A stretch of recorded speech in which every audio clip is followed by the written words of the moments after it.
about time we headed over to the Curatorium of Secrets. We have something super important to discuss. You remember, right?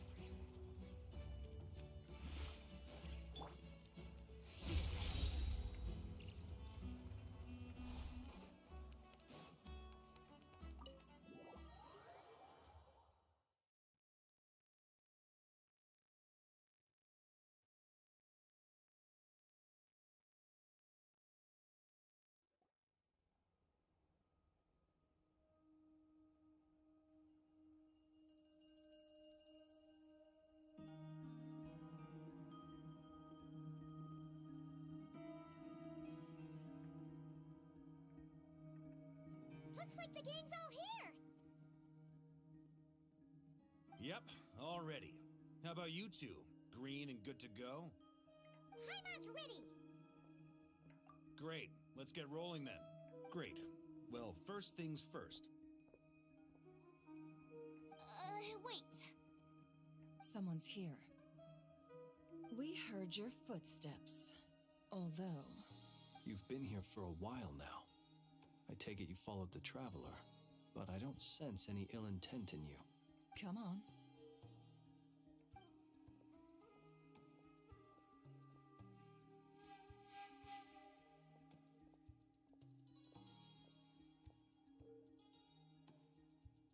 I figured it wouldn't take you long to notice me.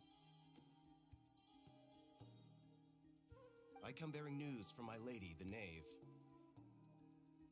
Dottore went through the motions of returning to Snezhnaya, but it was obviously a facade.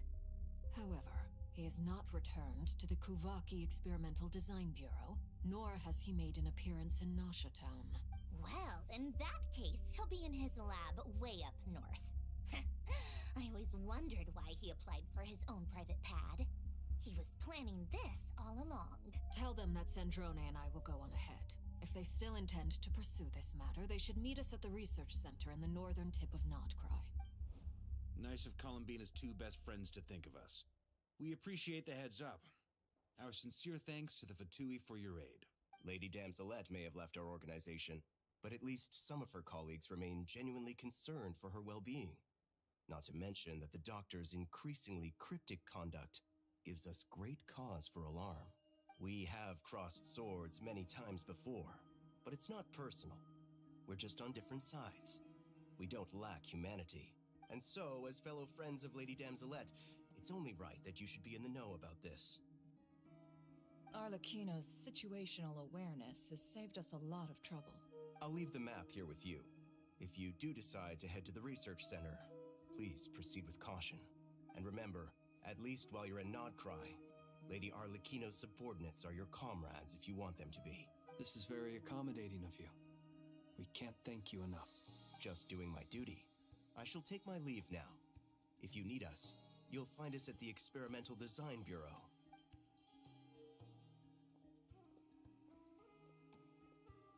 So, the Doctor's left the Experimental Design Bureau and headed to some research center up north. I hope you can hear my voice.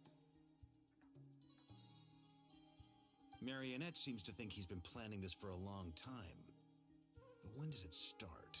Before he even arrived in Nodcry? It seems his loyalty to the Tsaritsa is lip service at most. Behind the scenes, he may even be working against her. Whatever his motives, we know that he's decisive and incredibly ruthless. Facing him unprepared would be a recipe for disaster. At this stage, it's difficult to predict his next steps. I suggest we split into two groups. We need some people to stay behind and guard Nasha Town. Well, as much as I'd love to help, infiltrating research labs isn't really my area of expertise. But at least take Cool Your Jet's Ducky with you. It should be some help during the battle. And as for Miss Ineffa, I suppose you will stay to protect Miss Aino? Detecting operational logic. Protect Aino. Priority. High. Just in case, Sir Varka, I think it would be best if you stayed behind as well. You can leave the research center to us. I mean, I would have said the Knight of Berea should probably be out on the front line, but okay, fine. Leave Nasha Town to me. Be careful out there, okay? If things get out of hand, fall back right away. Jahoda will be on hand to assist you. In my absence, she can handle any intel gathering work. You got it, boss. You guys make sure to get back here in one piece, all right? We will. Things are moving fast. We'd better head off soon if we hope to keep pace. So, it's infiltrate a secret research facility, or... Yeah, all right.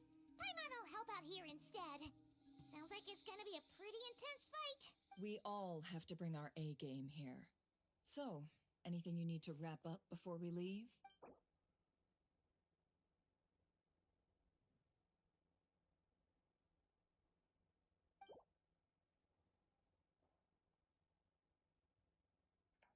Then you'd better get going. Very well.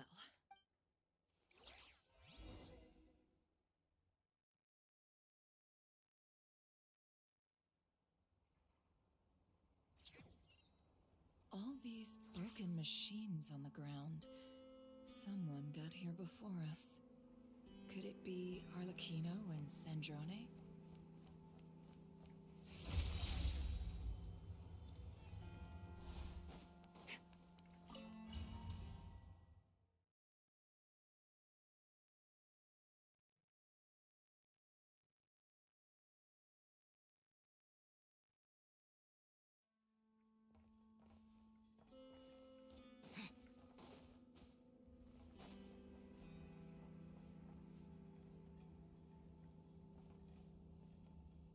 Lordaland 5, bro, welcome to the stream. Full Columbina. Yeah, we'll see. I actually saw her kit and it seems like not that much of a good character in terms of meta, but we'll see. I'll try to pull Column. Biggest fan Column.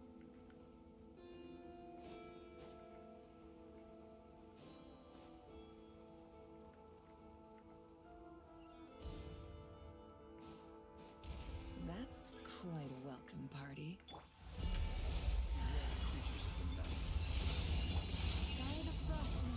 Yeah, actually I am Tamil only, but I do speak. The deception ends here. Can't hide the truth. Water jet!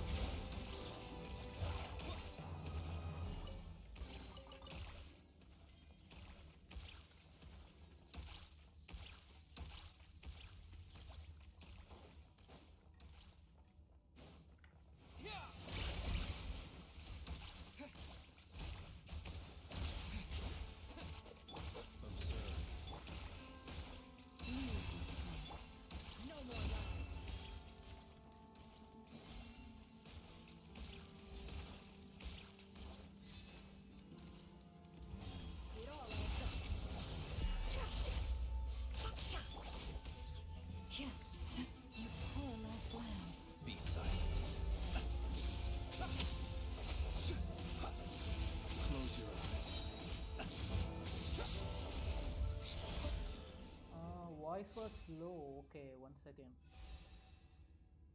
How about now? I think it should be hearable, right? I increased the volume just a bit.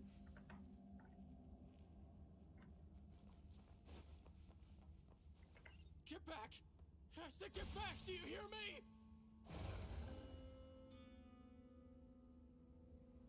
Why isn't it working? No! Don't come any closer! Don't!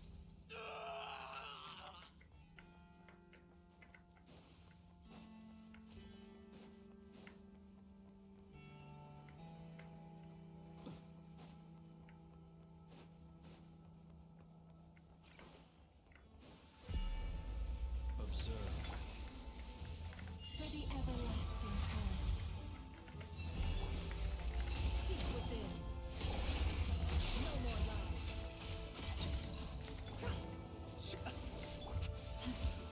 It all You poor soul. May your spirits find peace. Grab that key on the ground. We'll probably need it at some point.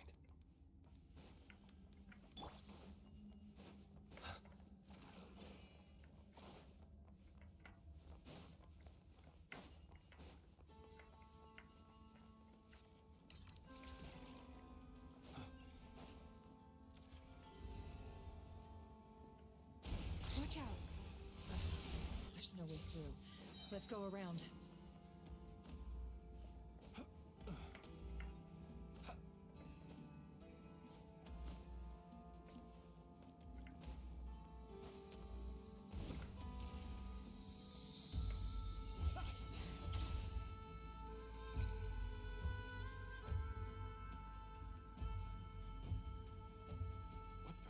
Trespassers?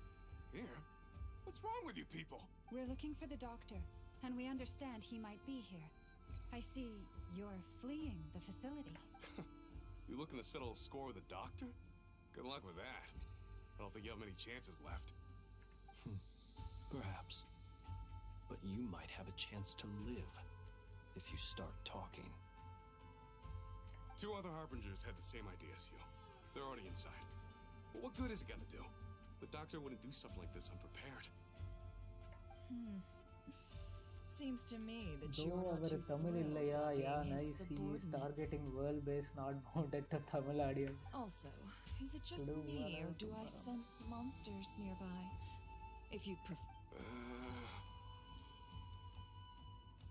We need to know what the doctor is up to. Please, if you know anything at all, this is about more than us versus the doctor. His actions could have consequences for all of Nodcry, and perhaps even your homeland, Snezhnaya.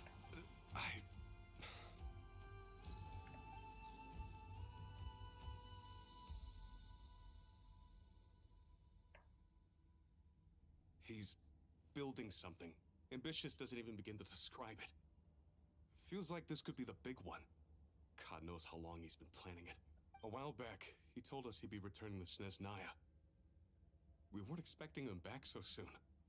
This time he brought some gemstones with him, or something. 2 of them. The moon marrow spheres. He stole them from their rightful owner, Columbina. Oh, Lady Damselat? Last I heard, she left the Fatui. Before she went, she told us she'd finished what Her Majesty asked of her, and wished to focus on some personal matters. I remember thinking that leaving us might not be the best choice. I mean, I always looked up to the captain the most, and... Back when this all started, the higher-ups dispatched 3 units to Nodcry to execute their plan. They were led by the Doctor, Marionette, and the Damselet, respectively. I was a part of the Damselet's unit to begin with. She never really interacted with us much. In fact, she seemed sort of detached from everything. Not because she was distracted, just felt like she was indifferent to the world around her. Like she had no stake in anything that happened. She always seemed like she was staring off into the distance. Almost as if she didn't see anything worth living for in the present, so she had to look further afield. That's right. She always used to stare up at the sky. The Doctor used to stand nearby and 69 watch to her. form farming wife. Apparently they got along well at first, but somewhere along the way, she grew wary of him. Started avoiding him as much as possible. After she left, everyone in our unit merged with the Doctor's. He's similarly indifferent to the world, except when it comes to the moons. He seems to have big plans for them. Right now, obtaining the 3 moons is his #1 priority. He even said, if he can only get his hands on 2 of them, he'll create a 3rd one himself. How would he create an artificial moon marrow?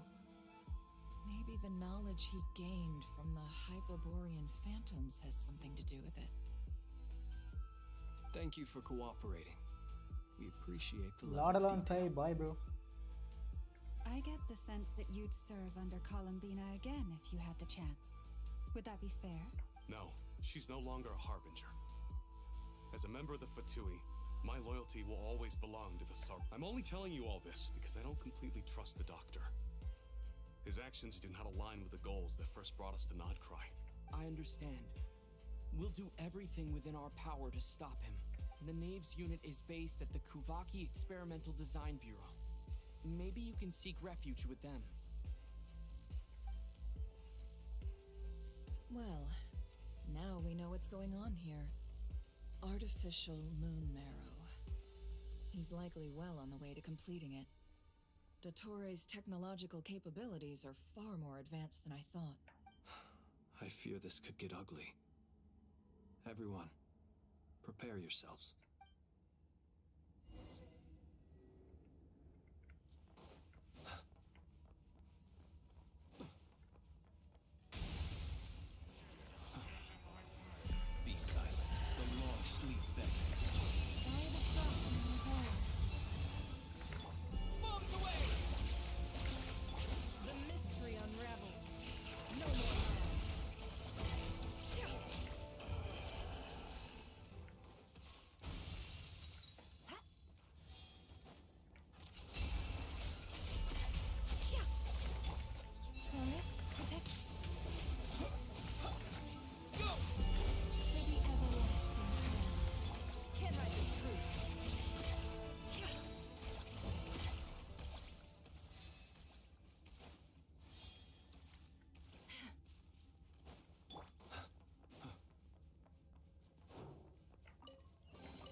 Welcome, one and all.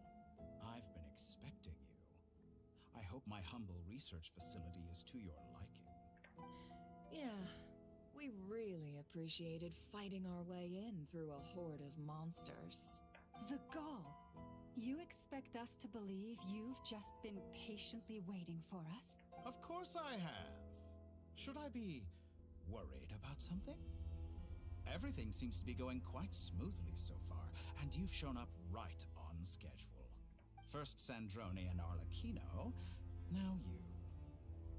Quite a surfeit of guests I've had today.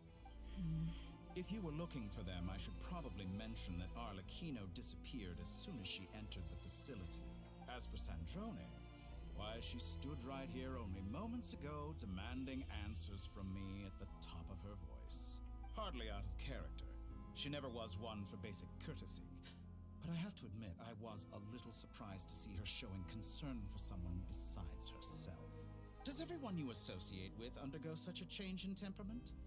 Speaking as a researcher, I have to say, it is not a change for the better. Aryan King, bro, hi bro, why am I here to get spoilers? Bro, if you think that it will be a spoiler, then maybe you can play it first and then come later. Okay, I think Black Realm invited you. டேய் சும்மா அவங்களுக்கு spoiler தர எதுக்குடா invite பண்ணி பார்க்க வைக்கிற Sasuke 21 bro, hi bro.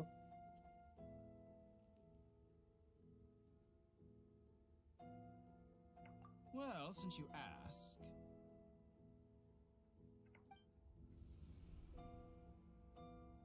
So you've got your hands on the moon marrow, and now you're claiming godhood. Don't you think that's a bit of a stretch, Dottore? I must protest what you are insinuating with that phrase, claiming godhood. I am not claiming anything. I am stating a fact. You're a researcher. I'm sure you appreciate the distinction between the two. M1 Alex, bro, hi bro. Huh? Wait, you really think you're all that? You'll excuse me if I'm not being a polite little lady for you. We're colleagues. We both know what kind of person you are. By the same token, I knew you'd respond along those lines. You and I both understand that facts speak louder than words. To that end, I've had my people send you a small gift. It should go some way toward helping you understand my present position. What gift? F2P, yes bro, I'm F2P. But if you see my account, it may look somewhat more than what you have seen at Black Realm at least. Who knows? Perhaps they are already marching toward a new world. Had to come and support. Thank you very much bro for the book. As vulgar and arrogant as you may be, dear Sandrone, I have no intention of taking out my displeasure on your subordinates. They will enjoy equal rights to my own. Bro, Black Realm panakarar avara kaasu kelu. You sent your people to the experimental design Don't worry bureau. bro, we will milk him dry to get Columbina C6. Yes, and I am very mindful of Her Majesty's instructions. But you know full well that they do not conflict with my present goals. In which case, all I'm doing is conducting another one of my experiments.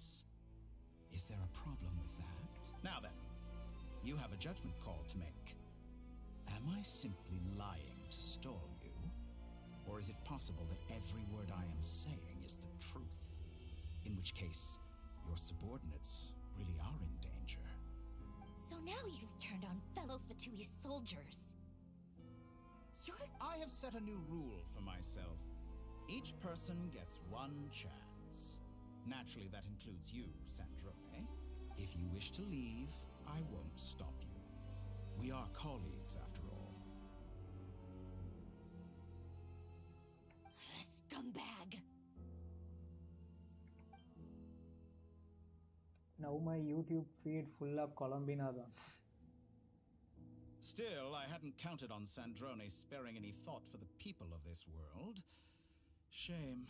I always found her self-centeredness to be one of her few better qualities. How can she ever hope to achieve greatness when she's so obsessed with protecting her little design bureau? It's more than a little disingenuous to speak of achieving greatness while taking hostages. Or does honor no longer mean anything to you? Honor. I have the marrow of 2 moons in my possession and will soon complete the construction of a 3rd. I will be the god of a new world. And you speak to me of honor? How charmingly naive. Those are sacred relics. You do not deserve them. In my view, many in this world do not deserve to be alive. And yet, I mercifully permit them to go on living, do I not? You'll come to regret your actions. Will I now? Let's see if you can make me.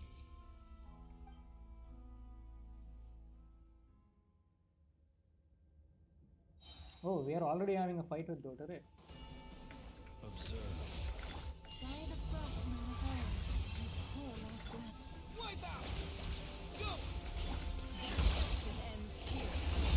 No more love. Won't feel a thing. Beware the creatures of the night. Your actions display your fear of me. No more love. Be silent. Can I be free? Time for me to go sleep. Have a nice day, everyone. Thank you, Alex, bro, for coming up. Have a good night sleep.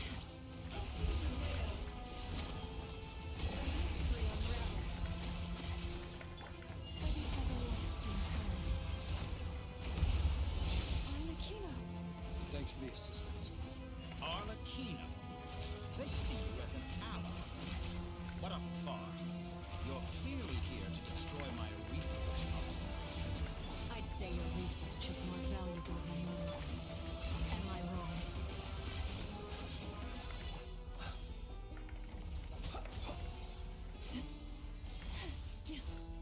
Thank you for the stream and hope it goes well, Dragon.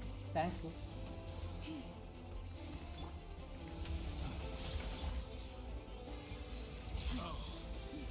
Interesting. Overruled. No more love. With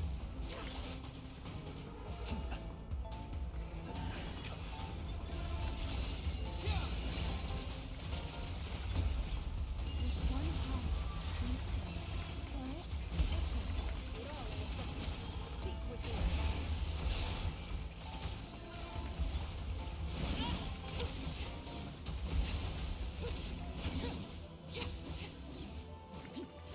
Transfixed.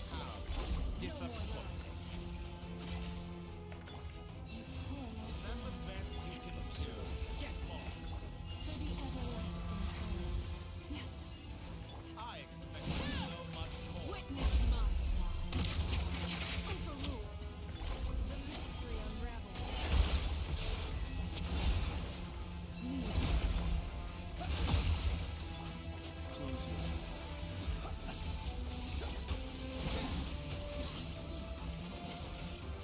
Playtime's over. The real experiment begins. Dottore is too powerful with the artificial moon marrow in his arsenal. Fighting him is futile. Quickly!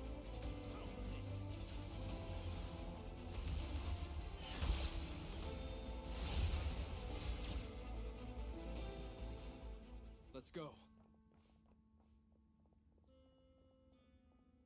I've always thought it is wiser to flee than surrender.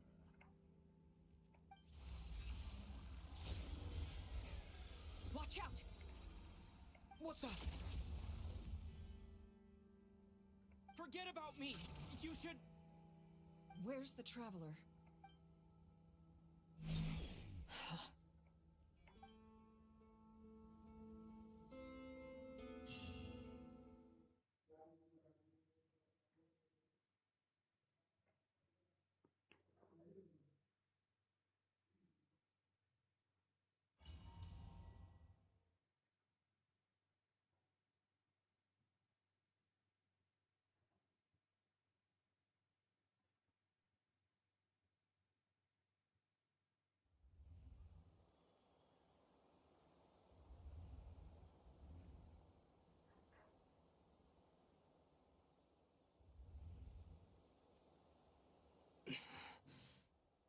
just happened? Nasha Town?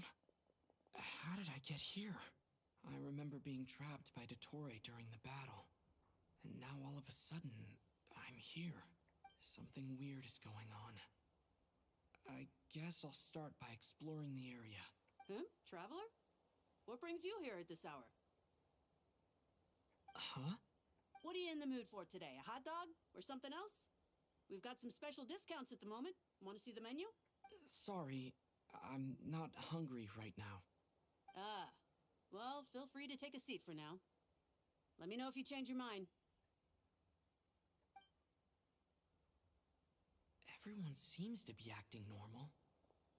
Am I just overthinking?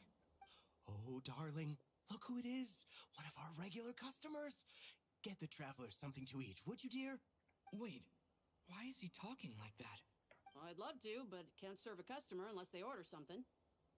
Anyway, I take it your business is wrapped up? Yes, thankfully. It was a long trip, and it's left me feeling pretty exhausted. But the upshot is, I won't have to leave again for a good while. We can have some quality time to ourselves. Wait, these two are a couple? I see some kids around too. I didn't know they had a family. Hey there! I haven't seen you in ages! What's keeping you so busy? I've been looking forward to playing with you again. You forgot already? You're silly. Daddy brought you over to our house recently. We had some snacks together. Prince of X, hello bro, hello, hi, welcome to the stream. What is she talking about? We've had a lot of customers over the last few days, so we've been real busy. And like my mom always says, some people are more than just customers. They're friends. Oh, another customer's arrived. I better go see what they want. This is all wrong. I never once heard the owner of this restaurant talk about their family. It certainly isn't a family-run business. And that child? I don't recognize her at all. Could this be a false memory? Very good. I knew you had it in you. Aren't you going to try the house special? When did he show up? No. None of this is real. You don't seem to like it here. That's fine. We can change venues.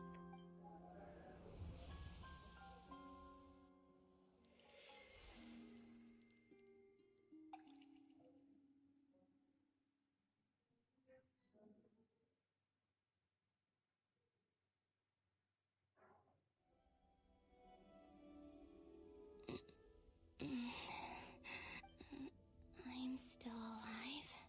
Where is this place? It took all my strength to open the moon gate, and then I leapt into it. So this is the moon's reflection? The mysterious realm beyond the gate?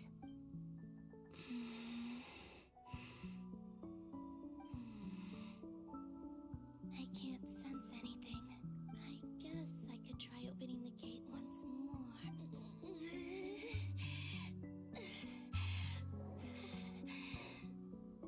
No response. Maybe this space can't be opened from inside. If this was the space that killed both Rerir and his lover, then why am I unscathed? Or... no, I'm not unscathed. Even the air here feels frozen in place. There is nothing here with which I can restore my power. I should conserve my strength and proceed with caution. I don't believe Dottore's scheming will stop just because I escaped. If there is any chance that I can get back to the others, any chance at all, I must return.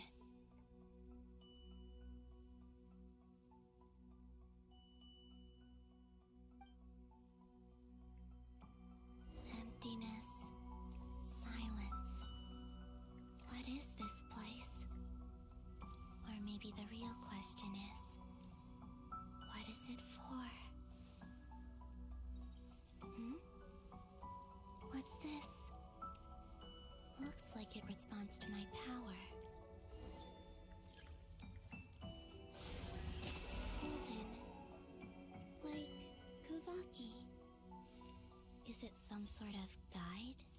And why does it feel so familiar? I might as well follow it.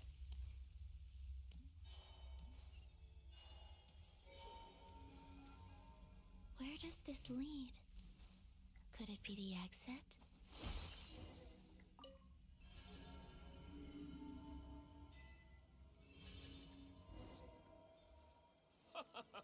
Welcome home, Moon Goddess. Is this Nasha Town? But isn't Moonbriar Night over already?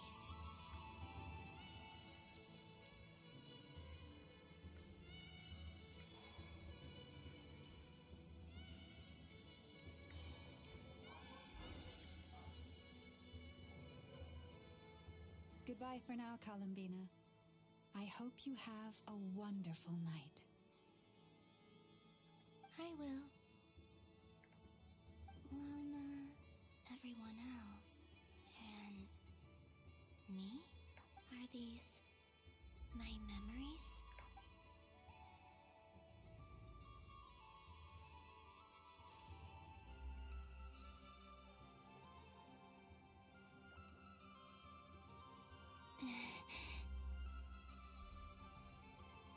I can't touch them.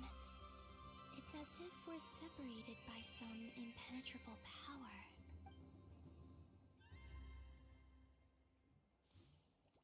Over here! Over here!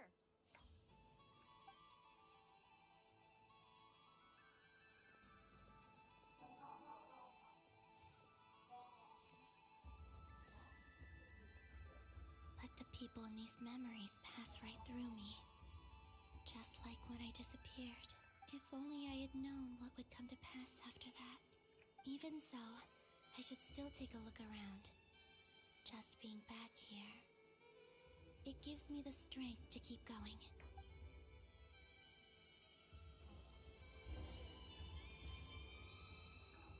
Welcome home, Moon Goddess. Oh, you're the genuine article. Alice was right. This moon prayer night was worth watching after all. Oh, yes.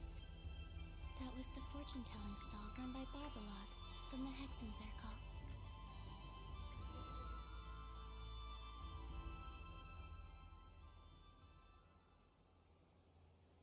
Please, draw the first lunar arcana.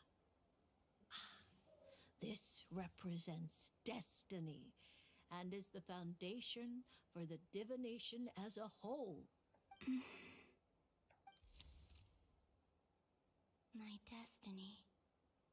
I believe the card I drew was the moon. Now that I think about it, Barbalot's divination was absolutely right. It's almost time to draw the last card. The one that represents the future.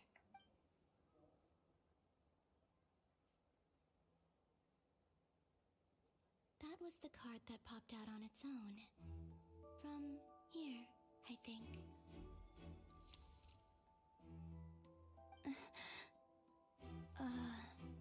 Kuvaki Pulse?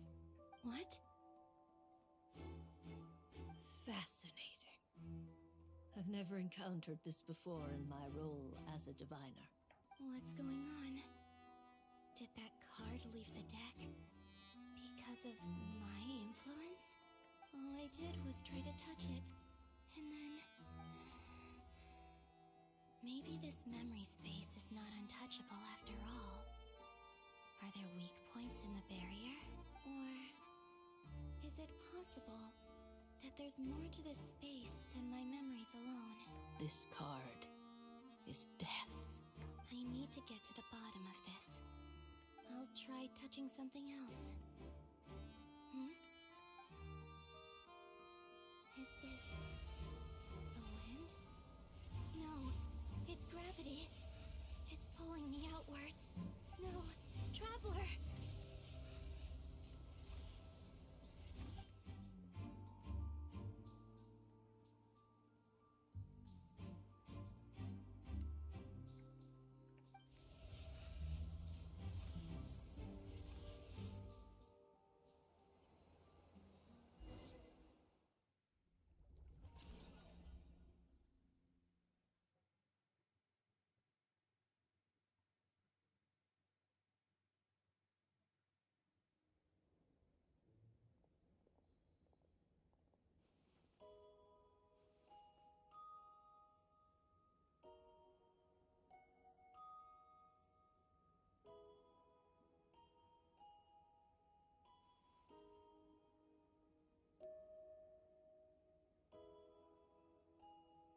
Paimon, listen to me. From the bottom of our hearts, we are so sorry. We completely understand how you must feel. The Traveler is trapped, and we all feel responsible for it. Don't say that! Paimon's not a little kid! You didn't leave him behind on purpose! There was nothing you could do! But... He's all alone in there! What if something happens to him? What are we gonna do then? We've barely spent any time apart since we met. Is he gonna... die? We must find a way to rescue him. We were all involved in the operation where he was captured, and we do not abandon our comrades. That being said, it won't be easy. Through conversation with the others on our return, we've arrived at a basic idea of what we're up against. Dottore's lab has clearly been in operation for a lot longer than we realized. We found many monster samples stored there. In all likelihood, they were materials he used to research his latest technology. We also know that through his contact with the phantoms of Hyperborea, he gained knowledge about the moons and certain Hyperborean technologies. Using this knowledge, he then fashioned an artificial moon marrow to serve as a replacement for the frost moon beyond the sky. Unlike Columbina, Dottore is not being rejected by Teyvat. And even with 2 of the 3 moon marrows, his power far exceeds all of ours combined. Once his 3rd moon marrow is complete, Dottore will have completely seized the authority of the 3 moons. Teyvat's most primordial powers will then be in his grasp. Does that mean... I'm afraid so. No one could have predicted this level of insanity. Not even from Dottore. And unfortunately, his insanity is coupled with an intellect and ambition that not even his peers in the Fatui can match. This is dire. Sounds like the world is done for. The 3 moons' authority can influence the very fabric of time and space. I dare not imagine what a monster like him would do with that kind of power. The trouble's already begun, I'm afraid. On our way back, we discovered that part of Nodcry is being enveloped by an unknown energy. We cannot ascertain what is happening inside. I'm convinced this is Dottore's doing. Not that there's any way to prove it. The issue is, we have no idea what his intentions are. The only thing more frustrating than facing down evil is knowing that it will surely come, but not knowing when. The Doctor is guilty of numerous crimes in Mondstadt as well. One of our knights, well, former knights, his father was murdered by Dottore. His ideology and methodology are a danger to everything in his path, from individuals to entire nations. He does not feel guilt, even when he acts against his own people. He doesn't see them as his own people, that's why. People like him see everyone else as beneath them. Right. He views other people only in terms of how they can benefit him. That's the basis of all his social connections. Granted, he's hardly the only harbinger to pursue their own interests. We all do. And Her Majesty is gracious enough to permit it. Still, her mercy has its limits. Dottore's actions have gone beyond even what the Fatui could have imagined. Usurping divine authority to become a god. For a servant of the Tsaritsa, that goes beyond being disloyal. It's treason of the highest order. We can't expect him to heed the Tsaritsa's will once he gains the 3 moons' authority. Even we harbingers consider him the most self-interested among us. Poor Traveler. Of all the people to get caught, but... we have to go save him right now! Please! We gotta find a way! Paimon, I promise you, we are with you all the way. I get how you feel. I do. But it's gonna take more than strong emotions to take down an enemy like Dottore. What we need now is more information. Right. We can't even guarantee he's still at his research center. Before we can think about mounting a rescue operation, we need to confirm the Traveler's location. I'll find a way. Paimon knows, but... she's so scared. If anything happens to the Traveler... he might be the strongest person Paimon knows, but he's still human. He feels pain and bleeds just like anyone else. Then think things through before you stick your neck out. Unless you want to lose your head. Sandrone. Miss Sandrone? So how the heck did Pulonia okay? even get inside the room? Put the stuff over there. And be gentle with it. Am I okay? As you can see, I've had to move my whole livelihood out of the Experimental Design Bureau. It's been swallowed up by Dottore's energy field. If I'd left it any longer, I probably would have gotten stuck there. Ugh, Dottore always goes a little loco when he finds a shiny new toy. Not that he'd ever admit that. But this time, he's gone full psycho.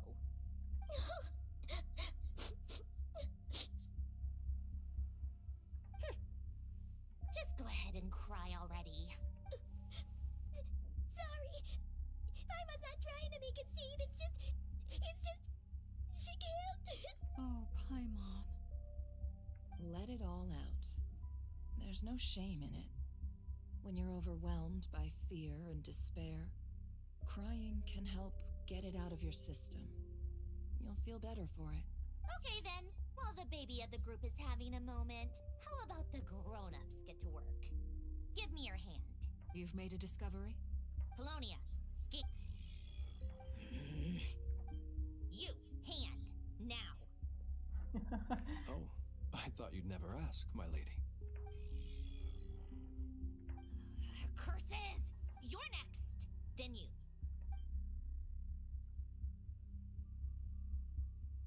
Dottore, you son of a... He's done something to us! Everyone who entered his research center has been implanted with some sort of curse. I don't feel anything unusual at the moment. Does that mean it hasn't activated yet? Is there a way to figure out its purpose and what might trigger it? My best guess is Dottore created it using the moon goddess's powers. 1 second, analyzing. Ugh! That friggin' maniac! So, what twisted game is he playing this time? The moment I analyzed the energy composition, some encrypted text appeared in my mind's eye. And when I deciphered it according to the Fatui standard encryption protocol, I got the following message. Feel free to run, or you will perish in nod cry. He's mocking us. Yup, he loves to toy with people. Only in this case, there might be more to it. But I didn't detect any murderous intent or malice either in the message or the curse's energy. As if this is him at his least malicious. Or perhaps all people are cowards in his eyes. Maybe he thinks the threat alone will be effective. What a despicable person. And he has the Traveler in his grasp. If I may. As unhinged as Dottore may be, he has always exercised great patience with the objects of his interest. I remember a comment he made when we first arrived in Nodcry. He said, "This world is, on the whole, an exceedingly dull place. But at least there are a few intriguing features, such as the gods, or the Traveler. Presumably, they interest him because they're unknown quantities. He wants to understand as much as he can about them." Agreed. The Traveler is Tevat's 4th descender. All Harbingers are aware of this. Since Dottore took such pains to capture the Traveler, he is unlikely to kill him right away. Okay, but we still have to do that rescue operation. Of course. I also think we need to read between the lines with Dottore's message. If he's encouraging us to run, that means we mustn't leave Nodcry under any circumstances. My guess is, his curse will only trigger if we leave.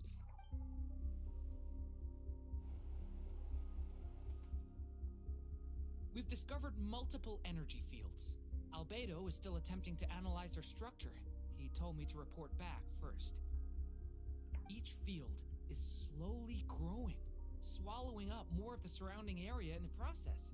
And the pace of their expansion has increased since we first examined them. He's probably trying to swallow Nodcry whole. His nefarious ambition knows no bounds. If this continues, the whole of Tevat will be in trouble, not just Nodcry. The loss of Columbina could not have come at a worse time. Do we Do we think she's truly gone for good?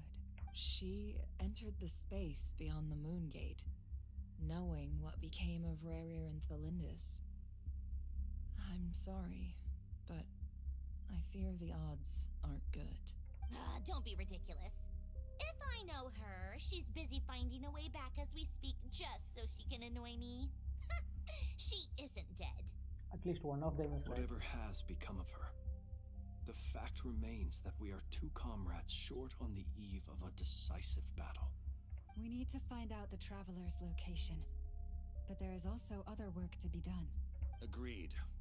Whatever Dottore is planning, we have to get the local populace somewhere safe. So, as well as a rescue mission, we have to organize a mass evacuation at the same time. It would be best if someone could approach leaders of neighboring nations and negotiate emergency asylum for Nodcry's inhabitants. Can anyone handle that? Snezhnaya is one option. I'll see what I can do. Then they'll be going to every region Sumeru. Fontaine. Stop thinking like that, Paimon. Paimon will join you. She's pretty well connected thanks to the Traveler. Maybe it'll come in handy. Either way, that's what the Traveler would do if he was here.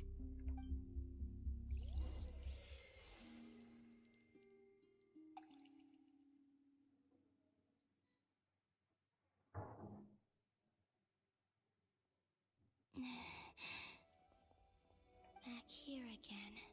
That gravitational force that pulled me back. Is this where it came from? When I saw that memory of Moon Prayer Night, I think I influenced reality. Was it just a coincidence? Or, if only I could have sent the others some kind of warning on Moon Prayer Night. Maybe we could have stopped Dottore. I feel so heavy. Does entering that space consume a lot of energy? Well, even so, I have to keep moving forward. Back to emptiness and silence again. I should try and find my way back inside that memory.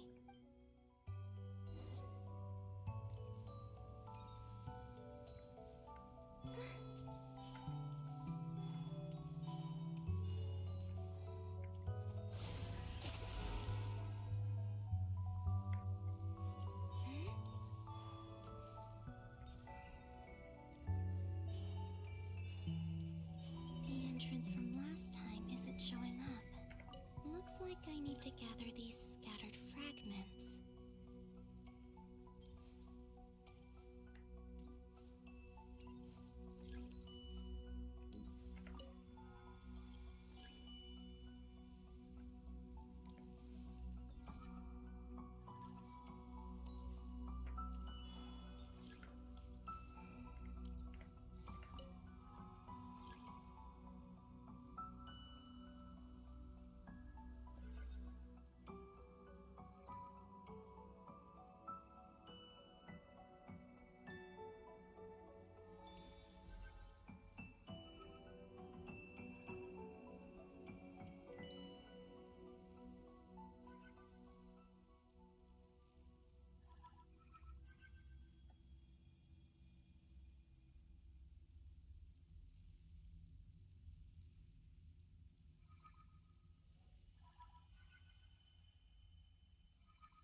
It worked. Hopefully I can stay inside for a bit longer this time.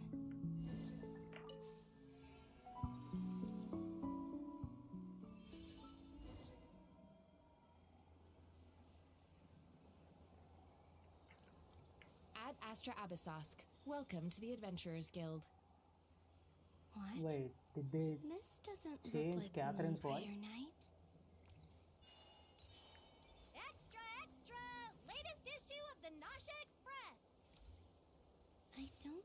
I've ever been here. Maybe this space isn't comprised of my memories after all. There aren't any festive decorations around. Is this Nasha Town after Moonprayer Night ended? Did Dottore's plan not affect the town? Or is no one aware of what happened because he used the Three Moons' authority? Let me see if I can influence anyone else. So, what do we do next? Wait, that voice. Paimon?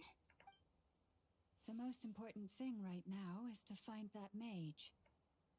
Lauma, the Traveler, and Mr. Varka are here too.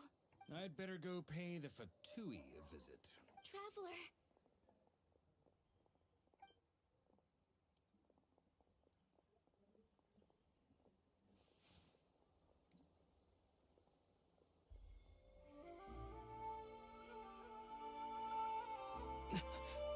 Columbina?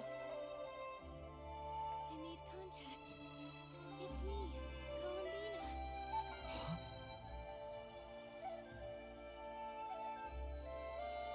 Traveler? Let's go! This is no time to be spacing out! Huh? Wait a moment. This has happened before. This is what happened when I disappeared. I stood right over there, thinking that no one would ever find me again. It was only when he called my name that I decided to follow them. But did he turn around because he sensed my touch just now? Is it really possible that from in here, I can change the past? If I keep following them, maybe... It's that gravity again.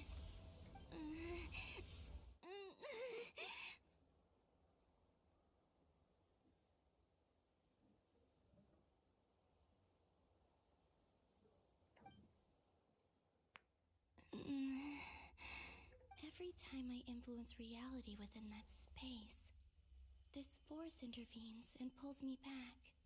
It's as if it's trying to stop me from leaving. I'm getting weaker and weaker. I'll just have to try another approach next time. Come on, Columbina. Keep going. You have to tell everyone what happened.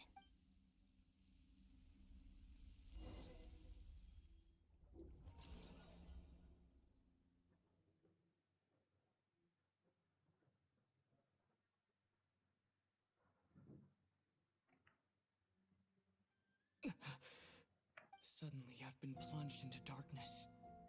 Alone. It feels strange. As if something has grabbed hold of me. Is Dottore now powerful enough to interfere with space itself? Look at you, standing so still in total silence. I almost didn't recognize you. Hello there, traveler. He seems to be in a good mood. Wait, what's that behind him? Ah, so you noticed. This is the completed Trilune. 2 primordial moon marrows and 1 artificial specimen. You are wary of it. Good. Maintain that reverence. You performed well in that recent battle. Brave and reckless as always. Courage is the sign of a true hero, and impulsiveness is the hallmark of those who strive to advance. I say this not to belittle you. Most creatures are far more timid by comparison. 3 moon marrows? Does that mean the artificial one is now complete too? Well spotted. What do you think? For a replica I built myself, I dare say it looks the part. Dottore, are you planting illusions in my mind? I have no interest in fooling your eyes. On the contrary, I hope to show you the true essence of all that you see before you. Is this not a beautiful city? People live in peace and find joy in their work. The streets are safe. People can even leave their doors unlocked at night. You might say it is the Elysium everyone dreams of. All available data indicates your values and worldview conform with the mainstream. Wait, is Dottore trying to replicate what Sunday was trying to do? Or...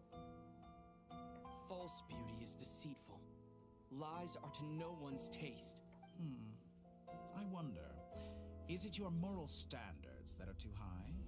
Or your expectations of reality? Answer me this. If someone existed in a sweet dream from the moment they were born, a dream in which they never once felt pain, which do you think they would consider superior? The dream or the reality? That's pure sophistry. It has nothing to do with your actions. As I suspected. You have yet to understand all of this for what it really is. What do you want from me? You sound impatient. Do you think the only reason I'm keeping you is because I want something from you? If it's not, then why haven't you killed me yet?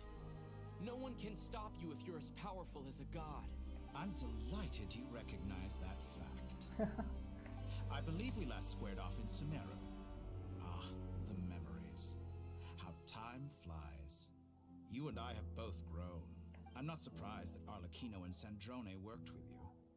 You've always a way of slowly but surely ingratiating yourself with all levels of society. People laud you as a hero, but I suspect there's more to it than that.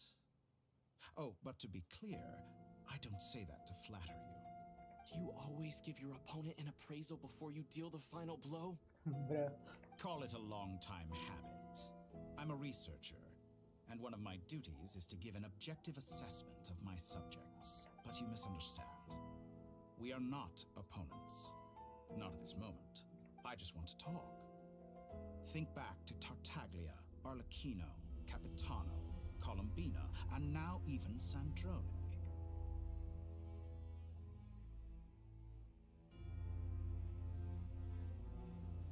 You've worked with each of them in the past. I believe you can work with me as well. What makes you so sure? Well, why not? Should the good associate only with the good and the bad befriend only the bad? I like to think we could have a more mature relationship than that. So he does agree that he is bad. Surely you don't think all your relationships are grounded in friendship or shared ideals? People come together because it benefits them to do so. If you think of the people you admire, you must surely admit that they have provided some benefit to you. Morality, ambition, dreams. People have plenty of words to embellish the nature of their relationships. But once you break free from those ethical frameworks, you will see that the only thing connecting the two of you is mutual benefit. And that is what I'd like to talk to you about. We're finally getting into it. He's probably been planning to kidnap me for a long time now. But for what exactly?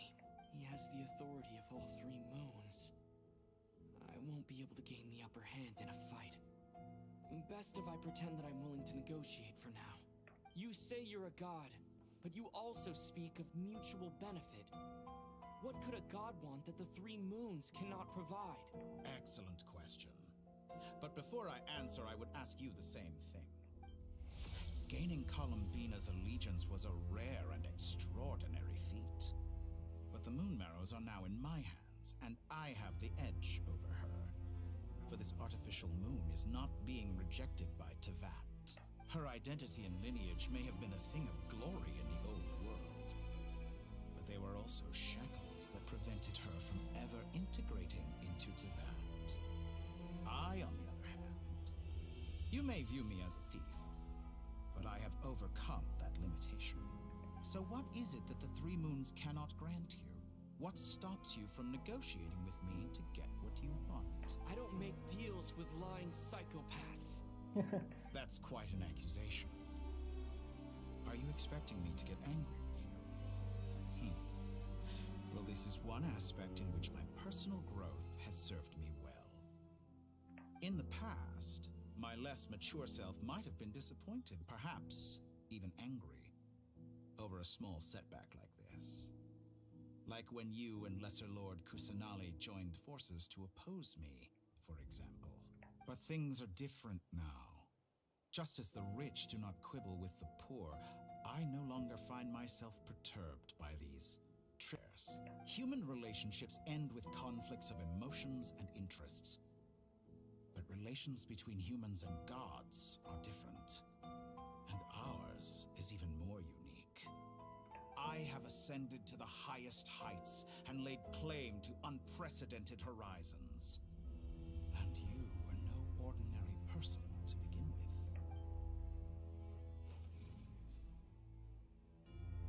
Allow me to show you the world, Descender.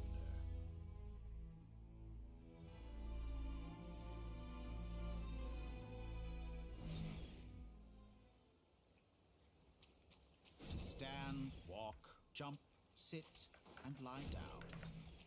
These are the most common of behaviors. Have you ever wondered why we were born following such laws? Who stipulated that we could not fly instead of walk?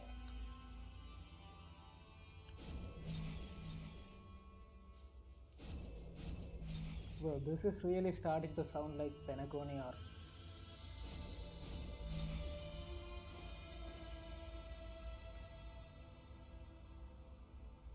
Someone of your talent and experience must surely know of the four great rulers who serve the heavenly principles.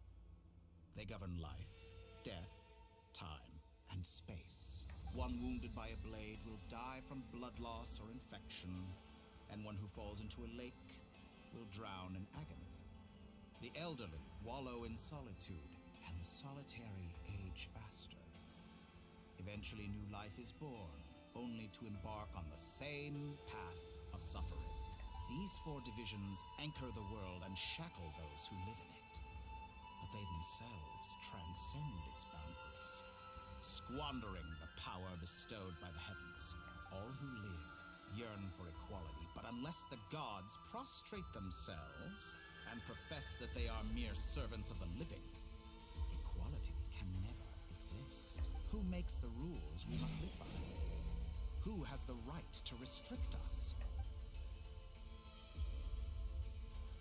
The limits of the body can be rejected.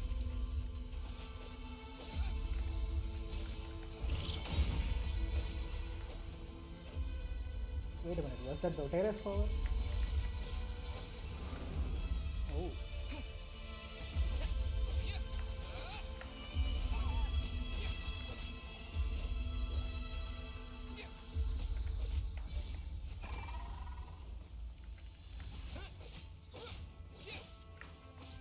How does it feel to be among those with absolute power? So I think you might as well join Dottore. The extent to which your flesh hinders your mind and spirit.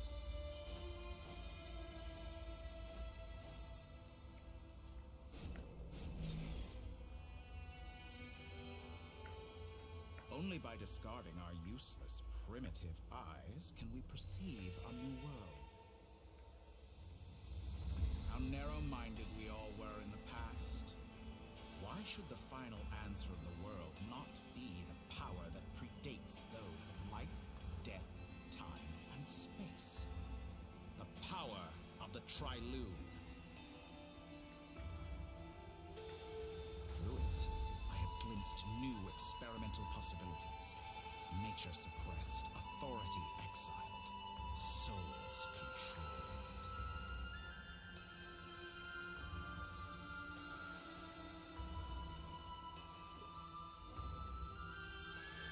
You know, I heard recently that a group of critics reviewed countless stories and drew an interesting conclusion. They found that it is more often than not the villains who strive tirelessly to push the boundaries of progress. In fact, long before this, someone voiced a similar idea in an academia editorial. I felt a great affinity with this perspective. I have never been afraid to step up and play the role of the villain. Fanatics are trampled down for their transgressions, and those who transcend are rebuked for their audacity. And so, the majority of creatures are too timid to follow my lead. But all sacrifices made during my experiments have been worthwhile, as you can now see. I can offer you something new, something unique, precisely because I am a villain. Bro, the more I listen to Dottore, I think, I don't know, maybe we should join him after all. Think about it. We are eternally bound through mutual interest. Can you truly say you would never turn to malice if it could give you the life you dream of? After all, what value do perfection and purity really have? They are fragile and feeble things, utterly tedious. I say, better to be governed by a flawed humanity than a gnosis. The true seeker of knowledge is the villain who undergoes countless tribulations in pursuit of their goal. I'm sure many people have told you that you're different. Because I'm a descender? Exactly. Very clever. But what has that got to do with you? I do not conceal my wicked deeds, my selfish desires, or my greed. A true researcher must act as I do if they are to understand and speak of the truth. And yet, a knowledge seeker like myself will inevitably grow tired of studying Tevat beyond a point. You have traveled to all corners of the world and met many people. Along the way, there have been moments when you were misunderstood or even became a wanted criminal. And all the while, you have spent your days doing some of the most mundane jobs in the world. You fight and toil, claim minuscule rewards from my friend Pantalone, and you fight some more, winning some battles and losing others as your search goes on. Does he mean And this artifact cycle farming? continues, with no end in sight. Surely you must sometimes grow weary of being stuck in this same loop day after day. We're completely different. I embrace everything that life throws at me. I am engaged in every step of my journey. How does that make us different? I too embrace what life brings, researching everything that interests me. Think of all the novel things I've managed to create, like the artificial moon marrow. Don't you see? As unique a specimen as she was, even Columbina is not irreplaceable. Take that back! She's gone because of your actions! I didn't say that to anger you. Though admittedly, I don't see what there is to be angry about. Anything Columbina could do for you, I can do better. Bruh. I know what your ultimate goal is. You wish to walk the path your sister walked, and seek answers from her at the end of that journey, don't you? Someone like you could never understand what it feels like to care about another person the way I care about her. Perhaps not. But that doesn't mean I can't help. I could find your sister right now, bring her before you, and make her give you the answers you seek. Don't be so presumptuous. You'll never begin to understand the situation between us. Oh, no. This is no presumption. I'm only offering what I know is possible with the power of the Trilune. But it seems like you would sooner continue with your journey through this world. Why? Do you truly desire this journey? Or is it simply a necessary process from which you cannot escape? Think of all the time and energy you have spent, everything you've had to endure just to make it this far. Is this really what you want? Or has your hand been forced by the promise of that final answer? Yes, you have made many friends. But do they ever spare a thought for the void in your heart and what it yearns for? What you want is not friends. It is family.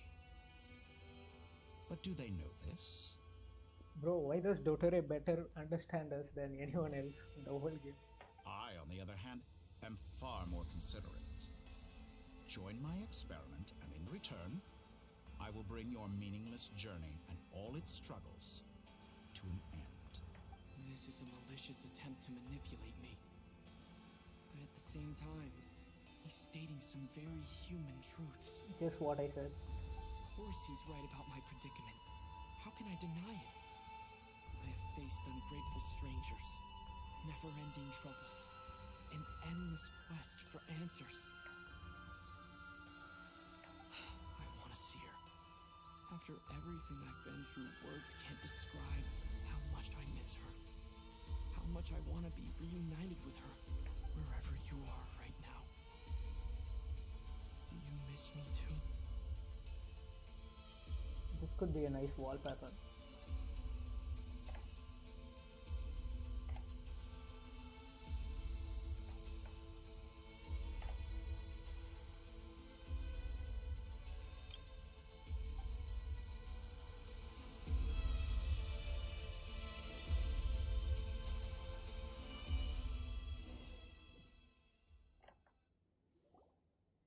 right, everyone.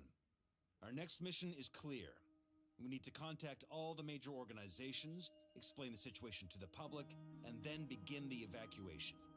The residents of Nodcry are quite dispersed. The two most populated areas are the Southern Isles and Pyramida. Miss Lauma, I will leave Hisi Island and Nasha Town in your hands. I will liaise with the Fatui and Pyramida. Agreed. We will reach out to Natlan and Snezhnaya. Anyone found north of the Experimental Design Bureau should follow the Fatui to Snezhnaya. As for those dwelling south of that line, I will ask the Voynich Guild to help persuade them to leave. Then I, Mr. Varka, and the Frostmoon Scions will escort them to Natlan. The Voynich Guild has dealings with the Curatorium of Secrets. I will send them a letter vouching for your credibility. Jahoda, you should help Lauma. This is too big of a task for one person. My wish has come true. You're willingly lending me your most capable employee for the day. Well, good for you, if all this only takes a day.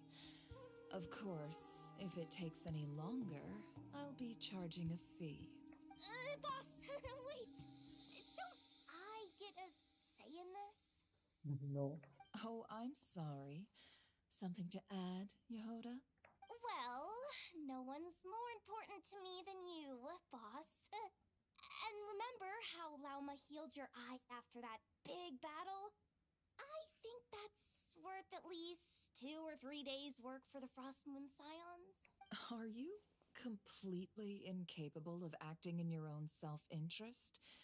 Or do you simply devalue your own labor? Are you sure you don't want to come with us? Who will see to our other work if we're all busy evacuating residents? Sandrone insists that Columbina is still alive, and we have a traveler to rescue. There's much to be done. But boss, I'm just worried that... Well, Nefer, I'll link up with you once my tasks are complete. What makes you think I'd need you to do that? I'll need it. And considering the way you approach certain matters, I think you'll be better off with me present. That's quite enough. Just focus on your work first. I bet we're in for an uphill battle here. But we can help out too.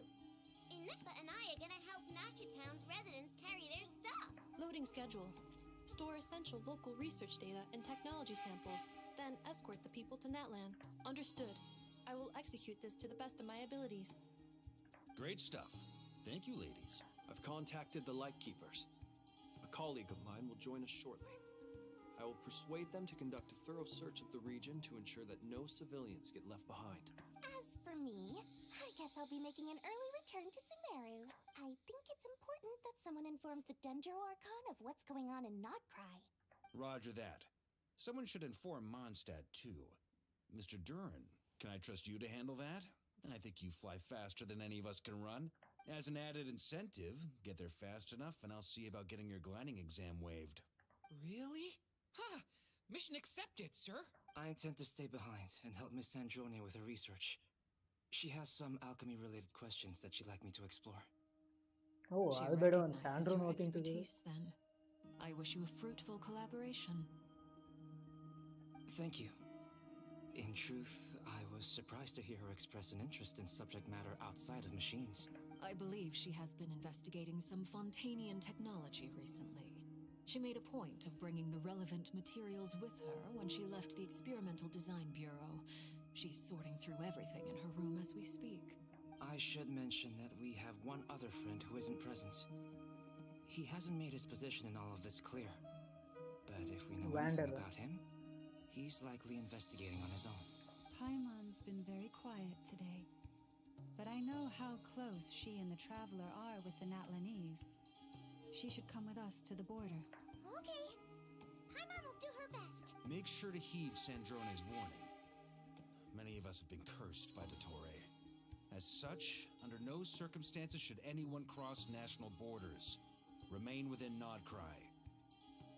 What about Duran? That aside, personally, I have faith in Columbina. Things look grim, sure, but who knows how it'll play out. Same goes for rescuing the Traveler. Both of them are important allies and friends. We'll be counting on you to gather intel on them, Miss Nefer. Oh, wonderful. You're all here. Your voice again. Nicole? Whoa, that was loud. And it came out of nowhere. So mysterious. Sorry, this is the only way I can speak to you all right now. Please accept my apology. Anyway, time is short. Bro, she just appeared out of nowhere. We're still facing quite a catastrophe here at the world's borders. Alice has roped in every Hexen Circle member she can get a hold of. Except for me. She told me I had to come and help you all out as a matter of urgency. I quote, "You love talking, don't you? Well, now it's finally your time to shine. Take these. Make sure the whole party gets one each. You'll be in charge of making sure everyone stays connected." Huh? Is this a Dodo communication device? Scanning. Unknown device. Analyzing. Unknown device. Conclusion. Cute. Affirmative. It is cute and good. I believe that I quite like it. This is no ordinary Dodo communication device. It's my very own special modified version. Specifically... sorry. I almost went off on another tangent there. Anyway, help yourselves. It will allow us to communicate over long distances within Nodcry. No more worrying about shuttling messages back and forth.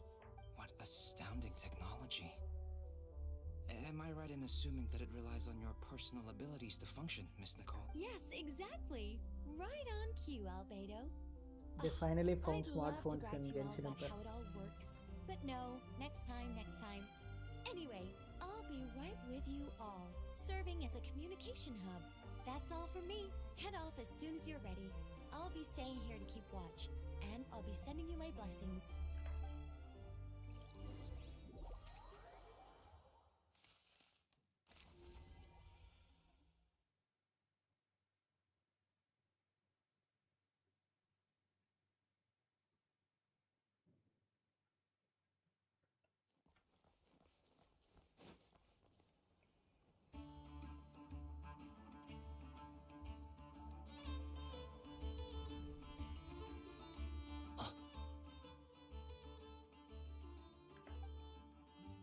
Sir Flins. Perfect timing. I just arrived myself. You are most considerate, Master Ilua. But in fact, I know you have been sitting here for quite some time. If you saw me, why didn't you say something? I was curious to see how long you could sit still for. Also, shouldn't you have managed to sense me approaching? That would be a first. You always seem to appear out of thin air without making a peep. Also, how many times do I have to tell you not to address me as master? I don't qualify. I beg to differ. Why should a young man so well versed in social graces as yourself not be worthy of that title? Please, Lord Flins. Sir Flins. I'm begging you, don't flatter me into complacency like you do with everyone else. You understand me better than most. My newest acquaintances tell me I love complimenting others. What do you think? I think they don't understand why you do it. You just love puffing people up till they're a big, happy ball of hot air that floats away into the sky. In all sincerity, I can only hope that they bring good tidings when they come back down to Earth. Is the situation that bad? We just held a strategy meeting. Let me fill you in.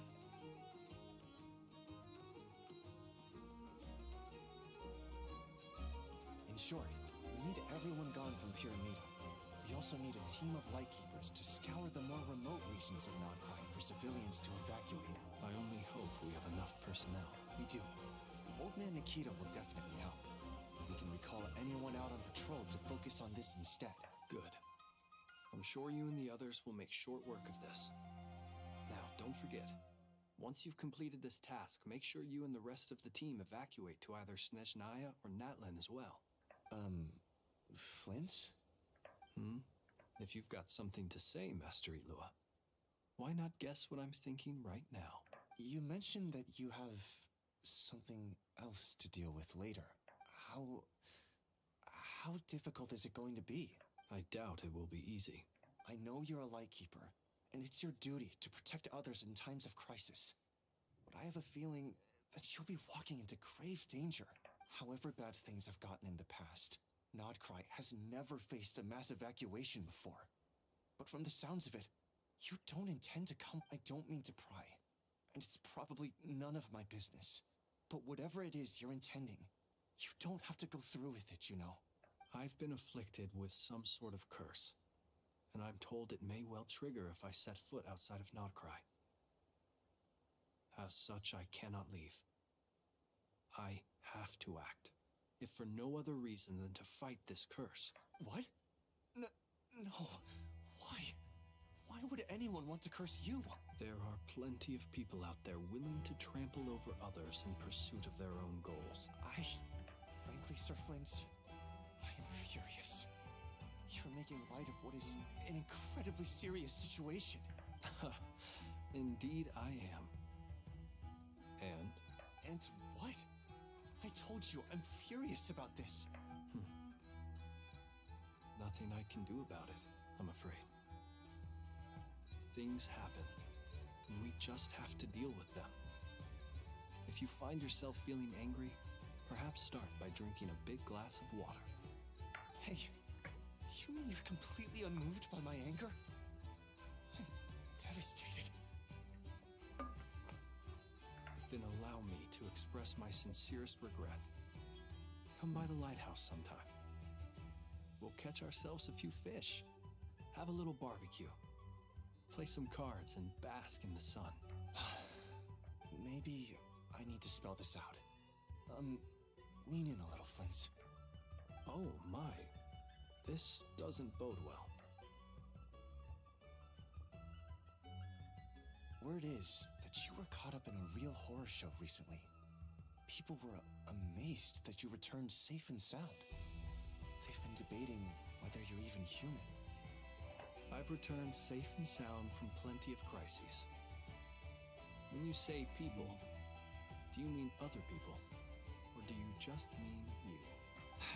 Fine. I'll be frank. You're not human, are you? Heavens. Now that's a horrifying thought. You know what? Forget it. We'll revisit this once it's all over. A sound plan. Albeit a little ominous sounding. Just promise me you'll come back in one piece.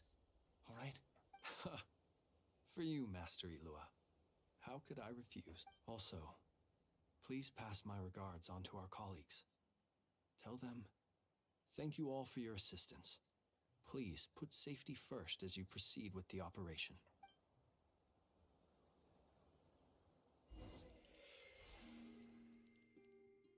Okay, we are back to Columbina's POV.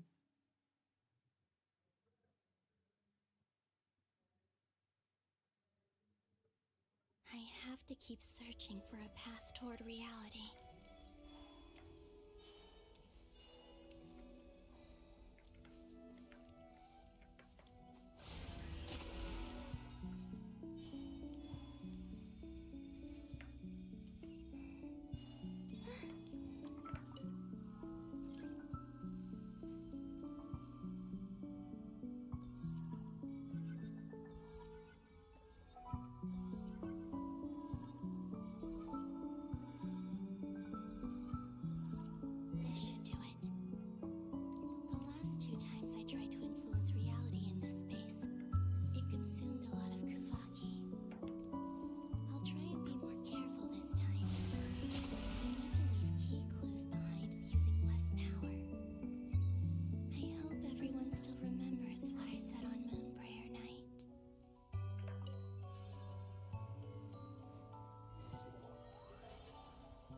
I think we are getting back to the beginning of Luna 1 from that location.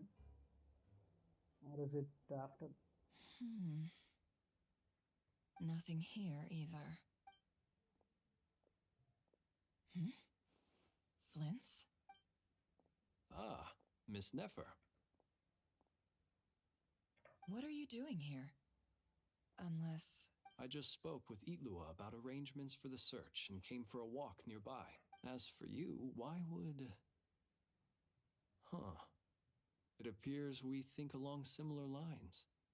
and neither of us likes to accept things at face value. As well as figuring out how to gather intel on the Traveler, I wanted to confirm some of my own suspicions. Also, we'll need to bring a lot of force to bear against Dottore, even if we're only looking to rescue the Traveler. We can't leave anything to chance. You don't think Columbina perished either, do you? I'm merely considering the possibility that she survived, just as you are. How much can we really know about a deity like her anyway? Do you remember what she said on Moon Prayer Night? About using moonlight to send messages to us? Of course. I think that's why we're both here. Where have you checked so far? I've been focusing on the outdoors. Anywhere the moonlight shines. I checked most of Nasha Town, but didn't find anything. I checked the Curatorium of Secrets, and a few rooms where I thought I might find some leads. But no luck here either. The only places I haven't looked yet are the rooms in the flagship. But process of elimination isn't the only thing that brought me here. Oh, really? What's your other reason? After all that build-up, our mystery ally never showed up even once!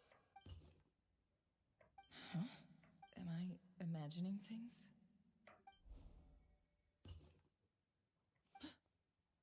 Come on, let's see what's going on. Oh no. I knocked over a vase as soon as I came in. It must have been caused by a Kuvaki fluctuation when I entered the space. Although, it seems like I'm not about to be pulled away this time. It looks like as long as I'm careful with my actions, it doesn't count as influencing reality. Anyway, is this the flagship? The Traveler mentioned that's where he was staying. I only went into the lobby last time, so I've never actually been here before. How does this space work? If nothing else, I can now be sure that it is not simply memory. He mentioned where his room was. I think it's this one.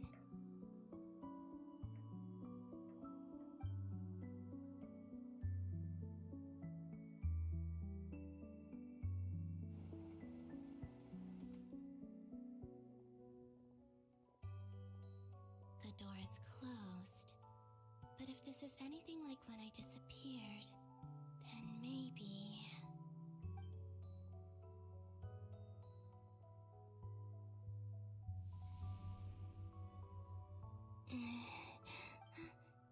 I'm in. He and Paimon aren't here at the moment. I hope he's okay. I wonder what happened to him after that battle with Dottore. Best not to dwell on that for now. I need to try and leave them some clues. Please, Traveler. I really hope you find this.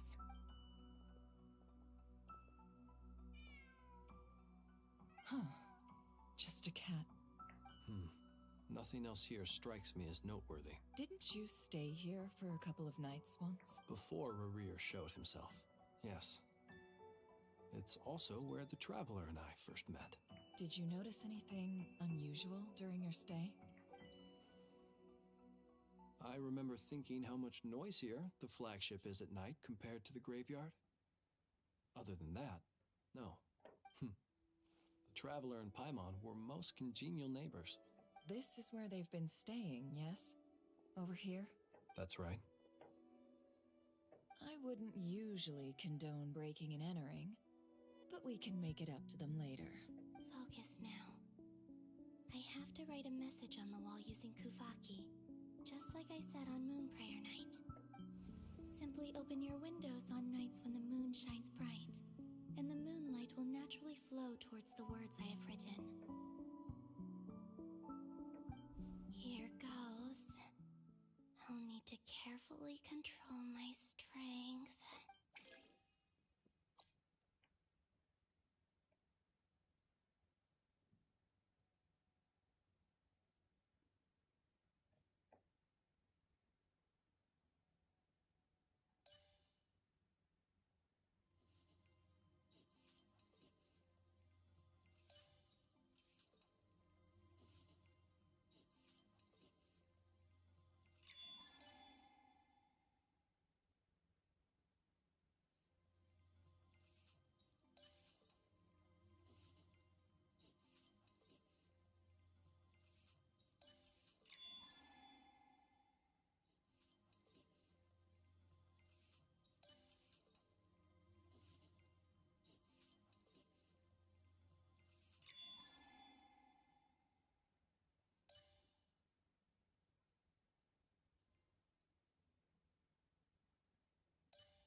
There's a noise outside the door.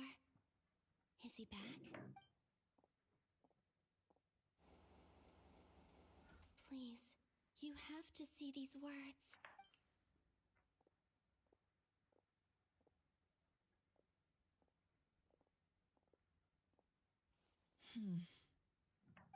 Well, do you sense anything?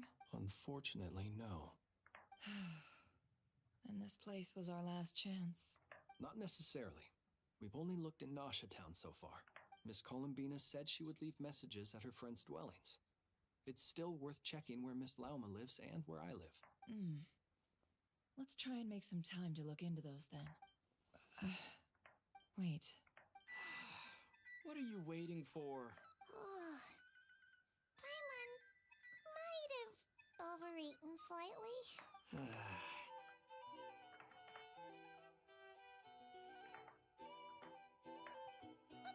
What's that look for? This is a victory feast. It's normal to eat a little more than usual. The traveler in Paimon. It's really you. But why are they talking about a victory feast? Huh. You worried Paimon sick while you were out there fighting Rerir. So this is your chance to make it up to her, alright? Wait. So this is the night after the battle against Rerir. How did I end up here? That's quite a long time ago now. Wait. Time. That's it. Every time I've entered reality within this space, it's been at an earlier point in time. Every one of those points has been before I fell into the moon's reflection. And everything I've done to affect reality really did happen in the past. Does this mean that within the moon's reflection, time flows backwards? Starting from the moment I fell in? Not long till Moon Prayer Night now. It's gonna be even livelier than tonight. Although, it's gonna be sad saying goodbye to the damselette. She seems like a really nice person. Paimon. No, I can't.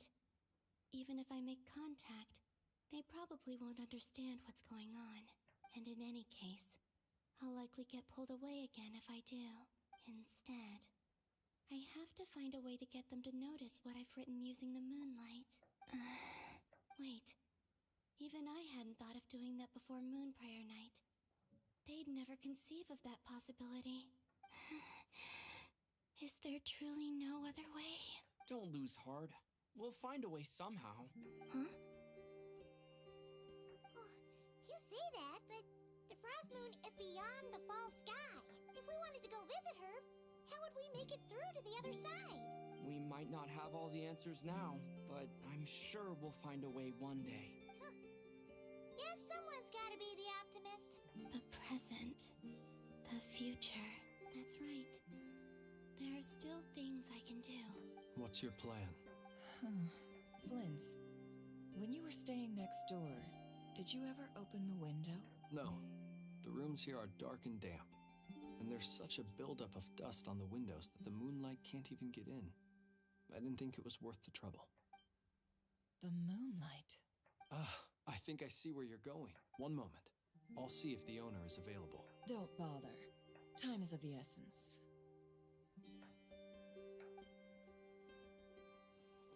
Bro, is she going to break the window? Even if no one sees what I've written at this moment, maybe someone will remember what I said after Moon Prayer Night. I need to write down as much information as I can. And maybe one day... Huh? What's up with you?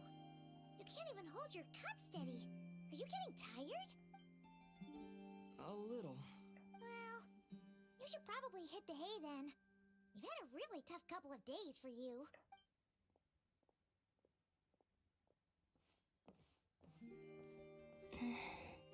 You truly have. You helped defeat Rerir, helped me reclaim my name, and you helped the others organize Moon Prayer Night. Wherever you are right now, I'm sure you're still fighting against the injustices of fate. This is all I can leave for them. How I wish I could stay here, It's time for me to go. I hope to see you again in the next time, and if the opportunity presents itself. I will surely return to your side. Huh. Columbina. She's alive. Not only that, but she's left us an entire wall's worth of clues. She even wrote down what would happen on Moon Prayer Night. It's just a shame we found it too late. I am here. Time in this place flows backwards. I am constantly moving forward. It sounds like she's found a way to influence the past using Kuvaki, but her future is our past.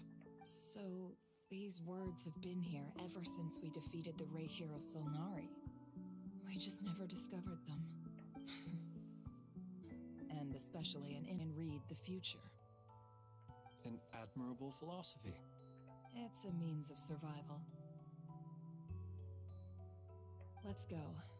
We have a wall's worth of clues to share with the others.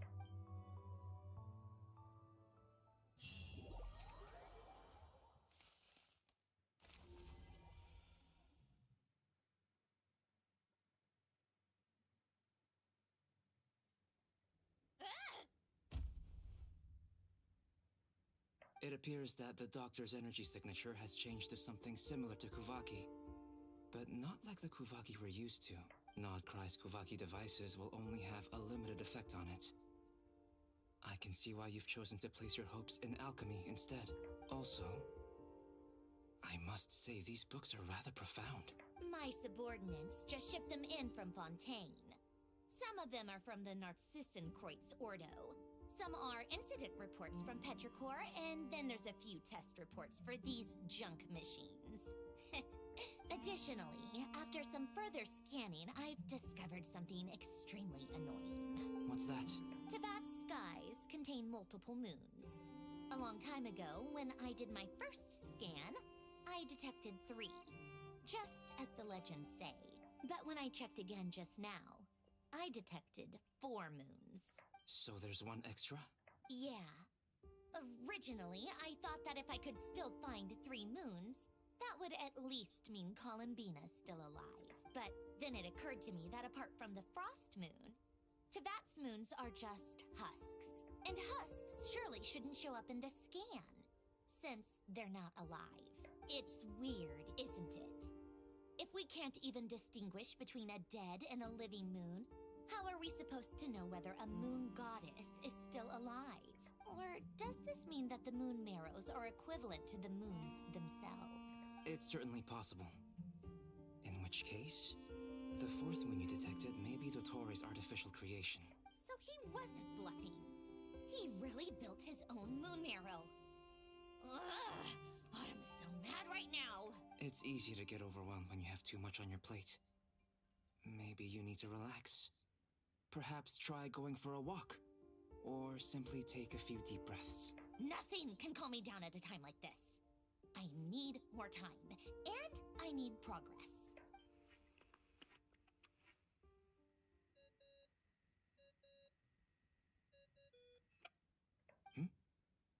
It's Mr. Flins. I really hate that ringing tone. Ugh. First the 4 orthants of the Narcissenkreuz, then moon marrows. Now what? Oh, sorry if we're disturbing you. Might I ask what's troubling you? What do you want? We're busy. Are you still at the Curatorium of Secrets? Yeah. Look, everyone else is still out, so there's no hurry. Plus, I'm busy, so I would appreciate if you gave me some space. Even though we have crucial intel to share?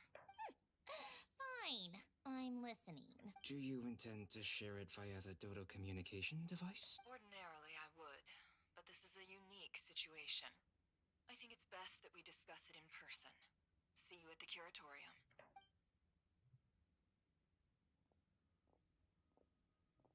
All right, then.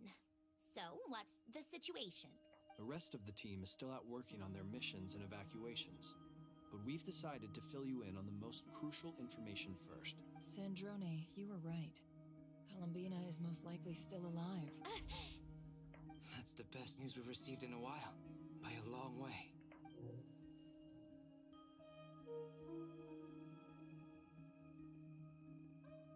random locations.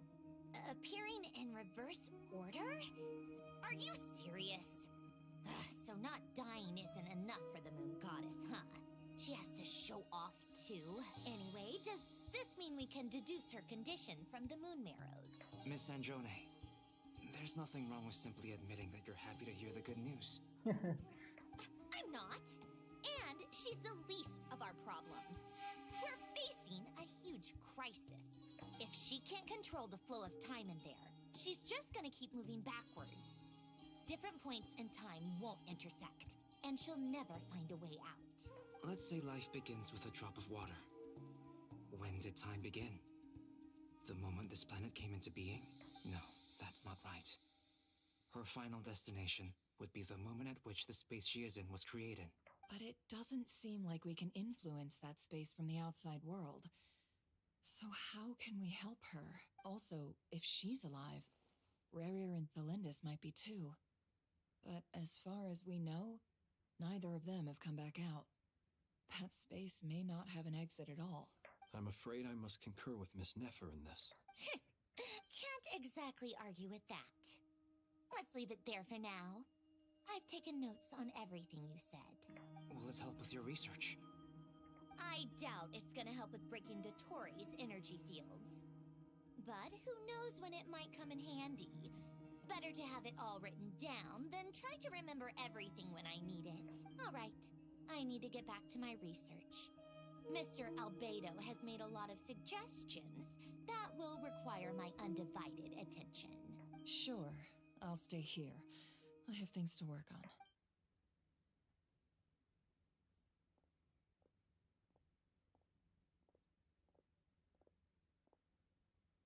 Paimon, are you there?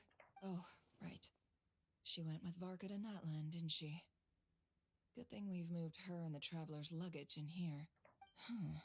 Speaking of the Traveler, where could they be?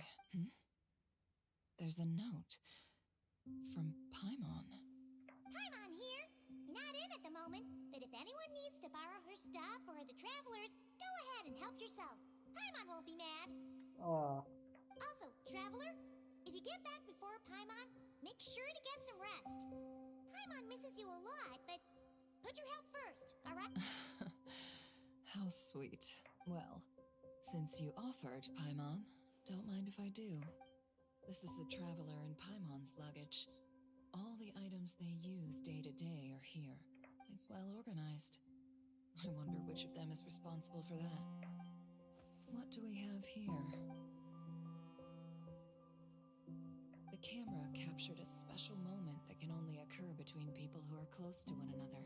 You can really sense how the photographer feels about their subject. I wonder why this picture was placed outside. Is it because Paimon recently looked at it?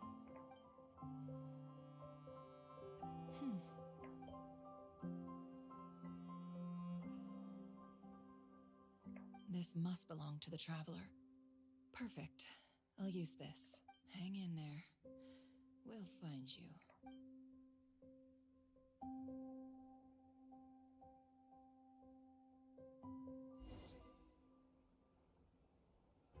Whoa! Pulonia. Search keyword world formula and bring me all relevant books. They are having us play as Pulonia.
This one is on Tonki's sermon dictation concerning the apocalypse.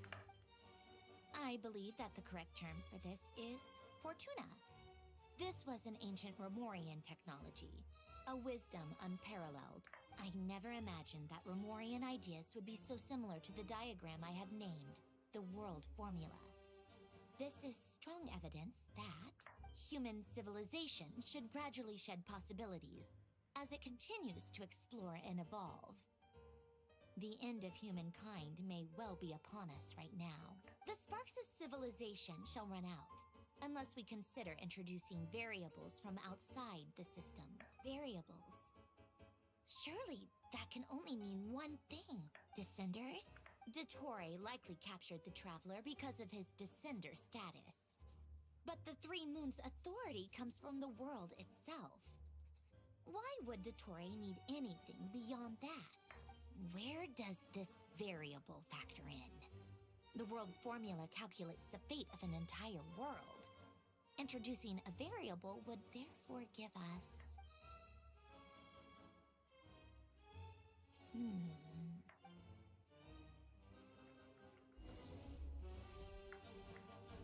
Pulonia, search keyword pathway and bring me all relevant books.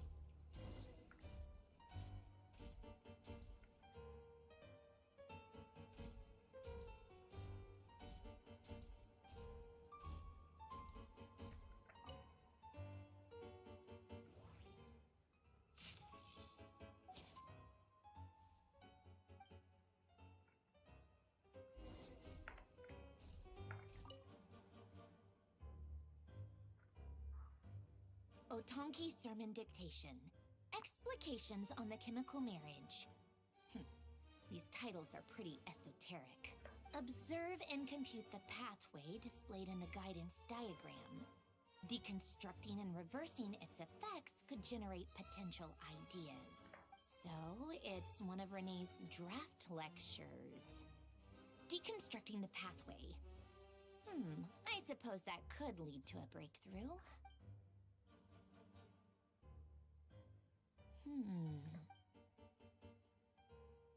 This is so long. This guy sure loves showing off his knowledge.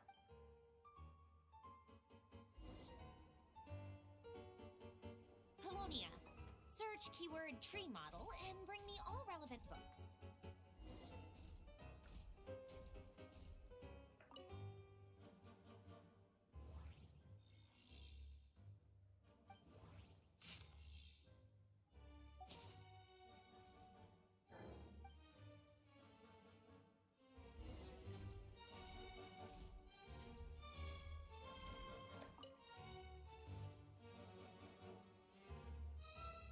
Most of the experimental devices proposed by the Lilia Crucis Ordo are built based on the simple and basic logical structure of a tree model. Lilia Crucis. Guess they were trying to cover up the name of the Nautitzenkreuz Ordo? When Duke St. Germanus departed, he said, "It seems that there's no going back." Alas, he is only a genius when it comes to machines. In all other things, he is but ordinary. Excuse me? I'm sorry. That's just ridiculous. What kind of book is this? Great Detective Herlock, The Alchemist and the Clockwork Saint? Isn't this a novel? Come on. Still, the author swears that they knew Renee well. Whatever. I guess it's not beyond the realms of possibility that Renee would say nonsense like that on occasion. Memory, wishes, souls, and persona. Frankly, this sounds more like occultism, but if Albedo vouches for it, I suppose there must be some alchemical basis to these techniques. The way Alain Guillotin saw it, the world was comprised of machines. The universe needed machines, and thus his technologies were created. That's why I was born.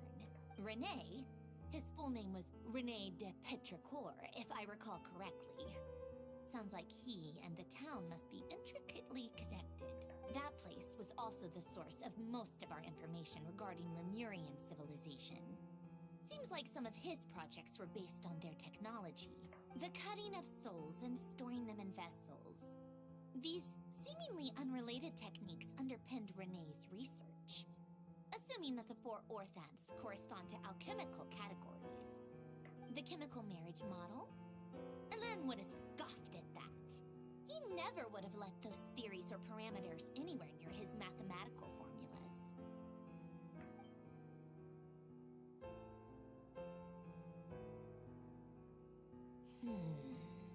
What was Alan's view on Renee?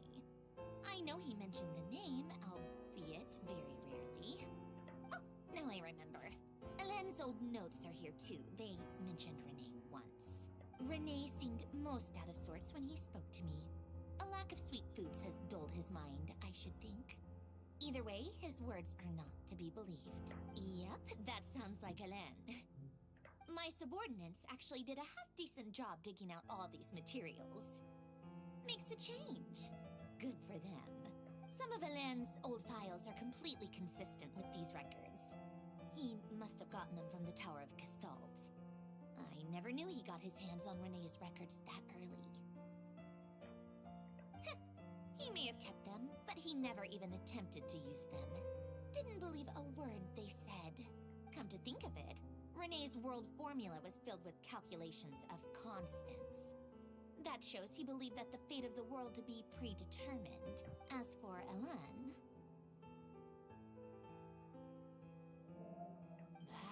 it's been too long. I forget what he said. What would he have said? A guy like him, fervent believer in machines, but not headstrong enough. The world can be changed. It is worth persevering. Yes, that's how he used to think at least. He created that procedure to save this world.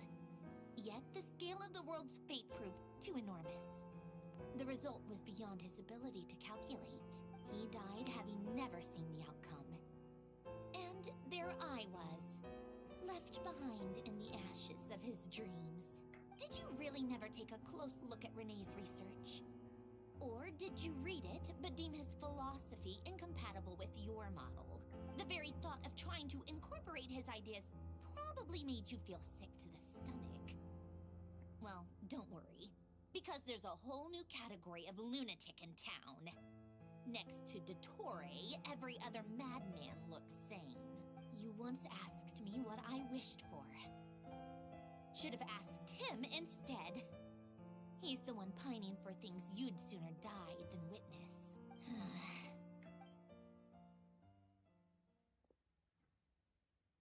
Even the tiniest variable can make big waves in the present. Now then, allow me to put these incompatible fragments together in your stead. First, establish and verify the existence of the Great Circle. Absolute nihil on one end, absolute reality on the other. Now, search between these two extremes. Then, the construction criteria. Variables. The sparks of civilization shall run out unless we consider introducing variables from outside the system. Input variables. Traverse the world, space-time, and civilization. Then extract the essential nodes from the records to determine which variables they point to. The primordial power that differentiated itself from the void. The power of light. Yes, light. Records. Hyperborea. This is horrendously complicated. After all that, I'm still missing a few variables. I need to think this through again. How do you think it looks, Pulonia?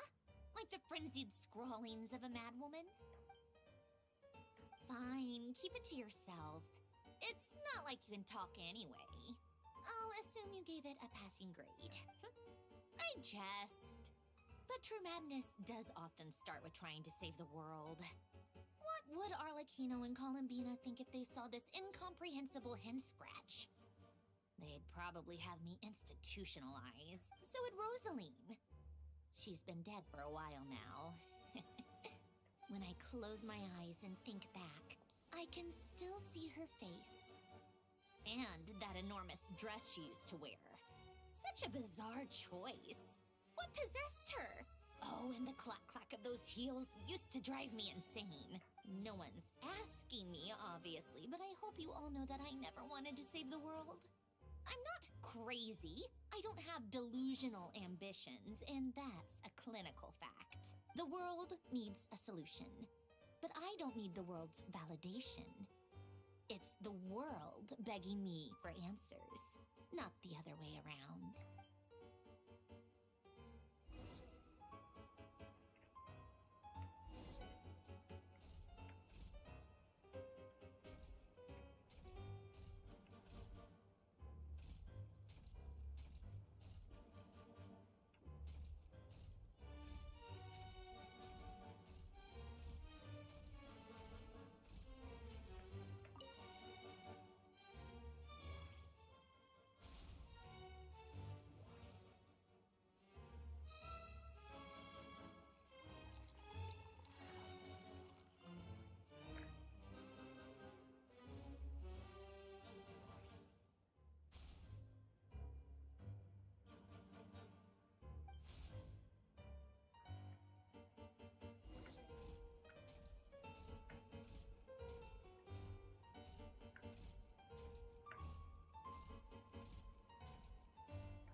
Oh, cookies to go with the tea. Let's see. They must be from that person who brought those documents. I see they're from Hotel de Boer. Something's written on the box. We are proud to present this homage to the Fortress of Meropede's fun-filled mill collection system. Fortune cookies. Have a lucky start to your day. Sounds like a dumb gimmick to me.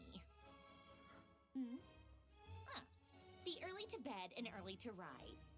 Get plenty of sun and drink plenty of water. Then things will surely go well for you. What? Are you kidding me? Somehow I doubt that an early night and a glass of water is magically gonna save a world on the brink of existential peril.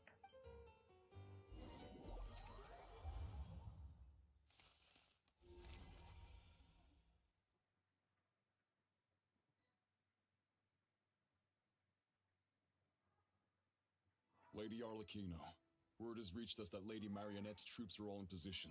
They are ready to act as soon as the order is given. Excellent. The only thing is, they are fewer in number than we expected. It looks like many of them must have lost their lives at the hand of the monsters released by the Doctor. Can't be helped. Allow them to join our ranks, and keep in contact. As you wish.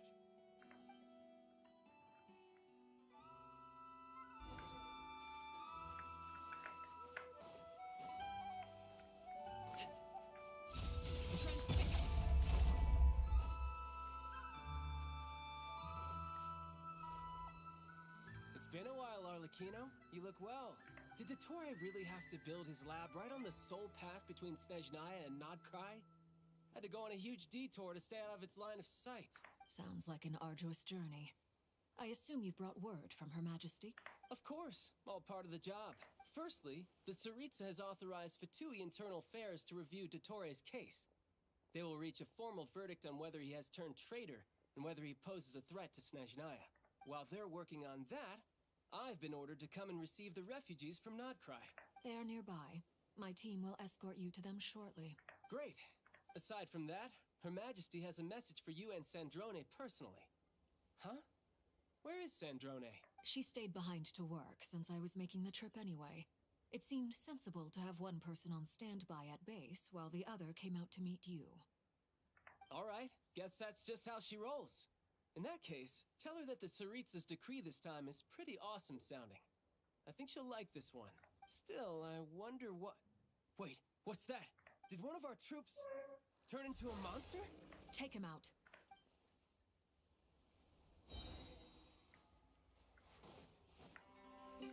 Late ball. You can run, but you can't hide.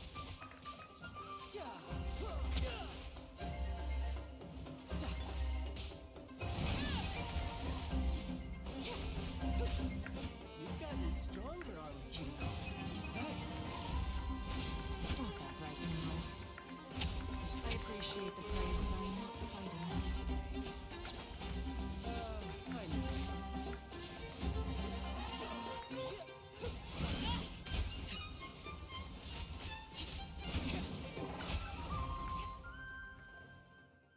can't believe it. He was a living, breathing human one moment, and the next... Another fine piece of work by our dear colleague, I'm afraid. What in the world has been going on in Nodcry? A lot. But long story short, Dottore stole 2 moon marrows that should have belonged to Columbina, then built a 3rd moon marrow of his own to concentrate the Trilunar Authority in his hands. What? What do you mean he built a moon marrow? People build roads and houses, not moon marrows. What's his next DIY project? He's gonna build a god? You could stand to be less surprised. We are harbingers. The work we are engaged in makes the creation of gods seem mundane by comparison. I tell everyone who asks that you once crossed swords with Rex Lapis while serving as a key supporter for Rosaline's plan. But right now, you're acting like a common adventurer. Thanks for speaking up for me. Those 2 really took me for a ride back then. Then again, surely no common adventurer would manage to get tangled up with them the way I did. That's gotta count in my favor, right? It almost sounds like you wish to repeat the experience. I might have to lower my opinion of you. No. I'll stop talking. Please, go on. Dottore is currently still experimenting with his newfound power in ways that continue to corrode the outside world. As for the human mutation, I believe this is simply a consequence of his experiments, and not a strategic move. That radiant beast was once a subordinate of Sandrone's. I suspect he was only allowed to live so that he could become an experimental subject. Also, those of us who fought Dottore have been afflicted with a curse. As such, I cannot leave Nodcry. This is so much worse than I thought. No wonder Her Majesty's decree is so extreme. While these exceptional circumstances persist, the Harbingers are hereby authorized to use unilateral executive powers.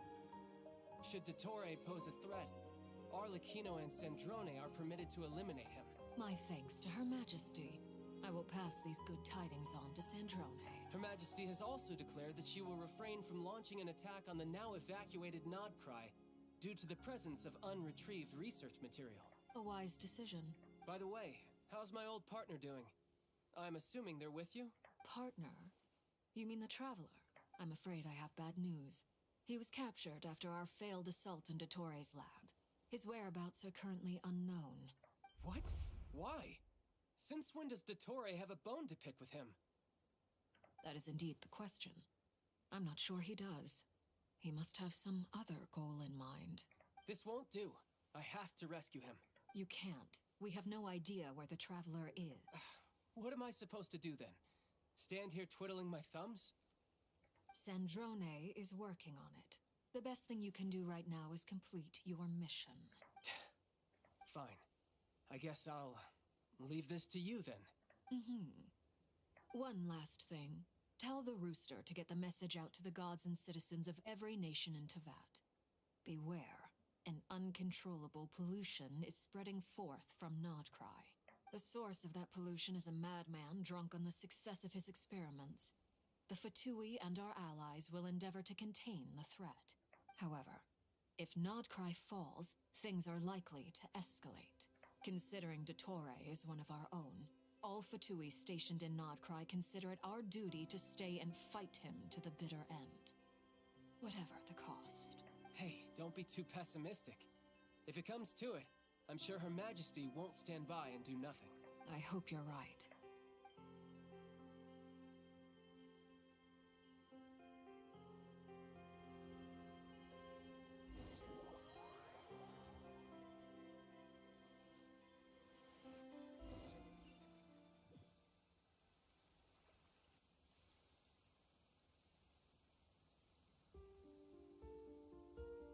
You're right on time. Thanks. Hey, do you think I'll get that gliding exam exemption? Bro, of all the things that's going on. I made sure I was on my best behavior in Mondstadt. I landed well outside the city and walked in through the gates. I'll help you apply, don't worry. For now, let's see what we have here. What are the Doctor's energy fields even made from? The usual attract and repel principles that govern Kuvaki don't seem to apply to them. They are very mysterious, but ultimately, they appear to be comprised of energies from the 3 realms, thanks to research by Master in the Hexen Circle. We know that Tevat's 7 elements are derived from the more primordial power of the light. Since you have the power of the dragon Durin within you, I'm sure you can already tell that this energy field contains no abyssal energy. That's true. It's not abyssal energy. It's something pure, wild, and untamed. I've been thinking about something. Do you still remember the device that Dory supplied from the Academia when you and Miss Columbina fought Rerir? That was one of the most marvelous feats of ingenuity I've ever seen. The design, the craftsmanship, the material selection. I couldn't fault any of it, not to mention the operating principles. Surely the most ingenious feature of all. Dory didn't go into detail on how it functions, but I have a working theory. The clue was that Miss Columbina was somehow able to use the pyro energy that you provided, despite the fact that, as a moon goddess, she should only be able to use light realm energy in principle. Now, all elemental energy is, of course, derived from light realm energy to begin with. Hence, I suspect that the device works by restoring elemental energy to its original state. This presumes a theoretical model of the 7 elements akin to that of light refracted through a prism. Perhaps it is no mere analogy. Maybe there is indeed a prism in this model. I almost wonder if the idea for the device was conceived based on direct observations of said prism. It would explain how such an ironclad design concept was achieved. It is at once a masterwork of engineering and a groundbreaking application of the Academia's latest elemental theories. I suspect only Lesser Lord Kusanali herself could have devised such an ambitious technology. But back to the energy field before us. If this is pure light realm energy, its relation to elemental energy is one of integration versus division. Or you could say that the former contains the latter. Could this mean that elemental energy can dilute the power of the light realm? Should we give it a try? We should.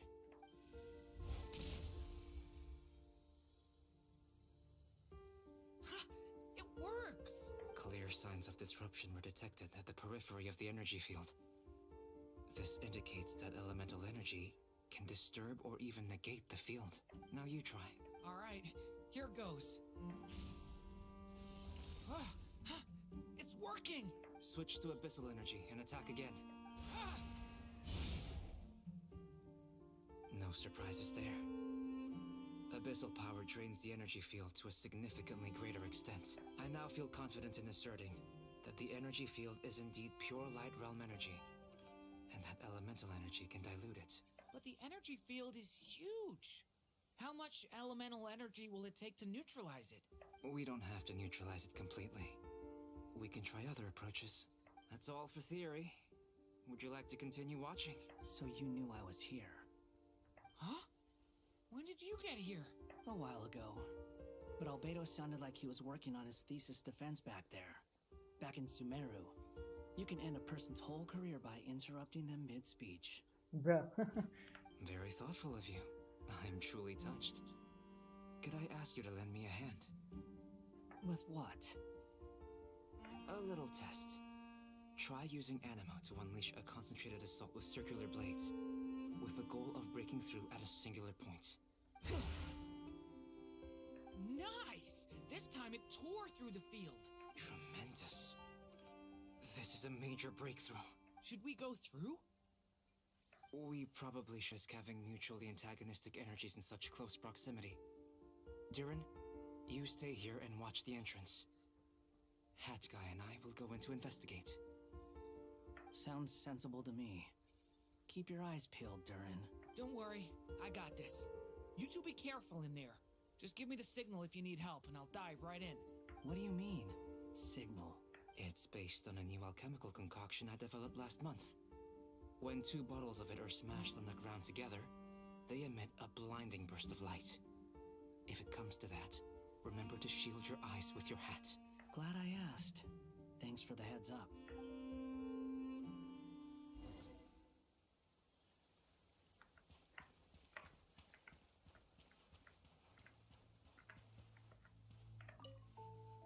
Like I thought.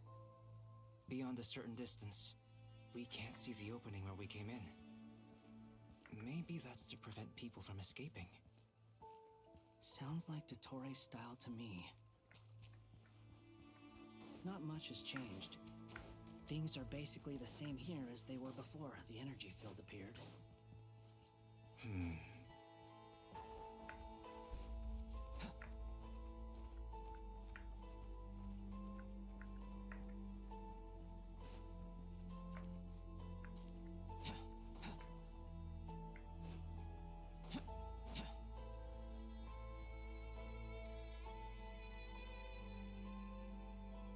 They have no heartbeats and they're not breathing.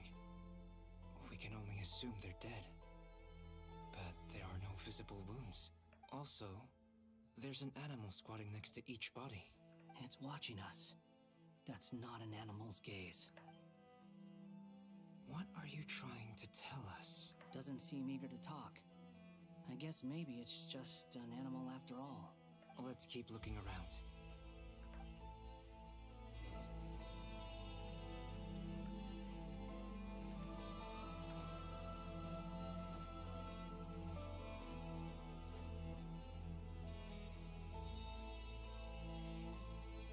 Same situation everywhere.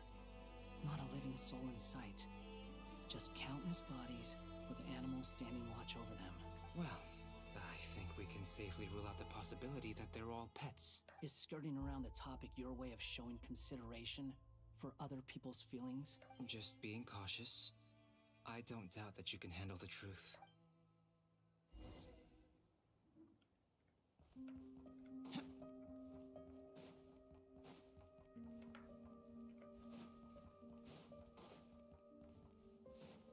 Careful. Please, help us. Please. Over. Please, help us. Please. What happened here? I don't know. Suddenly, everyone collapsed. Then my line of sight got lower. I still have some of my senses left. I gotta get out of here.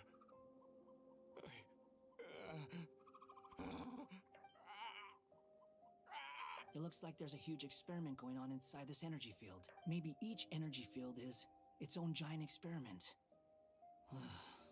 Vile. He's swapping human minds with those of animals. Even without the other circumstances, this would be an extremely radical experiment.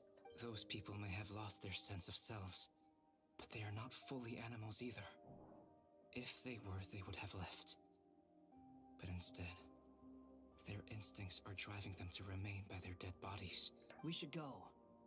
No sense in sticking around here longer than we need to. Agreed.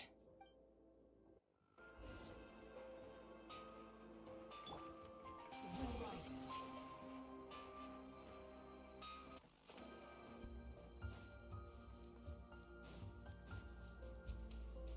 Squall and fury.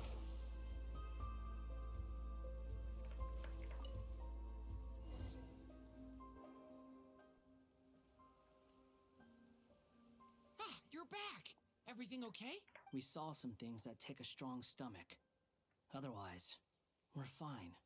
We should share our findings with the others.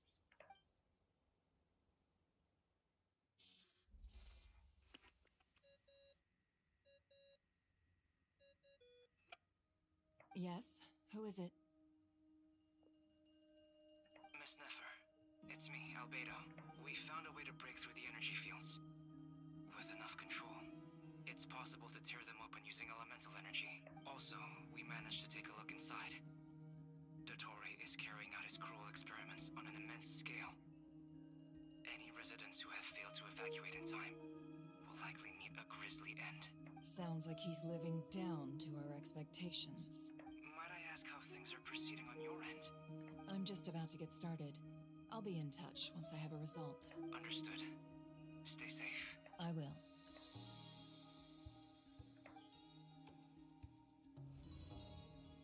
Well, Nefer, I'll link up with you once my tasks are complete. What makes you think I'd need you to do that? I'll need it. And considering the way you approach certain matters, I think you'll be better off with me present.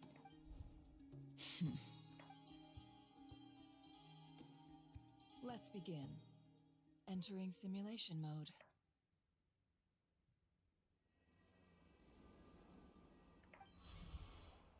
A vast wasteland. Is this the Traveler's inner world?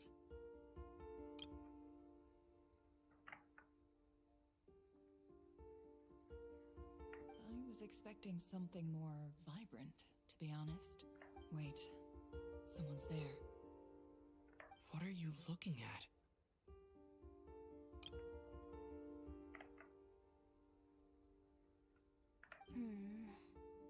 In that case, I'll look at it with you.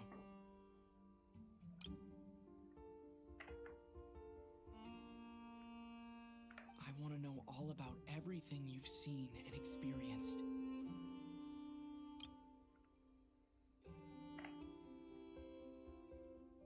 Is there somewhere I should return to?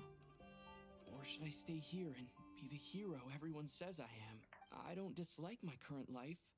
Roaming the land, fighting battles, accomplishing missions, earning a living, looking after Paimon.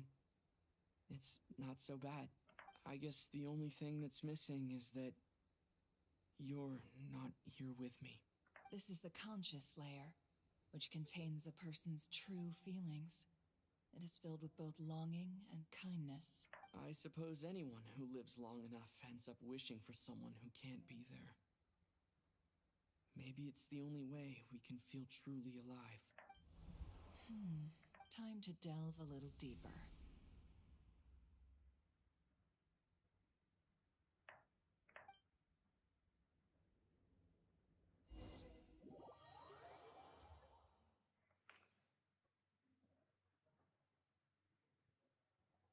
Nasha Town is hardly the optimal choice for a place to live, but it has character and a reasonable population density. What are you trying to say? Oh, don't be nervous. I was just thinking where might make a good starting point for your journey. Perhaps I should send you further afield. Conria, perhaps. Conria ceased to exist long ago. Once again, you fail to understand the possibilities that the Tri-Lune creates. Anything that has existed in the past, I can now recreate. You simply do not wish to see that happen. That might be because you miss your sibling and fear getting answers that you are not ready to learn. But this is not for me to judge. If we are to collaborate, we need to maintain an amicable relationship. In a moment, you will be able to... Oh no. What are you...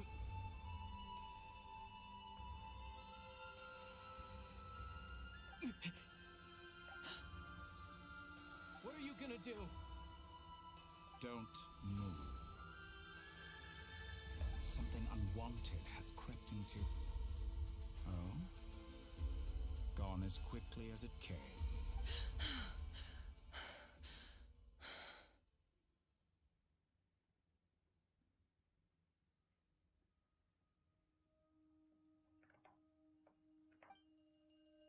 Did you save me? If I hadn't cut the connection, Dottore might have caught you from the other side and destroyed you. This was a good idea, but once is plenty. You were exceptionally brave. Excellent work.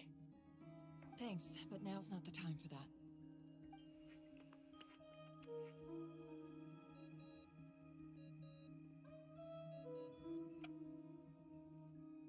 Albedo speaking. I think I know where he is.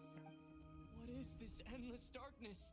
I can't see anything, even though my eyes are wide open. But why? What happened? Ah, sorry about that. I take it you didn't notice. Just now, a friend of yours took a little peek into your mind. Could it be Nefer? How did she do it? Did she use something as a medium to connect to me? Do you think she's aware of your current circumstances? Oh dear. Have I stunned you into silence? I only wanted to slow down your time a little so I could stop your intruder in her tracks. It would have been nice to capture the spy. I must say, I'm finding the ability to adjust the flow of time rather intriguing. The moment you closed your eyes, time seemed to grow impossibly viscous, didn't it? A whole month passed before you opened your eyes again, but only for you. No one else was affected. I dare say this is something only a god can achieve. Point taken. You've proven once again that you have god-tier powers. Oh, you misunderstand. This wasn't about proving a point. I was testing things out. I find I learn best by doing, and I have to admit, time is not the easiest dimension to control. I only wanted to make you sleep for a short while, but it ended up lasting a whole month. Clearly some finesse is required to wield the authority over time as I wish. I hope you're not angry with me.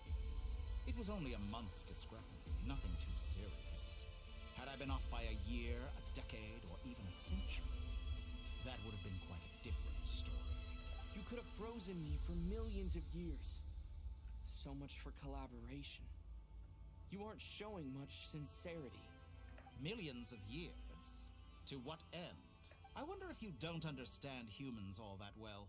They are very pragmatic creatures who understand only that which they can perceive with their senses. If I had you sit here for a week, I imagine people might sympathize.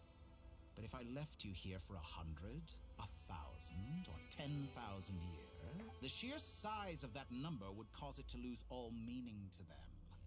They would not have the capacity to comprehend your suffering, and thus they could not empathize. Unfortunately, while gods do exist in Teyvat, it is ordinary humans that account for most of the population. Their lifespans are so limited, their bodies so fragile. Did you ever really hope that they could begin to understand someone like you? Your long life and unique origins make you fundamentally different from them. How long will it be before they start to treat you like the alien you are? Before you are ostracized, outcast?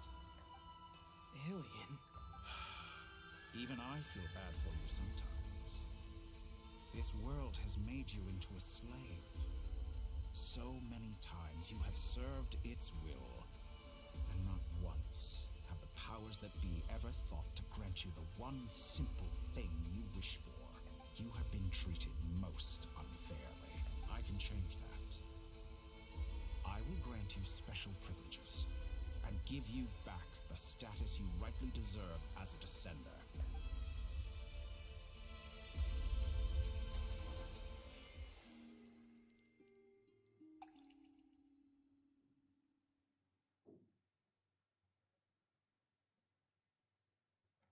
I've entered the past 3 times at this point, but I still have so many questions.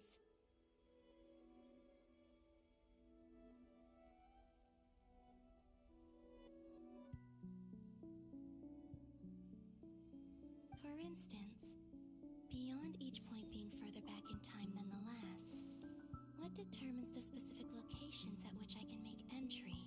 So far, the common thread linking all 3 scenarios is that the Traveler has been present, but it's more than that. I know I sensed something familiar around him. What was it? I'll keep this question in mind as I carry on.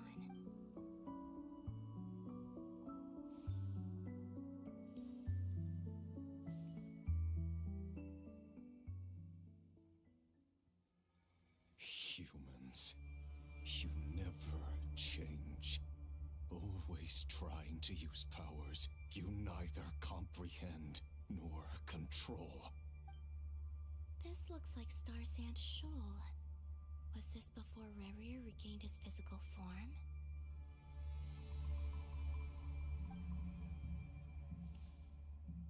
You've messed with the cannon again, huh? Sorry, but this round's not gonna go your way. The cannon. That's right. I was at Silvermoon Hall and I sensed an abnormal Kuvaki fluctuation coming from Nasha Town. And right after that, came an ominous power emanating from Star Sand Shoal. My body was once torn into countless pieces. and hurled into the swirling chaos of time itself. But even so, my life and will were not extinguished. I wonder if I could try to prevent his resurrection. But how would I do it? What can I do, here and now? Traveler! Behind you! Look at that light! No, I won't make it in time. He's using the Kuvaki shield, like I taught him. Is he going to use it to block the cannon's beam? He's strong. I'm sure he can manage. But the force released when the beam impacts the shield might lead to collateral damage. Easy Island. The Frost Moon Scions will be exposed to lethal levels of Kuvaki. A question, if I may. Kind Miss Columbina. When the cannon's Kuvaki beam was deflected earlier, I saw several bolts of energy streak toward Hisi Island, only to be blocked. Did you also have a hand in that? Maybe that really was me after all. Well, future me. But I don't know if I have enough power left.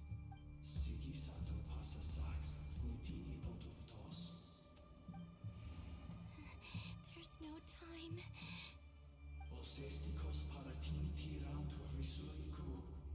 I have to make it. Oh, Frost Moon. Oh, great land. Oh, slumbering moonlight of Nodcry. If you can hear me, if you can sense my call, then please, heed me once more!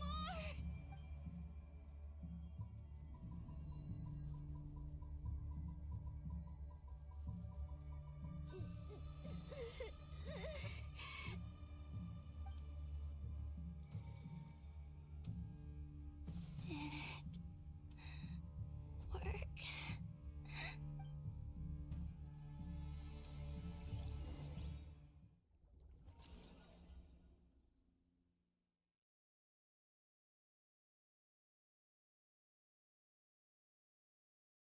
Hey, wake up. Hey, did you hear me? Columbina, I said wake up now! Oh, good morning, Sandrone. It's 3 in the afternoon, actually. And could you kindly not use my quarters as your personal nap room next time? But I feel so safe here. And your coffee, right? It's so bitter, but it smells lovely. It's like you were raised by wolves in a forest or something. What did you drink growing up? Grass tea? The Frost Moon Scions certainly led a more frugal existence than the Fatui. Then I'll bet you've never eaten one of these before. It smells delicious. That's because it's a Fontanian recipe. I had a little free time today, so I made a batch. Rosaline will be here shortly, but if you really can't wait, I guess you can go ahead and... Hey, at least let me finish before you start eating! Did the Frost Moon Scions not teach you basic table manners? Or did the rules not apply to you because you're the high and mighty moon goddess? These are so tasty. Of course they are. I made them. I was worried they might contain traces of machine oil. What? You know, there's something I've always wanted to ask you. Why did you leave your old home and join the Fatui? I mean, I'm sure their food was awful. But there's gotta be more to it than that. Well, life there didn't go quite how I imagined. What were you expecting? You're a god. Your followers are gonna make some demands of you, right? Surely you can just answer a few prayers here and there in return for the free food and drink. How bad can it be? Well, would you help other people just for free food and drink? The doctor told me that you were created by a great mechanic, Lord something Fisher. The Lord Artificer. Ugh, some people can't keep their mouths shut. Oh, Lord Artificer. And didn't he have something to do with the, narcissist Narcissenkreuz Ordo. Yes, that was it. Narcissenkreuz Ordo. So, would you try to fulfill their wishes? You must be joking. I wouldn't go even if they paid me. I don't even know them. Exactly. Well, I felt the same way. I did not know the people who made demands of me. Huh. What do you know? We're on the same page for once. In his later years, Elen did ask me if there was anything I wanted to do.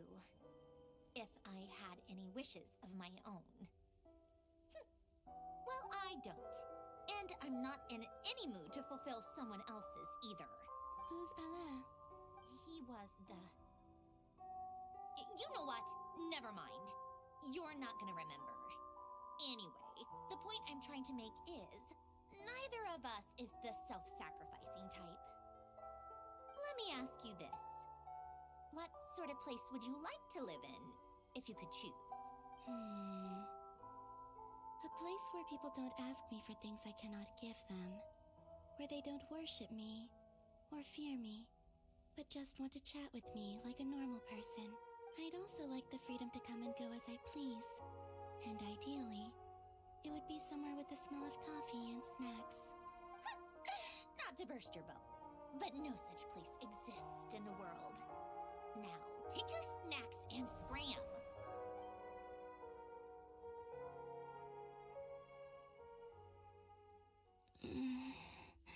Did I pass out?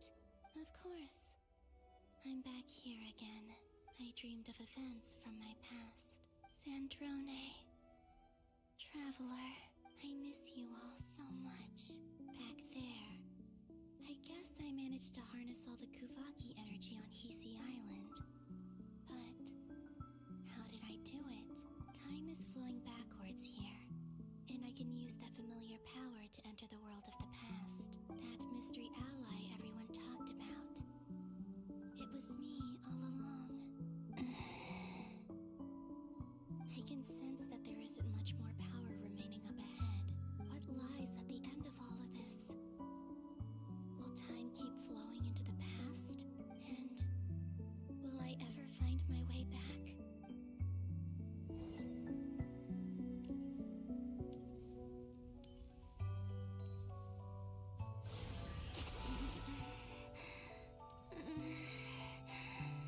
It's getting harder and harder to use my power.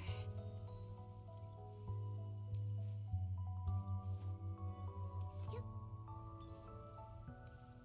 I'm no match for the abyss in this state. I need to avoid the contaminated fragments.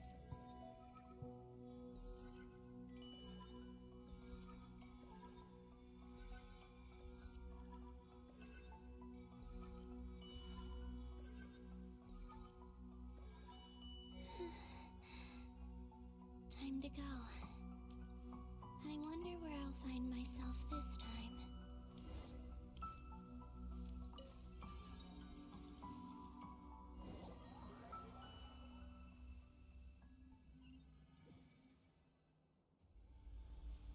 The Final Night Cemetery. This is where Flins is based. Or not? How are we supposed to read through this many files? Difficult, yes. But it is also our most efficient option. Seems like they're searching for information. Oh, I remember. Flins and Varka talked about some files on the Wild Hunt. Was this my doing too? To expose the true intentions of this Rerir, we need to dive into Nodcry's history. Are my actions changing the past? Or are they simply completing a process? Is all of this inevitable? Or am I the one making these decisions? If I choose not to help them now, will it change how things turn out? Hope we don't land on our heads then. They're my friends. I can't not help them.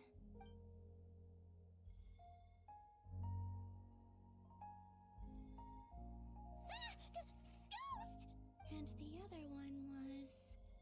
here. Hey! Another file's moving!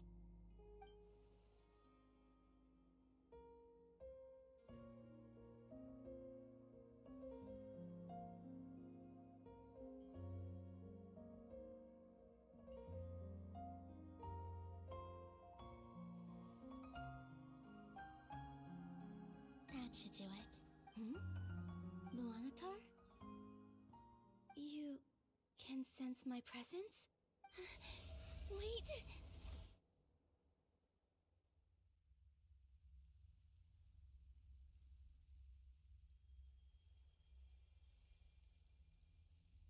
Luanatar. So she's that familiar presence I've been sensing all along. She's always been by the Traveler's side. That explains why the Traveler has been there each time I've entered the past. But why Luanatar?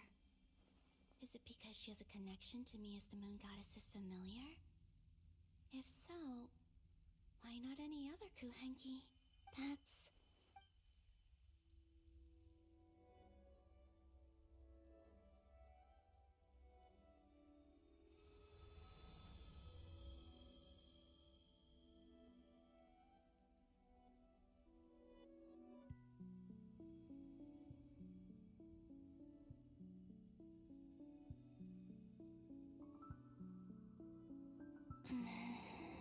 I cannot sense any power up ahead. Just a void, stretching out into infinity. This is likely my final chance to enter the past. It's now or never. I have to find a way back.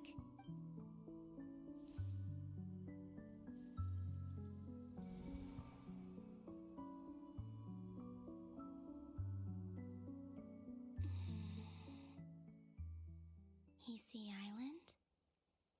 How far back in time is this? Where's Luanatar? I can't sense her presence this time. Oh, seeing Ineffa and Aino reunited like that sure was heartwarming. Traveler, Paimon. No, stay calm. I don't have much power left to change things. I don't even have that much time left here. Think, Columbina. How do I find a way back? A way back... to where? Do I go back to Moon Prayer Night? Or to the future that followed? And if I return in my current state, what will become of me then? Dottore's actions that day proved that he'd been planning that for a long time. He had already seized the power of 2 moon marrows before capturing me. Even if I managed to get back, how can I fight against him when he wields the Tri-Lune Authority? I can't. If I go back like this, I'll be playing right into his hands. I have to find some way of rivaling the power he has usurped. Wait. Time flowing backwards. The Tri-Lune Authority. Does that mean... I think I know what the final destination of this lunar reflection might be. I know what I must do. Speaking of homes, we must already be close to where the Frost Moon Scions live. The vibe here feels different, just like the scenery. But how do I communicate my plan to my friends? Should I write it down here? No. Someone else will see it. I need something with a close connection to me. Something I can use as a medium to tell them what's happened to me in here. Now it makes sense.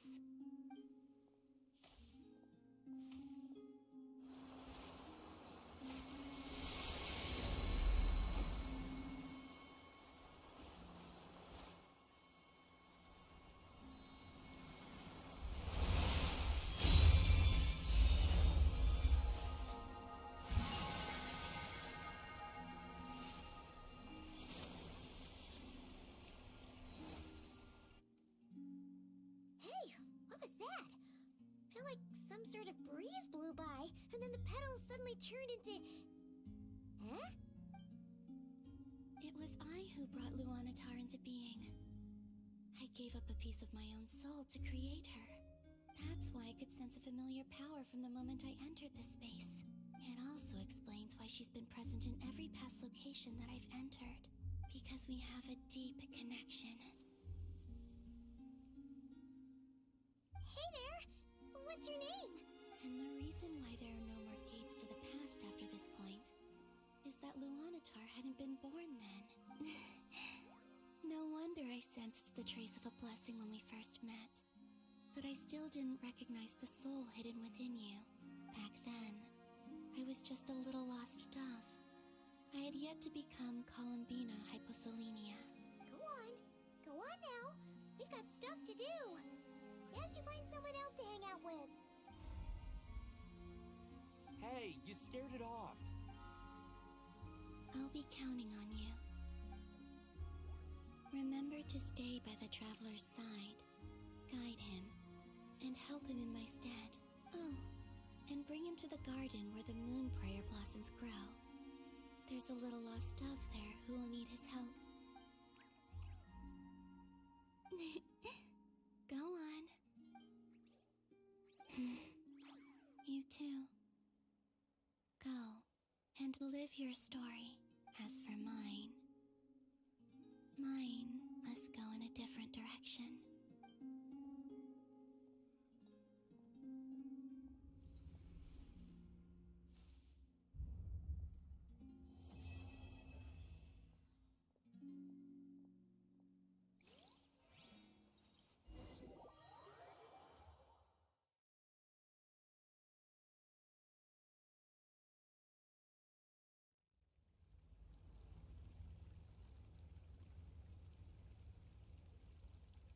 How would you like to experience the thrill of never being held accountable for your actions? You could crush people like ants without consequence, or tear off their heads or limbs as you please. Believe me, such a life is but one small step away. What point is he trying to make? Freedom? But the freedom to kill? To do evil and get away with it? Why would you offer me that? The creation of a world is the ultimate scientific experiment. I have taken my research to the highest level, where I shall be not just a god, but also a servant to many sacred spirits. I shall heed the truth and perform holy deeds. A god's laboratory is the perfect playground, but it needs the right occupant to explore its full potential. Mortals are found everywhere one looks. Not so with Descenders. I'd prefer my first guest to be a distinguished individual such as yourself. And I know you could make the most of the opportunities it offers. So the condition for entering the new world is to take innocent lives. In the same dilemma that Rerir once faced.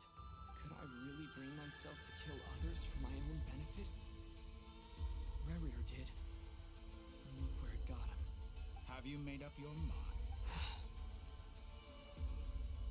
I can't do it. Your playground is no place for me. You're putting your hopes on the wrong person. But we both know I'm not quite the hero you say I am either. I have my own reasons for the journey I'm on. And they aren't all selfless.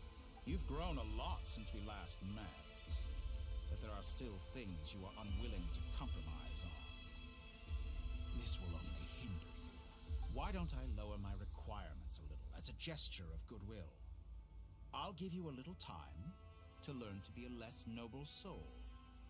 That'll make things much easier for you. I really doubt I could live that sort of life. And yet you already sound less defiant than a moment ago. The benefits appeal to you because you can read the signs of the times. Why don't we return to my research facility? Your last visit was so rushed. There is much that I have yet to show you.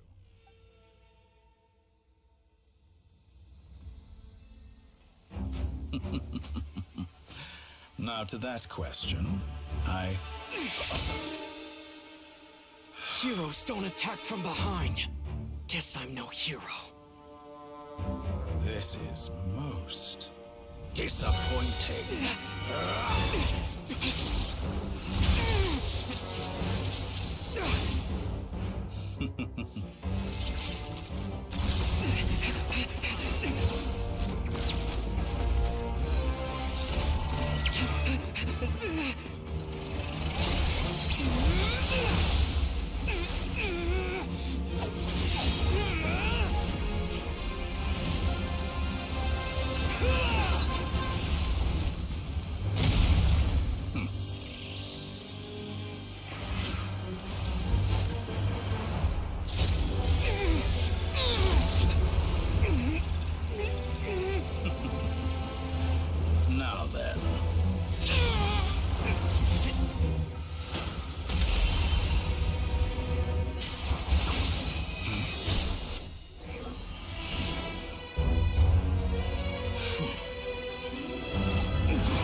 You're still gonna call me Hat Guy after that, huh? I didn't see anyone else in there who needed saving.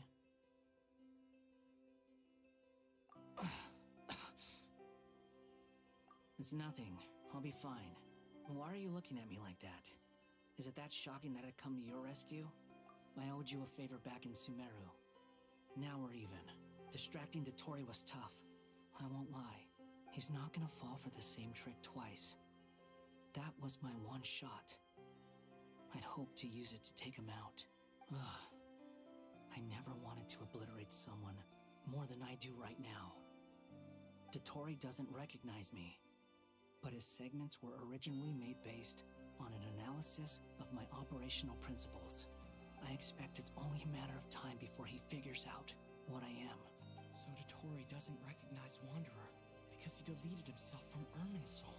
Did he really miss his only chance for revenge by saving me? Why the long face?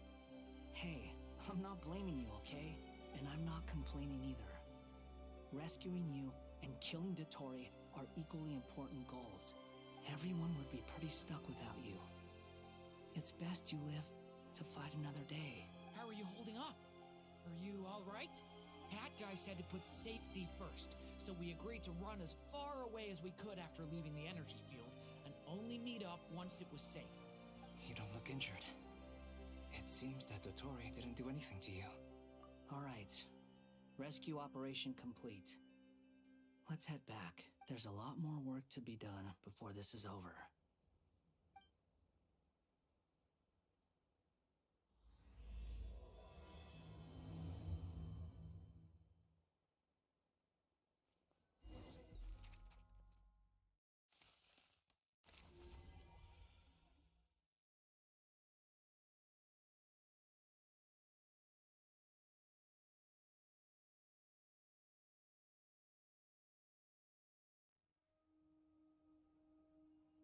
Understood. I will bear the Tsaritsa's decree in mind. I don't see what's so awesome about it, though. Does he really think everyone else is as immature as him? I'm not stooping to Tartaglia's level. I thought you might say that. How's your progress? Quite promising, actually. That alchemist Albedo gave me a few ideas. Remember how I asked you to look up some files for me? That stuff on the Natsitzenkreuz Institute. René de Petrichor and Jakob Ingold. Alain Giltan despised René's theories and methods, but he never managed to come up with better alternatives either. So I adopted some of René's ideas. I thought Alain was like a father to you. He and René were mortal enemies, were they not?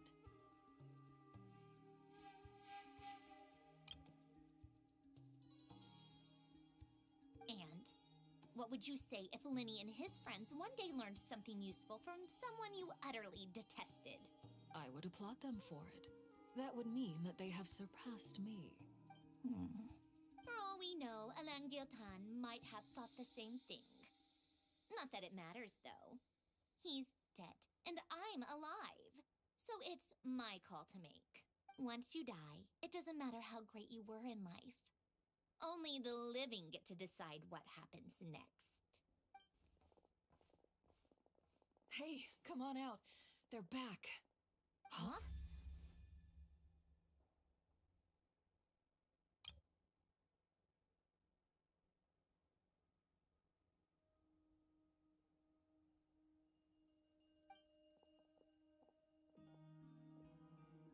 You're back? And your head's still screwed on? And you still have all your limbs? What does it look like? Way to keep your composure, madam. Excuse you. I am perfectly composed. Glad you're okay. Yes, it's a huge relief. Worry? Oh, yeah, right. You think we, the Fatui, were worried about you? We were worried sick. Hey! The Traveler and I were already friends. You are free to join this mission in whatever capacity you please. Much like your tea parties. It's a laugh a minute with you guys. I must say, I was quite surprised when Mr. Albedo told me he would need no additional aid. We discussed this on our way back as well. I am rarely so unequivocal. But in this case, we had full confidence in Hat Guy. He said he knew what he was doing. Albedo and I pretty much had to just wait outside on standby. Meanwhile, Hat Guy broke into the energy field and rescued the Traveler solo. You didn't have to mention that. Well, I'm thoroughly impressed. You are a force to be reckoned with, Hat Guy. Is he back? Is he really back? Traveler! It's really you!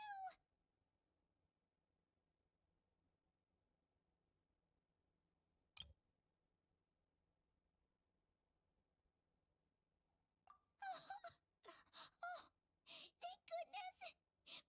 Paimon missed you so much! You can finally breathe easy, Paimon. It's great to have you back in one piece! Oh, Paimon's been having nightmares the whole time you were gone! Look at them. You know, once you reach my age, there's nothing better than watching a misty-eyed reunion between friends. It's nothing. Same goes when you get to my age, too. I bet Aino and Ineffa would be tearing up as well if they were here. Varka, I'm not sure Ineffa can cry. Oh, yeah, good point. Hey, your eyes are looking a little red and puffy. Come here. Let's hug it out. What? Ew, no! No, thank you. You're not my dad, okay? Knock it off! Everyone, I'm sorry for all the trouble I caused you. But the silver lining is, I didn't come away from this ordeal empty-handed. While I was being held captive, I learned a lot about Dottore's current capabilities, and what he plans to do with them. Allow me to explain.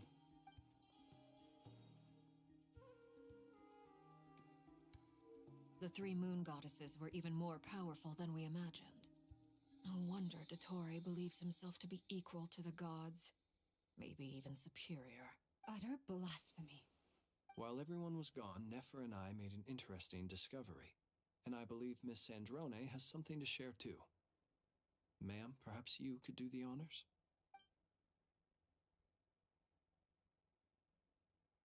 Called it. Getting rid of a pesky troublemaker like her is like trying to clean up after a crumbly cake. It always comes back to haunt you. Our next step is to find a way to bring her back. A place where time flows backwards, with no destination in sight. Surely it must have been created for a specific... But I fear the answers are buried deep into Vat's history, held by great powers beyond our reach. It sounds like she's on a specific path through time, just traveling in the opposite direction to us.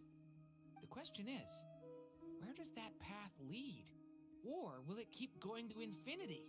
We considered that question as well. Strictly speaking, time is not infinite. Indeed not. Every road has an end. Nicole! You sure loved quietly sneaking in mid-conversation.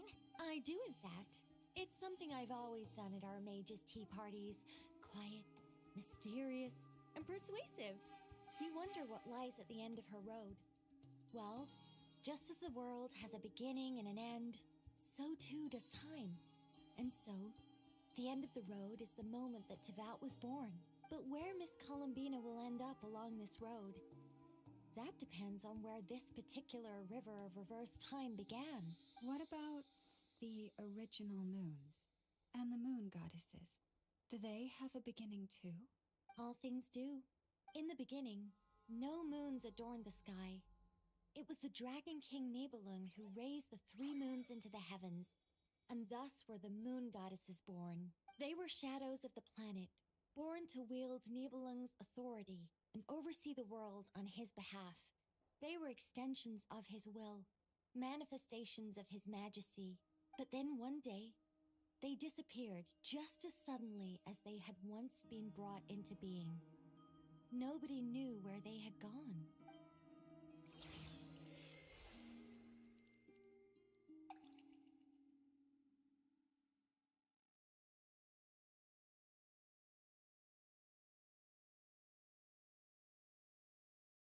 Like I thought. No more paths back to reality have emerged since. But how can I be sure that I'm going the right way without scenes from reality to keep me on track?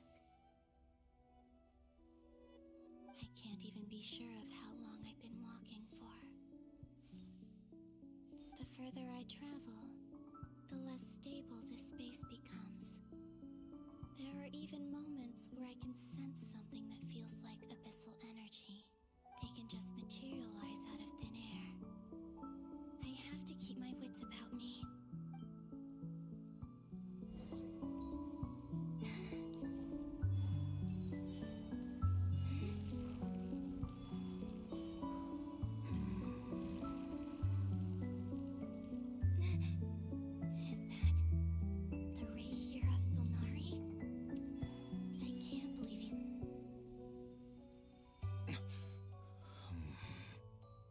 You are the moon goddess.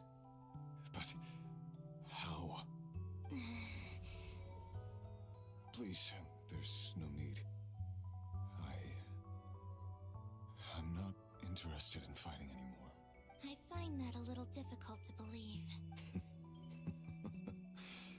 Yeah. Honestly, so do I. The way you used my own power against me was... It was a brilliant strategy. And then, in the final moment before I was thrown into this space, I got to see an old friend. Mr. Dainsleif. Right. It was so long ago now. But we were friends once. When I first got here, I was filled with hatred, remorse, and rage. How I cursed and devoured. I tore everything here apart. I was consumed by the desire to leave this place and have my vengeance. But to no avail. This is a place with no exit. This is the second time I've entered this space. Though I have no memory of the first. I was torn to shreds the moment I entered. But this time I survived. It must be partly because of this new body. And partly because of all the Kuvaki I absorbed in Nodcry. Are you the source of the abyssal power in here? Not all of it.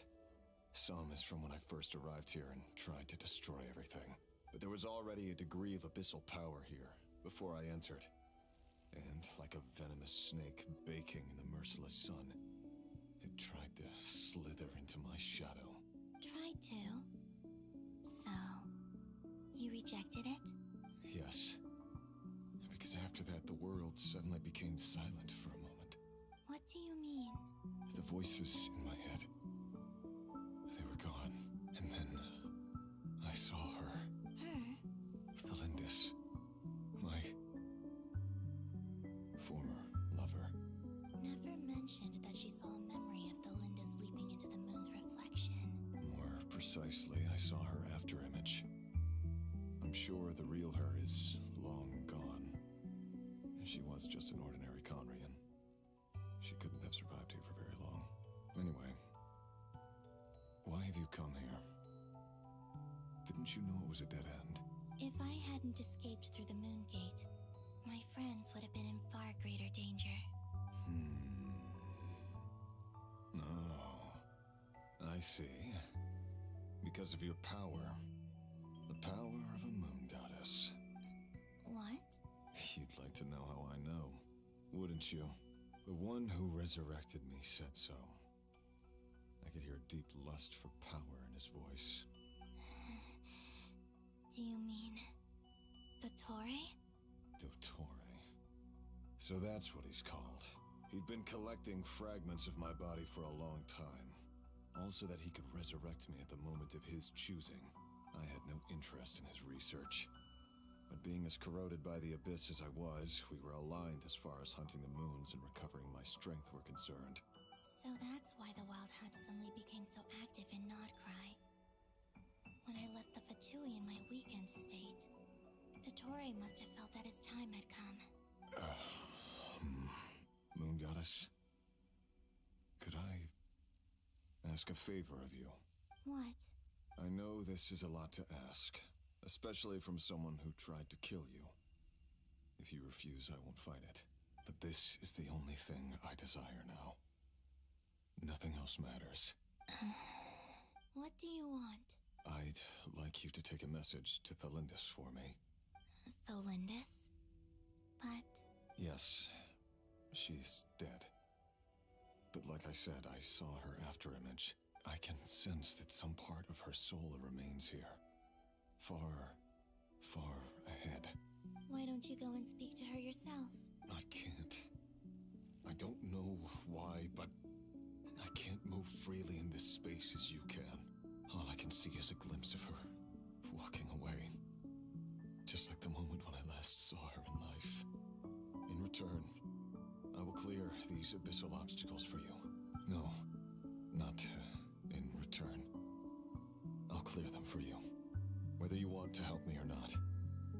It feels like something I ought to do. Why? Yeah. Why, indeed. I've been asking myself that question a lot recently. Why did I do the things I did? I'm tired of it all. Tired of the person I became. People used me. And then I turned around and started using others. I hurt a lot of people. I think I grew tired of it long ago. But I wouldn't admit it to myself. And ultimately, that's how I ended up here. What do you wish to tell her? All of it. My past. My mistakes. Everything that happened after we were separated. Is it okay if I give her the abridged version? Yeah. I'm sure there's plenty you can skip over. Just tell her the important parts. Whatever you think that means. Like the part where you relentlessly tried to kill us? It's up to you. Love demands honesty. But my relationship with Tholindis was built on lies. We hid too much from each other. But after living my whole life in the shadows, I don't want to hide anything anymore. I will do my best.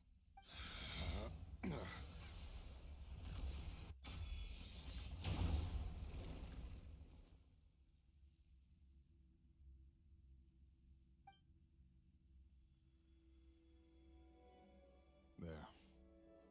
The abyss will no longer stand in your way. Even though Mr. Dainsliff felt he had to fight you, I think he still regarded you as a friend. Dane? He said that you betrayed him. But he also felt great remorse at never having understood what you were truly going through. Why tell me this? Because...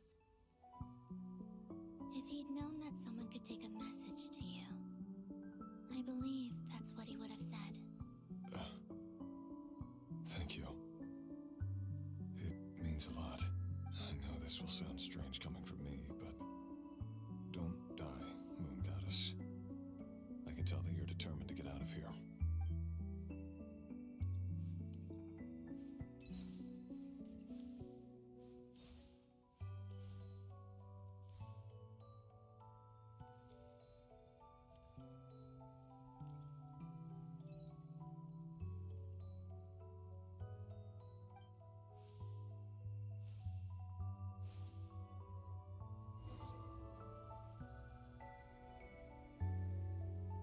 He kept his word.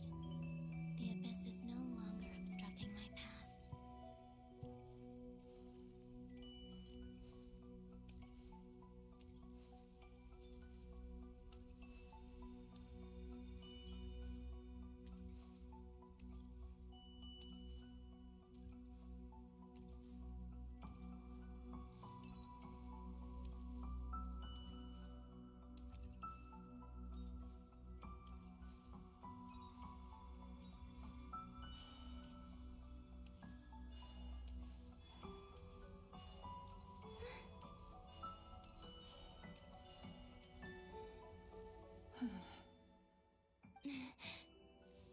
Is that Tholindis?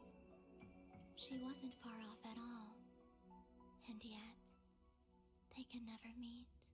Hello, Miss Tholindis. Who are you? how do you know my name? I've never seen anyone else here before. You can call me Columbina. I promised Rerir that I'd bring a message to you. Rerir? My Rerir? Is he well? He's doing better than he was. Better than he was, huh? Sounds like he's had a pretty rough time. Others have had a rough time on his account too. In many cases, their time ran out because of him. And I'm not just talking about the children of the Crimson Moon. So, things got worse before they got better. Could you tell me what happened, Miss Columbina? Are you sure you wish to know? Yes. This is my opportunity to learn the truth.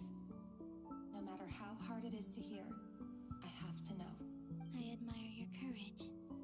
However, time is short. I cannot stay here for long.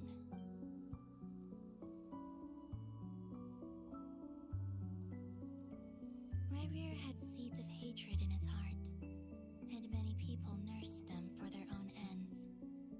On some level, everything he did was to try and find a way to see you again. But in the end, he came to regret his mistakes. He wanted to apologize for hiding his past from you.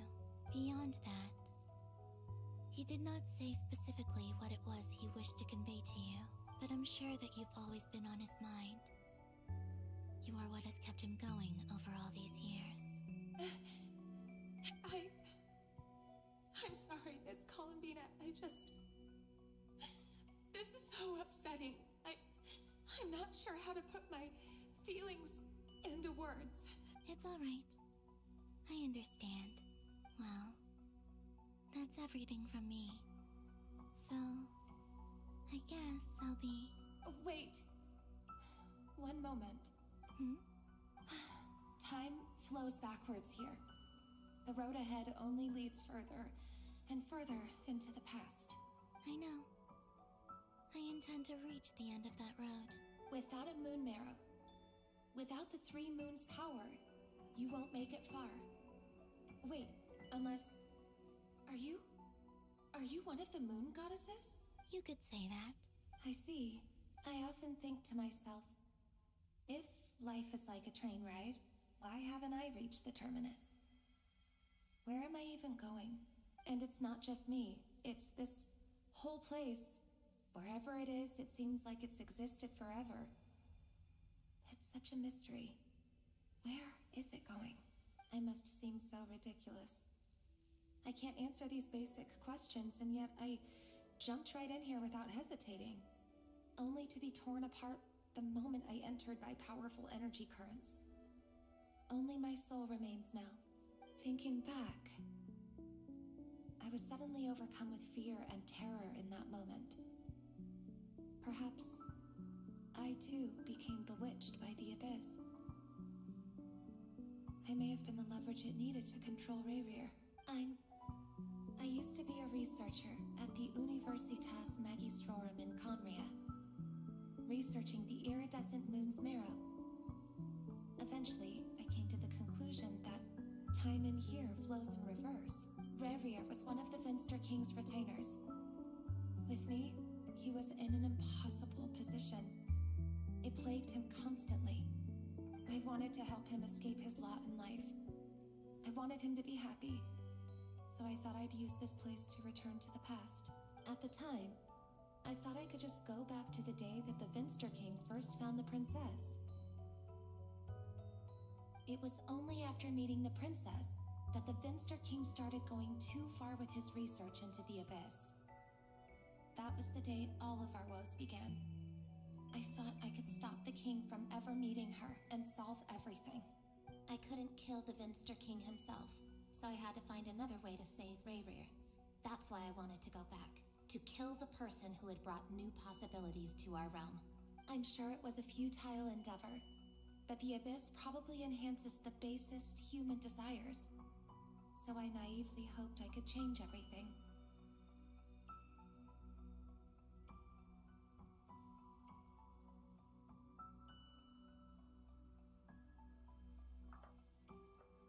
OBS volume maxல தான் இருக்கு. I was simply too weak. Like a speck of dust against the whole universe. Look at me. I didn't even survive the journey here. Not physically, at least. I know I'm never getting out of here. But you're different. You can make it, and I want to help you. I owe you that much. How do you plan to help me? Have you noticed the golden energy that exists here? Based on my past research and my observations since coming here, I believe they carry you forward faster.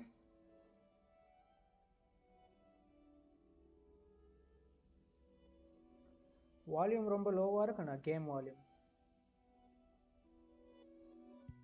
I can share what I've learned and help you understand the pattern in which this energy appears.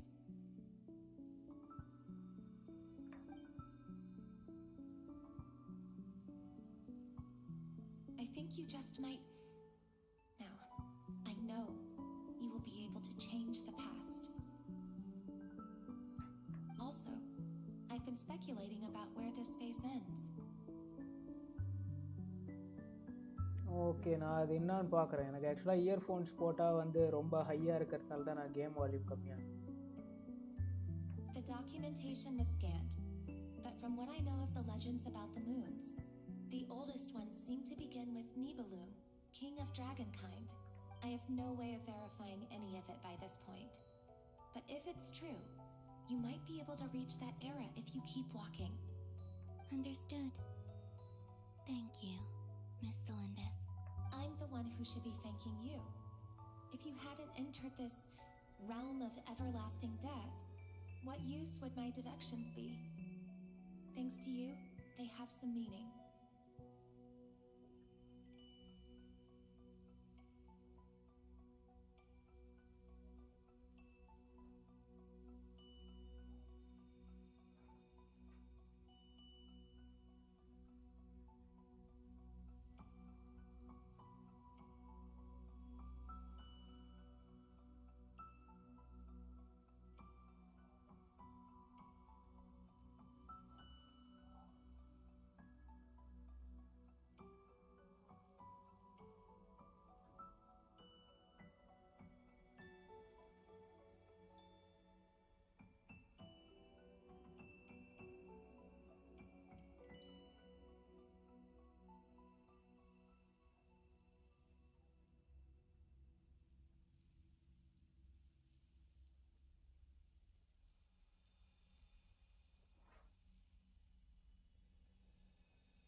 About Rerir, I'm so sorry.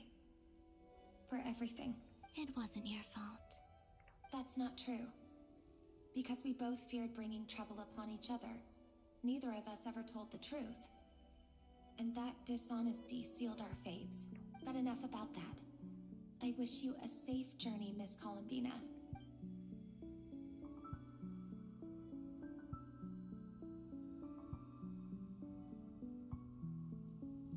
And may the outside world never have to experience pain like this again. Rerir, you're there, aren't you? I cannot see you, because you exist in the future.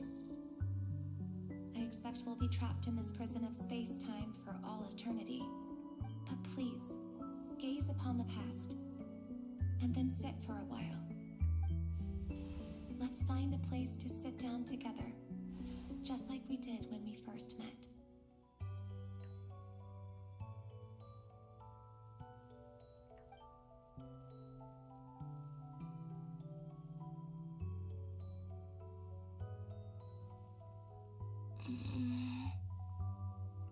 How long have I been walking? How much further till I reach the end? Is there even an end to be found? Everything's getting blurry.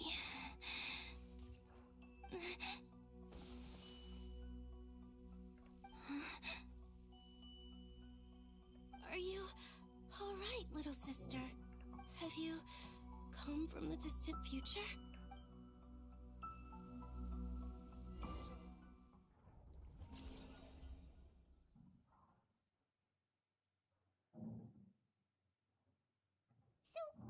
How exactly did the moons just disappear?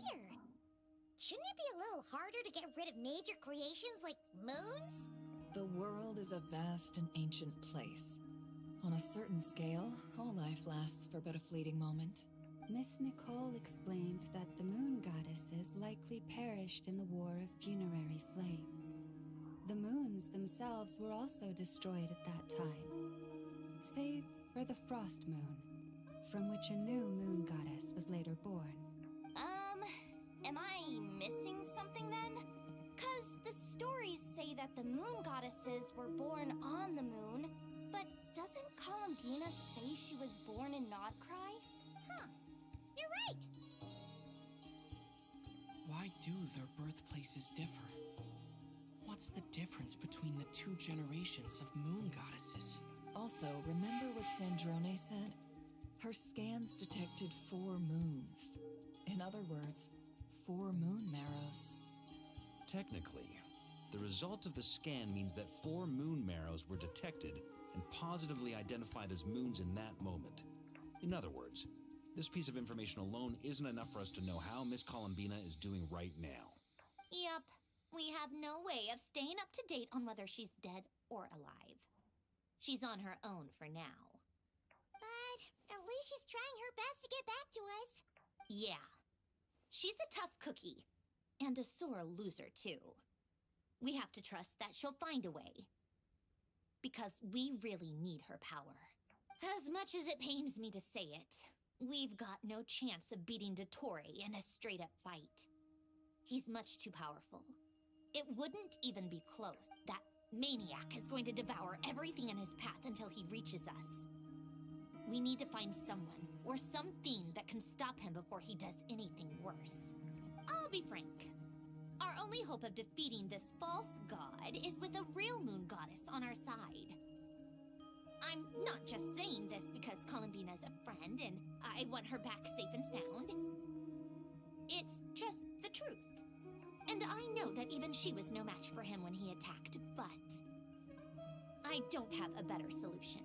We're not giving up on saving her, whether she can defeat Dottore or not. Right. Don't worry, Miss Sandrone. We're all aligned on saving Columbina. No one's trying to argue that we can only justify saving our friend because it will help save the world. This is about multitasking. We want to save both. So, she's more than just a moon goddess to you guys? Absolutely. Duh! She's part of the gang! And you are too, you know. Yes, I know. You don't need to labor the point. I knew that the moment I came running over with my documents that I was part of the in-group. I mean, if Arlecchino can fit in, I certainly can. Anyway, as for how we get Columbina back, I've been working on it constantly. But I think I'm still lacking certain information about the moon. I'd probably get there if I could continue my calculations, but the problem is, I've run out of computing power. Computing power?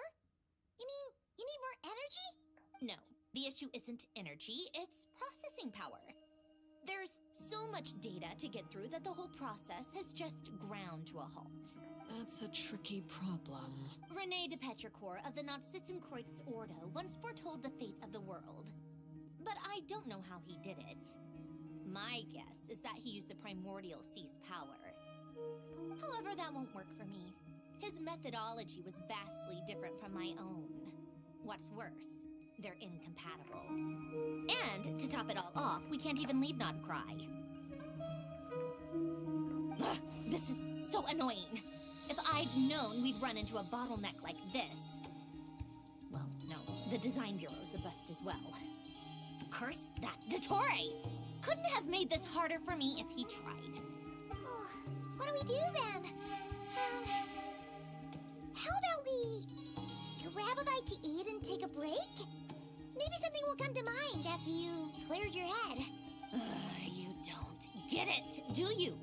I'm trying to calculate the fate of an entire world here. And I need accurate results, not fake prophecies. Where the heck am I gonna find the computing power for that? Anyway, time to shelve the discussion on technical difficulties. Being a killjoy isn't very ladylike after all. Either way, we've done what we can. Rest well, everyone. Remember to let us know if anything new comes up. Hat guy? Is he hinting that we should talk outside? Let's go somewhere a little more private.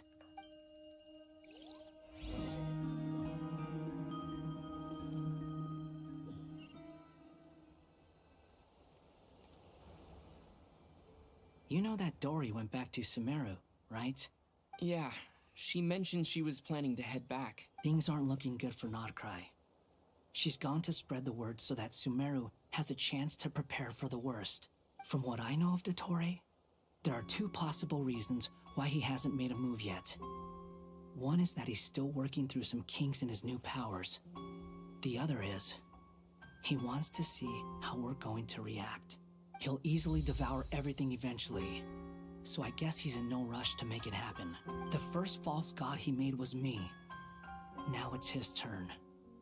Even though my records were erased from Irminsul, Dottore's ideas haven't changed one bit. He once told me that becoming a god was like turning yourself into a hungry wolf or giant serpent to devour the moon. Clearly, he began studying the moon goddess's powers long before he even tried making a god. He's always wanted to get his greedy hands on divine authority one way or another. And in the end, he devoured the moon where I failed. In the desert of Sumeru, there is a chessboard built by King Deshret, also known as Al-Ahmar. I don't know if it was a real game, or if he was just trying to challenge his servants and citizens in some way. But creating games and setting rules, gods do that as a matter of course. That's the kind of power Dottore craves. Now he has the Trilunar Authority. His power is leagues beyond the common people. I don't think there's any point in other nations rushing to the front line. They're better off focusing on defense and hoping they can fend off any threats that spill out from Nodcry. Either way, Dory will inform Lesser Lord Kusanali, and she will contact the other gods in turn. The Seven will have some recourse available. If nothing else, their protection should keep the rest of the world from descending into chaos as quickly as Nodcry has. So on the bright side, even if Nodcry is doomed, your friends in other nations won't be in any immediate peril. That's good to know. But I'm not ready to give up on Nodcry yet. There's a word for people who refuse to let anything go. It's called being greedy. Maybe it sounds greedy to you, and probably naive too. But whatever you call it, that's what gives me the determination to keep fighting. Battles are fleeting, but the will to fight is a long-term commitment. Give up for even a moment, and your resolve will shatter. Why do you always feel the need to do the right thing? No one is born to be a savior. I mean, who's gonna criticize you if you fail, or give up? Don't take this the wrong way, but Dottore said something similar to me. I guess the Fatui attracts people who don't believe in saviors. Not necessarily. It's less about belief for me. I just want to know how determined you really are. After all, I don't owe anything to anyone else here. Only you. You look kinda worried. If your arch-nemesis was about to achieve their ultimate goal, I think you might feel a little worried too. That's true. Dottore is about to become an omniscient, omnipotent deity. That's gotta be a bitter pill to swallow. Still, you're calmer than I expected. Obviously. I have to admit that my past self was a reckless fool who misunderstood not only the point of revenge, but how to achieve it. And as much as I want my vengeance, I know I'm not gonna get it by acting alone. If the world's taught me anything, it's to think before I act. Too bad it never taught me any other virtues, though. So, I am going to destroy Dottore, no matter what it takes.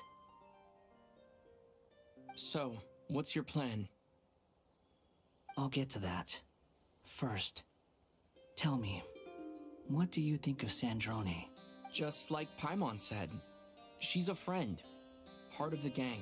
How much do you trust her? This is a serious question. Think carefully before you answer. Although she's with the Fatui, she has her own values, and she's helped us a lot. If nothing else, she's clearly going the extra mile for Columbina. I see no reason not to trust her. If you say so. In that case, the three of us need to talk. I have some thoughts about her computing problem. It can be solved, but it will come with a cost. How much? If I can afford it, I'll cover it. Sometimes your heroism really backs me into a corner. You know that? Come on, let's go talk to her.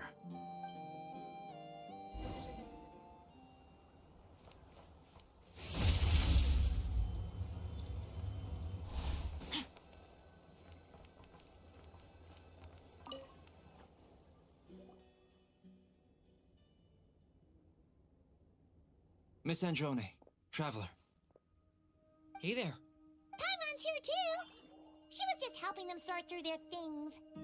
How did your chat go? That was fast. The call only just ended.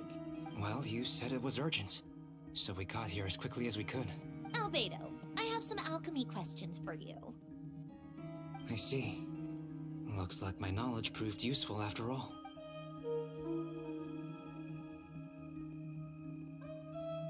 If I might ask, what is the end goal for the modified formula you'll be using? I needed to predict the future of the entire world. But I've run into some teething issues since trying to implement Renee's theory of the four Orthans. I see. I'll have a look at it.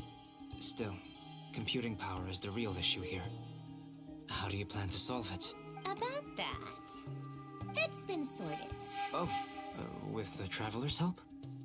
Actually, you're not wrong. He found the person with the solution. Was it Hat Guy? Yeah, it was him. Wow! Go Hat Guy! Seems like all that time studying at the Academia is paying off big time. But where is he? Wasn't he the one who asked Albedo and I to come here? Come with me.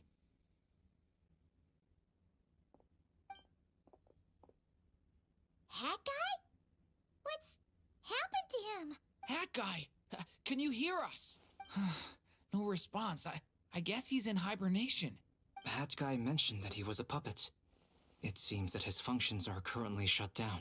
I presume this has something to do with the solution to your computing problem. That's right. He and the Traveler came to see me. Wait, what? You have a solution? Would you calm down? Why do you always react so hysterically to everything? Excuse me? How would you know? You shouldn't be so quick to judge complete strangers. It's very bad manners. Oh, please.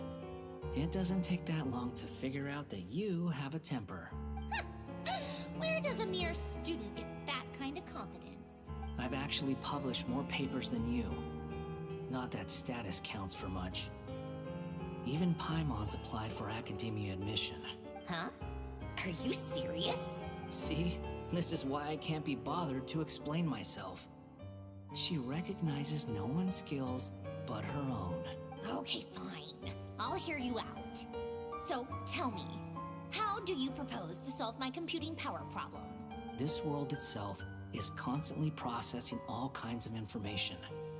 If it's the world's future you're trying to calculate, you need a processing device that's designed to cope with that volume. Easier said than done. Only Irminsul can handle that kind of... Wait, is that what you're suggesting? But surely we can't just... plug my formula directly into the ley lines. You should be able to tell that I'm not human, right? Yeah, I noticed. The technology, though, seems pretty ancient. Very different from Fontaine's. It's a completely different system. Conrian, to be precise. I'm what they would have called a puppet. Puppets need an energy source and processing power. The artisans who built them sought out the materials most suited for that purpose. You? Do you mean... The Traveler and I have talked it over. He's willing to vouch for you. So, I'll allow you to borrow my core for your calculations. It was built using wood from a silver white tree, which makes it a small part of Irminsul. Conrian technology and Irminsul wood. Who in the world could have built you? Are you sure about this? A puppet without its core will cease functioning completely. And if it's left in that state for too long, it might not recover. You could die if you do this. You do realize that, don't you? I can put 2 and 2 together, yes. No need to rub it in. I won't lie to you. This has never been done before. I cannot guarantee your safety. Doesn't matter. I'm prepared for the worst. Did you two actually talk this through? Is he... Are we really considering this? Yes, we discussed it. The bottom line is, he trusts me, and I trust you. Let's give it a shot, shall we? Honestly, I have no clue where this kid even came from. But for whatever reason, he lent me his core to use in my formula. I'm very close to finishing my calculations now, and the core is currently in use. So I'm sorry, but I can only show you a sketch right now.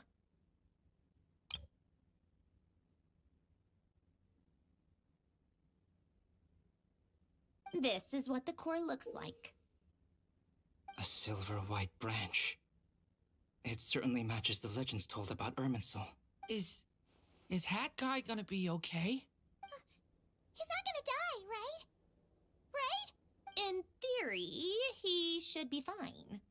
As long as we put his core back in time. Beyond that, all I can say is that I'll try my best to avoid risk and make sure the core doesn't sustain any damage. I think I know why you called us here now. Someone needs to watch over his body and make sure it's protected until the process completes. Correct. He said that the only ones he trusts here are you two, and the Traveler. And the Traveler will have other work to do. He will have our undivided attention. Aww, Hat Guy. On a more positive note, things are progressing steadily on my end.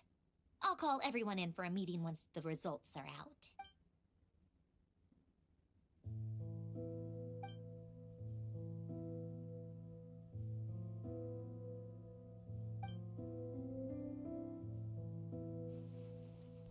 The worst-case scenario with the core removal is either a system reset or a total loss of function. But I'm not afraid. A quiet death should have been my fate long ago. A core is completely different from a heart. It's like another vital organ entirely. I never believed it could be a true replacement for what I sought, but in the end, it turns out the core was more useful to me. Pretty funny when you think about it. It's like the punchline of my entire life. Do you think there's any difference between a puppet and a human? If not, then this would just be another samsara. I have already experienced both a past life and a next life. Part of me wonders whether I'm only capable of making this decision because I've become a real human. What's with that expression? Isn't this a good thing? Sandrone will succeed, won't she? She has to. She will.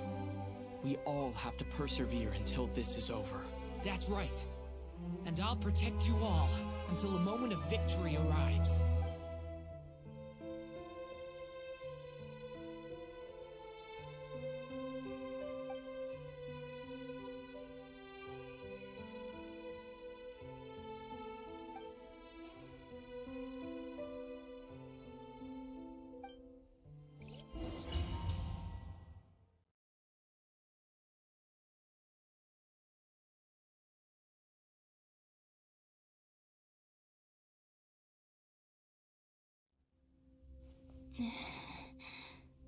Who are you? Call me Sonnet. You have the same power as Canon. Sonnet. So, you're the goddess of the iridescent moon? Oh, goodness. You recognized me? Well then, what's your name? Columbina. Columbina Hyposelenia. Hyposelenia? What a lovely name. Did you choose it yourself? It was a joint effort between me and my friends. Friends? You mean your friends in the heavens? Huh? Oh, sorry. You must be exhausted. I apologize. Hang in there. Let me introduce you to my older sisters. Do you mean the other two moon goddesses? Arya and Canon? Wow, you sure know a lot. Hey, does that mean that our story goes on into the future? Oh, I guess that wasn't the best question to ask. It's alright. We were prepared for that possibility. You could say we were too prepared. I can't even remember how long my sisters and I have been here by this point. When did you get here? How long has it been? I can't say for sure, but it feels like it's been forever. I see. Are you feeling alright? You look a little unwell. I can hold out a while longer.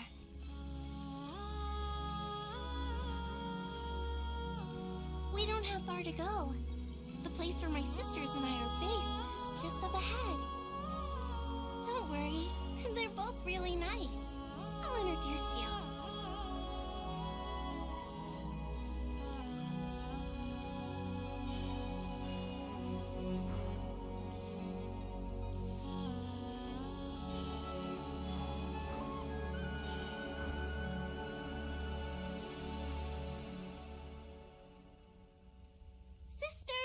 I'm back!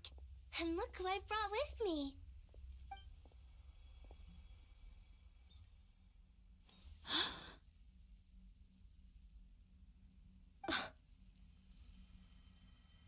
It's our lovely little sister, born in the far future.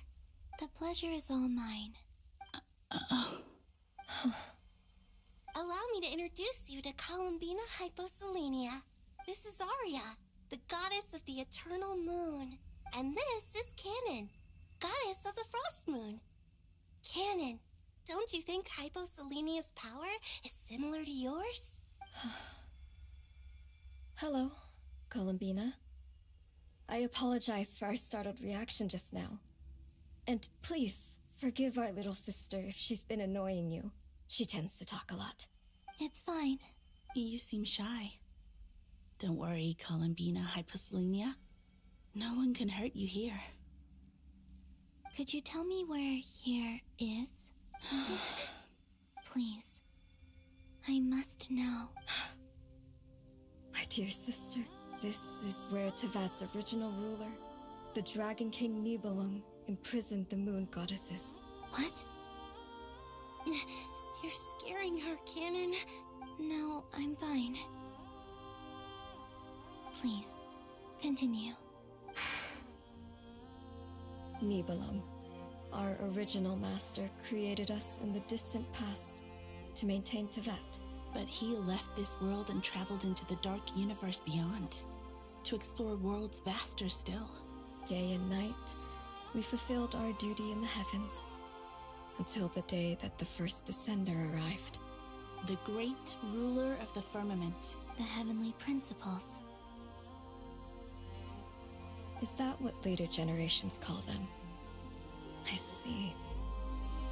But we did not reject them at first, nor did they seem to harbor ill intent towards this world.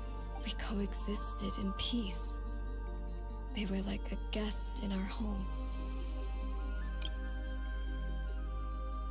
Slowly, however, we came to realize that our guest had a growing desire to change and dominate the world.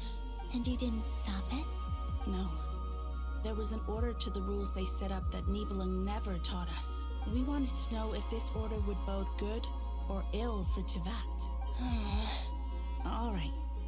Canon and I wanted to know. Sonnet was against it from the outset. Later, we discovered that this great ruler of the firmament bore an almost paranoid hostility toward the desire of certain life forms to seek power. Or perhaps they feared them. They would even cast down celestial nails as manifestations of their power, to punish the civilizations of the world below. Only this was far beyond mere punishment. Right. Their rules brought order, but the price people paid for merely testing the limits of those rules was far too great. I did everything in my power to help the punished escape catastrophe, but still, too many lives were lost. The ancestors of the Frost Moon Scions were some of the ones you helped. But just when we had decided to take countermeasures, the Dragon King, Nibelung, returned. And so began the War of Funerary Flame. So, that's the name the world gave that war in the future. Well, who won in the end? As far as I know, the Heavenly Principles won, although it came at a great cost. They and the world's original master, the Dragon King Nibelung, was destroyed. And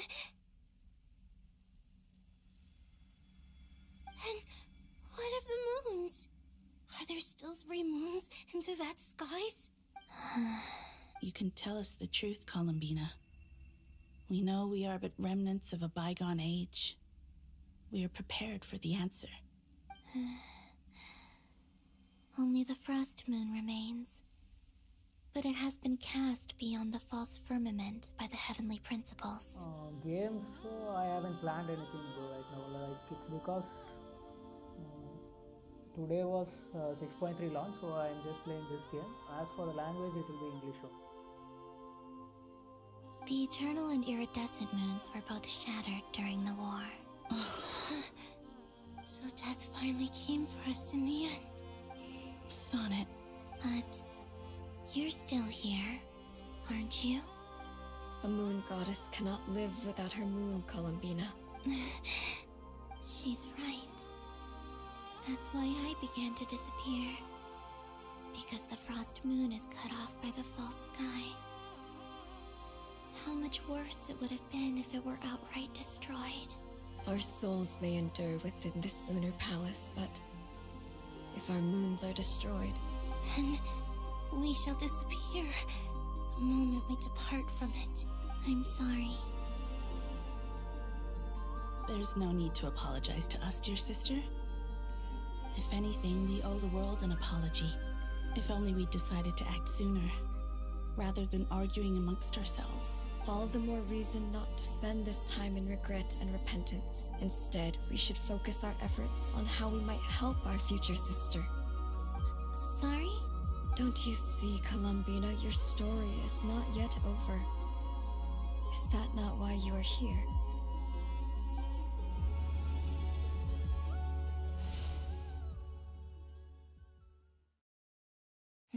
It's done. Initiate numerological array. Continue running primary process. Calculate the world's fate through extrapolation. And identify nodes of potential change. Secondary process? Scan for moons. Still 4. The number of moon marrows hasn't changed. Wait, let me think. Is it possible that there's something I've been misunderstanding about the moons all along? Variables. Variables in the world. I know where potential variables within the world come from. So what about the moons? Are there any variables there? Like their life or death, for instance. What if being alive or dead makes no difference to a moon? But that's so strange. Even immortal gods can die. Why would the moons alone be... Wait! I've got it! If alive or dead is considered a variable, we might have had this wrong the whole time. No one ever said that a moon marrow equals a living moon. We just made that assumption ourselves. Initiate secondary process. Scan again. this time filtering out interfering perimeter, moon marrow. I don't care if they're natural or artificial. Get them out of my search results! Why?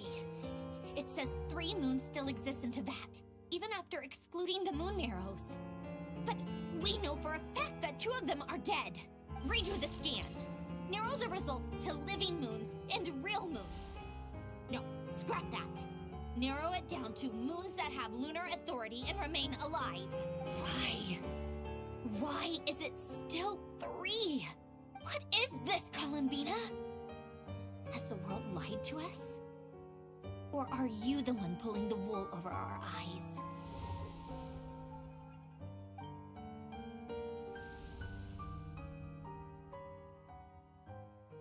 So, you think that the moon's reflection might be where Nibelung imprisoned the 3 moon sisters? Yes, it would explain a lot, such as why that space would respond to a moon goddess's power, opening the moon gate at her command. It would also explain why Miss Columbina has been unable to leave, and why time flows in reverse there. In the messages she sent, Columbina promised us she'd find a way to return, but we have no way of knowing how, when, or where this might happen. The fact that she still has yet to reappear in this world indicates that returning from that place is no easy feat. We cannot afford to simply wait for her. So you're saying, if she could return by her own power alone, she would have done so long ago? Yes, she certainly wouldn't leave it to this late stage when it's so touch and go. I've been giving this some thought, and I've come to believe that Luana's heart might be an anchor that she left behind, as a sort of future waypoint. This could also explain why Luana's heart is always by the Traveler's side. Sounds like a plausible theory. If that's the case, there must be some criteria we need to fulfill to allow Columbina to return to the present. The question is, what could they be? Hello? Listen up! This is extremely important!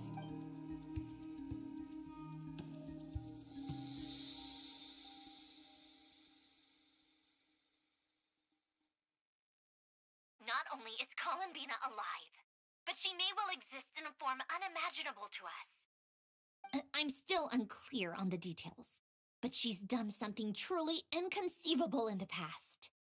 And the clue to what she's done lies in the moon and Teyvat sky. Truly amazing. Oh, I'm so delighted for her. I'm sure we all feel the same. And I'm sure Columbina is ready to get back here and fight by our side. I'll keep my calculations going and try to find some way of coordinating with her. But that's not an excuse for everyone else to slack off, okay? All of you had better keep trying to think of solutions. How can the dead moon still live? And Luanatar...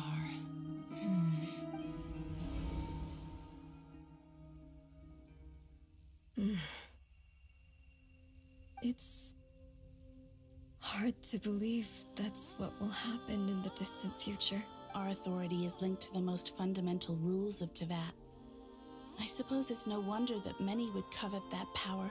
I didn't realize that when you said friends, you meant people who live down in Teyvat. That's so lovely. I always wanted to go down there and have some fun. Have you ever tried leaving this prison? Of course. Between us, we've tried everything. But no matter where we go, this space will eventually bring us back here. It's like the center of a whirlpool. Everything ultimately converges here, at the moment when Nibelung imprisoned us. In that case, have you tried using any of those pathways that connect this space to the real world? Sorry? What are those? They're passages through which you can make small-scale changes to reality by using Kuvaki. Or am I the only one who can use those passages? Because part of my soul remains in reality. Kuvaki? What is that? You don't know? It's a unique kind of elemental energy found only in Nodcry, the land from which the moons arose. Oh. Well, it's true that the moons first rose up from the part of Teyvat you say is called Nodcry. But there is no difference in the elemental energy between there and anywhere else. What? Could you show us some of this Kuvaki hyposelenia? Maybe if we see it, it'll make more sense. Okay.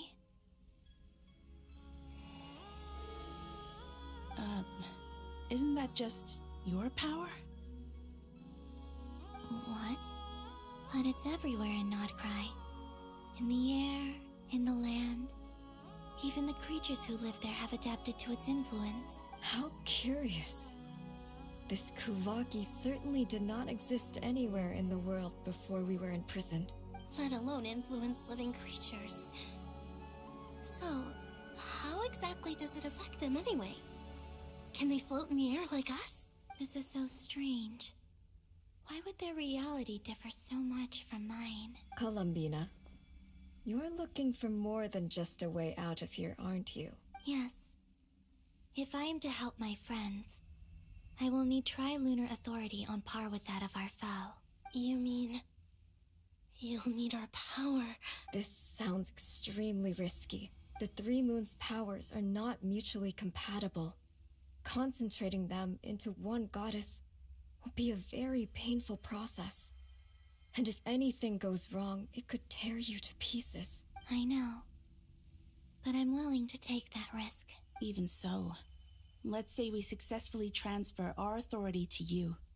How will you take it outside this prison? Niblin constructed this realm specifically to prevent us from using our powers to interfere in his war. No moon goddess can leave this place alive. What if I don't leave alive?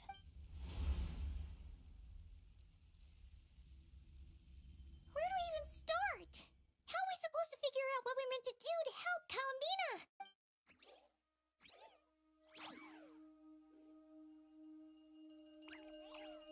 Columbina? What do you need from us? If she really got to the beginning of time in there, how do you think she'd leave us a message? You don't think she'd write it down on a stone tablet somewhere in the hopes that we'd find it, do you? Seems unlikely. Columbina may not talk a lot, but she thinks deeply about issues like this. Let's review what we know. This is the Columbina who fought alongside us against the Rerir of Solnari, and with whom we celebrated Moon Prayer Night. She knows our personalities, our ways of doing things, even our unique strengths and abilities. So, if she wanted to tell us something from a long, long time ago, what would she do? Oh.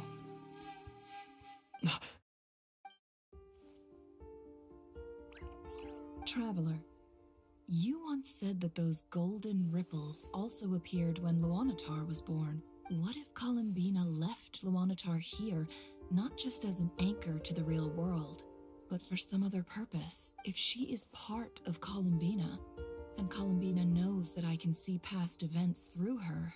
Oh yeah! Like when you peeked into Rerir's past through his heart! Nefer, wait! If you're right about this, and you can really see past events through Luanatar, your eyes, they'll... Oh, I know. Looking at Rerir's past in Conria was already enough of a strain on my eyes. Looking this far back into the past, it'll surely blind me. But it's our only chance. This is the only way. Boss. We spoke about this once, a long time ago. Do you remember what I said, Jahoda? The day I lose my sight, the Curatorium of Secrets will be yours to run. But... What's wrong? I'd be overjoyed if I were you. This day's come a lot earlier than either of us expected. I need to know you'll honor our agreement, Jahoda. Promise me. Yes, Boss Neff. I promise. Are you sure you don't want some time to think this through? What is there to think through? I should have gone blind after our battle with Rerir. Frankly, it's almost criminal that I got away with it for this long. Then at least let me take some precautions on your behalf. And if you really do lose your sight, I'll visit your office every day and make sure you're well looked after. Oh, please, anything but that. I was actually ready to go through with this. Are you trying to scare me into backing out? As if I could ever scare you. I'll assume you're just joking to calm your nerves. All right, enough chit-chat. Let's do this.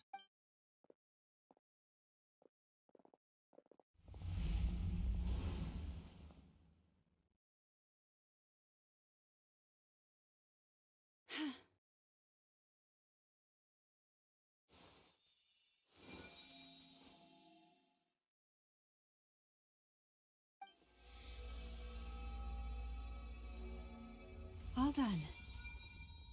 Good. Now give me some space.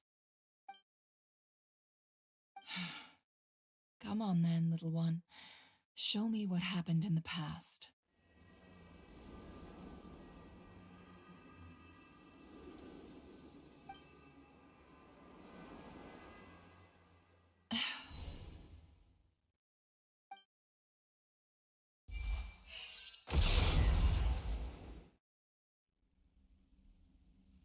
Between the Trilunar Authority, Kuvaki, and the soul-surviving moon, the Frost Moon, I think I might know how to get back.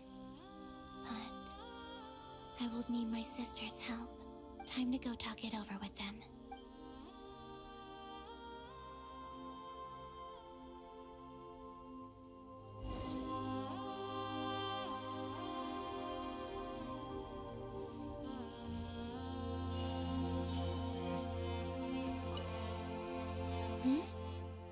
Have you decided what to do? I hope it's not too dangerous. You really scared me when you said that thing about not leaving here alive.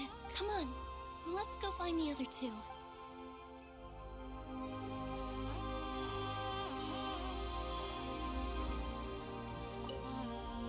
It seems you have reached a decision. I'm all ears. What do you propose?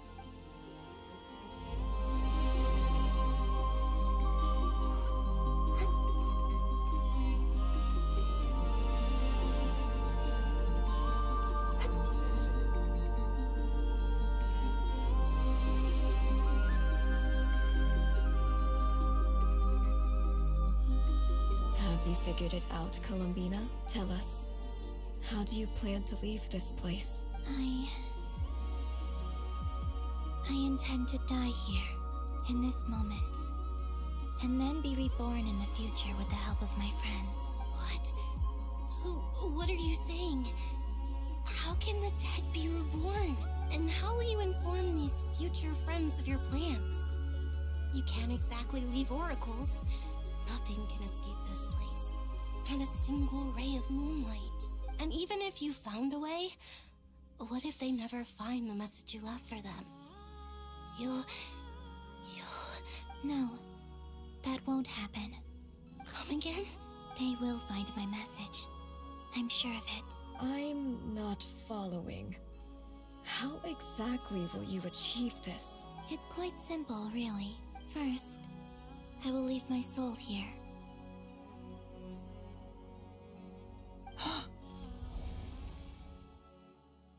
I see it. Your soul? You mean you're a divinity? Yes.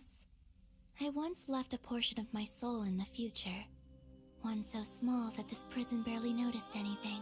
In this very moment, she can resonate with my soul across time. When the time comes, I believe that she can serve as an anchor to pull my soul from here back to the future reality. Just as gravity connects the world to the moon. Exactly. In the future, where I came from, the moon has been cast beyond the false sky, but I can still feel that it is there. In a similar way, I can feel a connection to the soul fragment I left behind even now. My friends can use it to detect my presence. But how do you just leave your soul here? Is that even possible? On my way here, I met an ordinary mortal who entered this place long before I did. Her body is long gone, but her soul remains. And before that, I encountered an old enemy whose entire soul survives here intact, while the power that once corrupted his body has faded away. So, perhaps this space is specifically designed to imprison divinity and authority, but not the physical body. Still, even if your body can escape, would it not just be a lifeless husk without the soul inside? Wait, is that what you meant when you said you wouldn't leave alive? Yes. I shall turn my body into moonlight and pour it over Nodcry. That power shall protect the land and quietly blend into it, awaiting my soul's return in the future. However, I cannot do this on my strength alone. I would need your help to do this. So I'm humbly asking for your assistance. Oh, dear sister, you need not be so formal. As I said before, we are but remnants of a bygone age. You, on the other hand, were born alone in that distant future, and you have walked a long and lonesome road since then. How could I bear to let your story end here in this dungeon? Don't forget, we are your sisters, your family. Arya's right. Actually, I've always wanted a little sister. Can you imagine how it's been for me? Getting nagged by two older sisters all the time. Now, I finally get to be the big sis. And not just that, but I get to help you return to your world, too. How could I say no to that? Sonnet. Canon? I'm sorry. I know this is a bold request. The Frost Moon is rightfully yours, and it remains intact. Oh, no, please, don't misunderstand me, Columbina. I was just thinking back on the years that the three of us once spent together. You cannot imagine how happy I am to hear of the future world you describe. The Frost Moon Scions, your lovely, kindly friends. For the three of us, whose purpose in life was to maintain the peace in Teyvat. It is a great relief to know that the people of this world live in such an abundant future. If your plan can save them, and save Nodcry, I will gladly give you all that I can. Besides, the three of us have been together since the day we were born. I could never abandon them to live on alone without them. Canon. Still, I do have one question I would like to ask you before we proceed. Certainly. What is it? Why do you cover your eyes?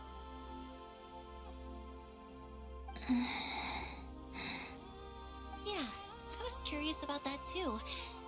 But it seemed personal, so I didn't want to intrude. There was a time when I refused to look upon the world. I believed it was full of nothing but lies and falsehoods.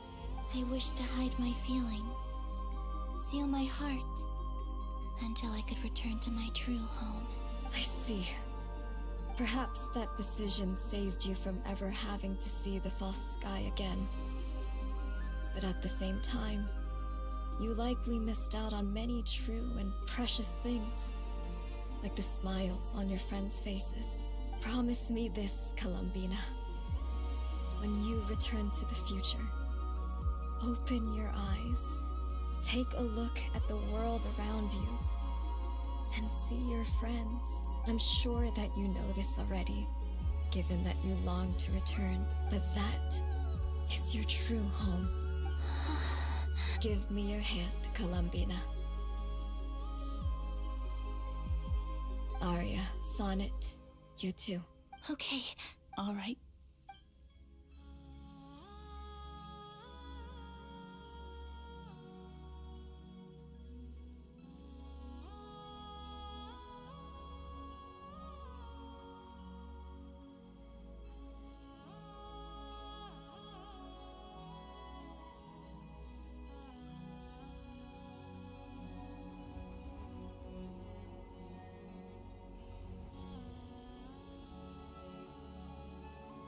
We once were the song sung for eternity, but now it is you who must continue to sing. We once were the tides in the great river of time, but now we subside, and you arise. We were the messengers of madness and inspiration, but now the lies have faded, and your truth must endure. We are souls awaiting the sun. You must return to be with those who smile when they see your face.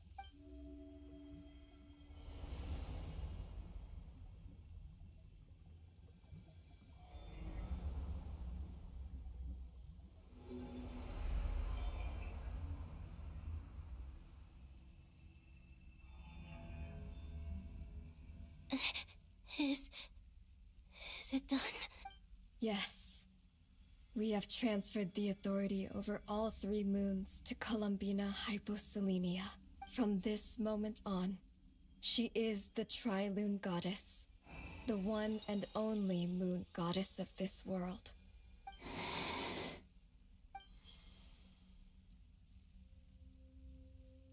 Thank you. Thank you, my sisters. Now go, and do what you believe is right, Columbina Hyposelenia. Be aware that we cannot grant you the power of the 3 moons beyond these prison walls. The conflict that arose over their remains following our disappearance will still take place. I understand. Sisters, oh, my body, it feels... Now that we have given up our power and authority, our bodies are merely mortal shells. This prison is dissolving them as we speak. It's okay, Sonnet. The end must come for every god, just as it does for every human. That's all this is. The final destination of our lives. Canon and I will be by your side the whole way. We have one final request, Columbina.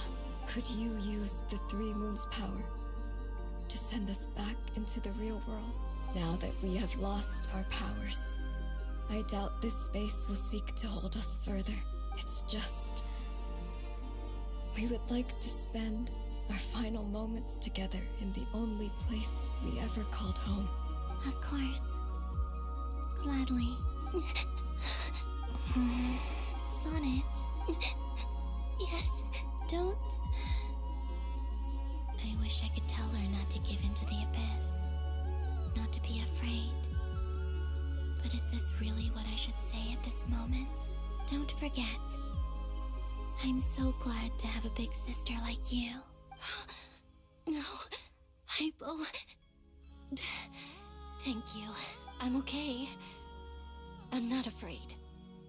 As long as my sisters are with me, I won't be afraid. It looks like this is goodbye, sisters.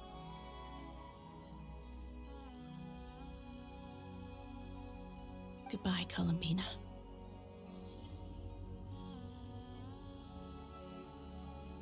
Take care of this world in our stead. I will.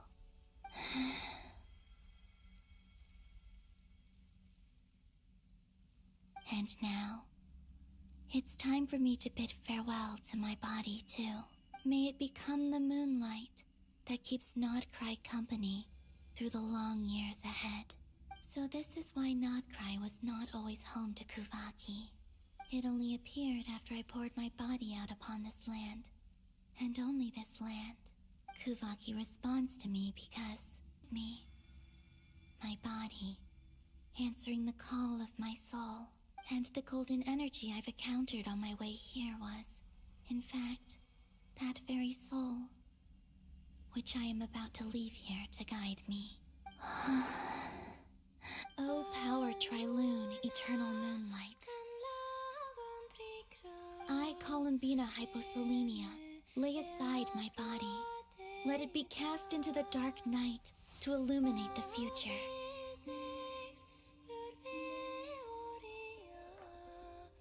May it be a companion to all who dwell beneath the moon.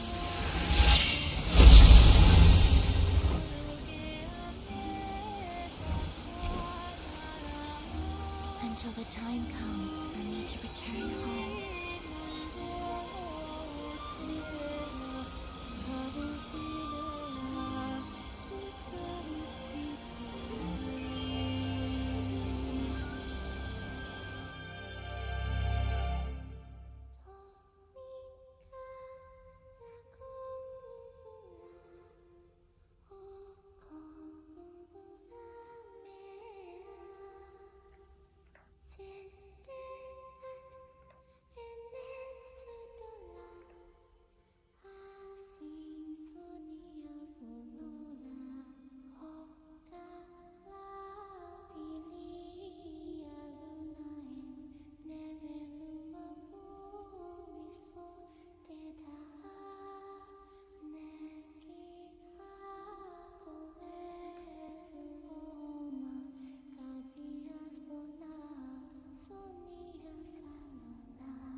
Boss! That was crazy! Were we even allowed to see that? Is anyone? Can you still see? How many fingers am I holding up? I see 2 fingers, and a look of sheer terror on your face. Truly astounding, Miss Nefer. Your eyes have glimpsed the very ends of the world, and yet they remain as sharp as ever. Or is the credit for this miracle due to Miss Lauma? It seems that even time itself is no match for your medical skills. Surely you jest, Mr. Flins. I suspect we have Columbina to thank. She must have realized the immense toll that the ritual would take, and purposely set aside some of her power in the past to protect Nefer's eyes when this moment arrived. There is always a great price to pay for witnessing the truth, but it seems that this time, Columbina has shouldered that burden on our behalf. She chose the perfect method of getting a message to us. Though her eyes were always shut, she was clearly so perceptive. She knows us well. She knew exactly how we would think and what we would try. Despite being separated by time and space, we're seeing the same possibilities and seizing the same opportunities. We still don't even know if she's okay right now. But as long as there's a chance we can do something, we'll fight to make it happen. We'll get you back somehow, Columbina.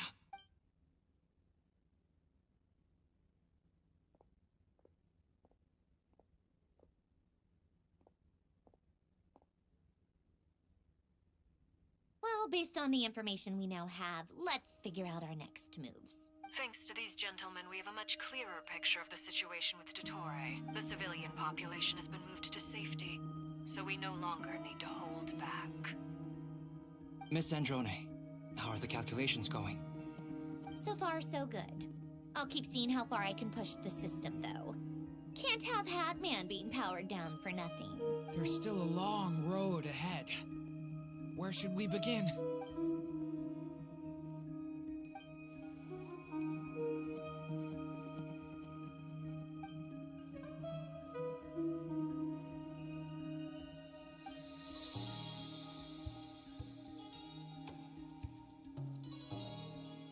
Our plan is clear. Time is short, so let's get moving. There's just never enough time, is there? Time is the bane of my existence. Ugh. Anyway, I'm gonna get back to work. All right, we'll do our part too. Yeah.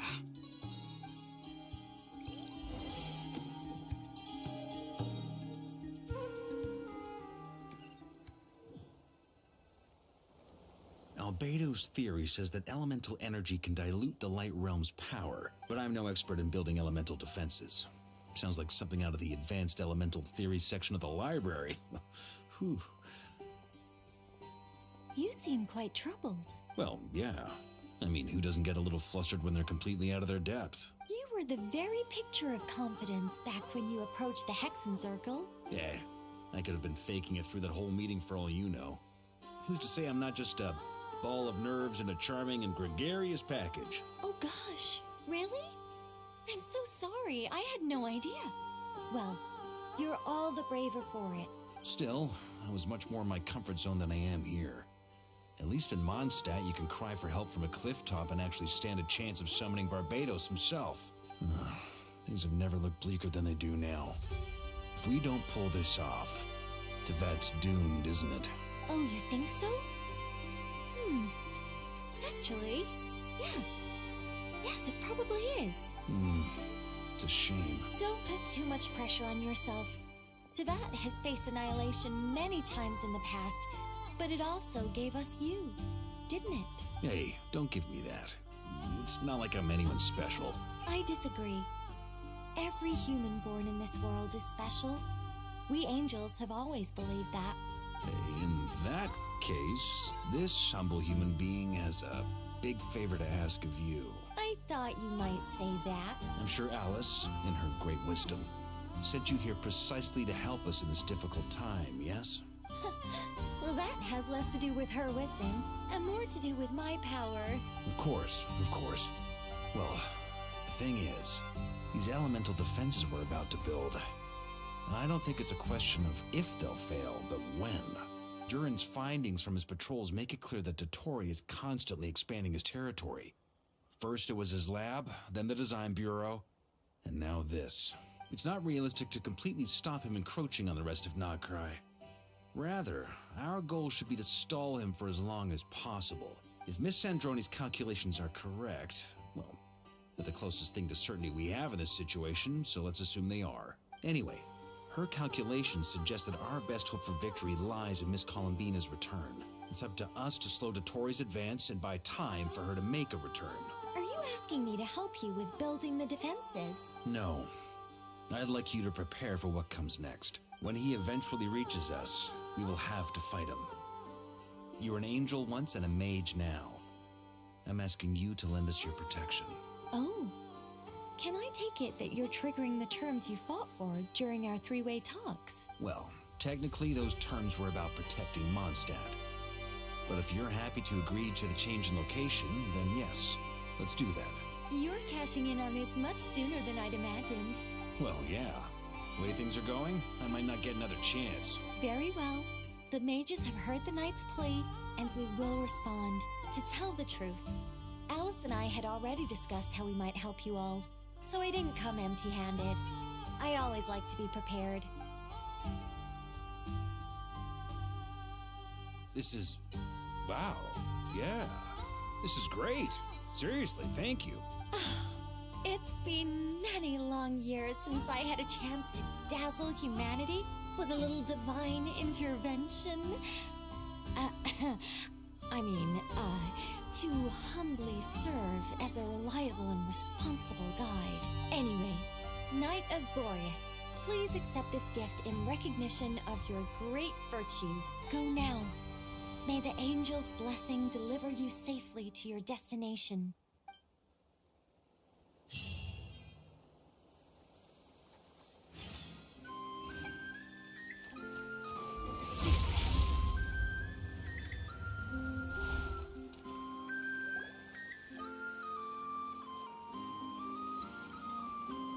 You're here. Sandrone! How are things going? Glad you asked. You two are about to become the first people to lay eyes upon my masterpiece. Or should that be the first person and the first, specter? Hey! Whatever. Come, feast your eyes on this. Wow! We've never seen something like this before! This meter displays the progress of my formula. Currently, it's still making the most important connections.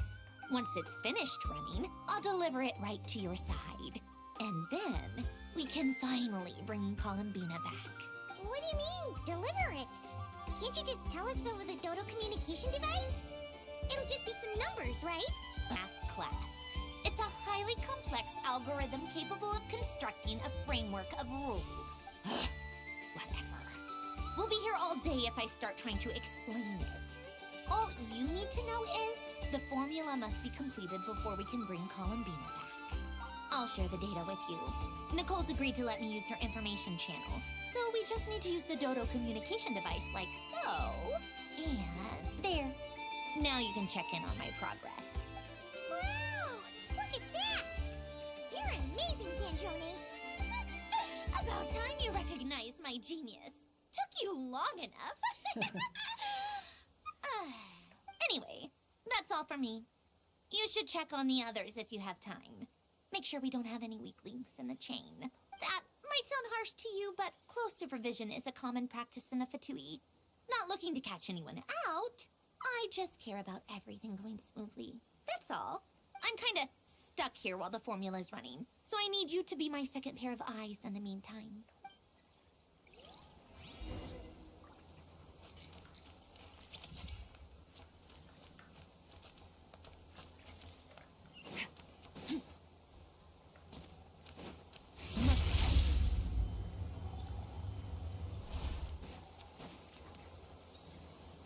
Thankfully, Miss Nicole has come to our aid. Nasha Town is now looking very well defended. Golden Flame. Yes, that's Nicole's power, all right. Based on the latest message from Grandmaster Varka. It sounds like they've reached an agreement. The situation should be more stable with her assistance. Everyone will have at least some degree of protection. Albedo! Durin! Hello there, you two. Are you well rested? That's good to hear. As per the plan, Albedo and I will be in charge of Nasha Town. As Dottore's energy field expands, it's creeping ever closer in that direction. But we will do our best to hold our position. We fought side by side many times before, and always with great success. I believe this time will be no different. So don't worry about us. Focus on fighting Dottore.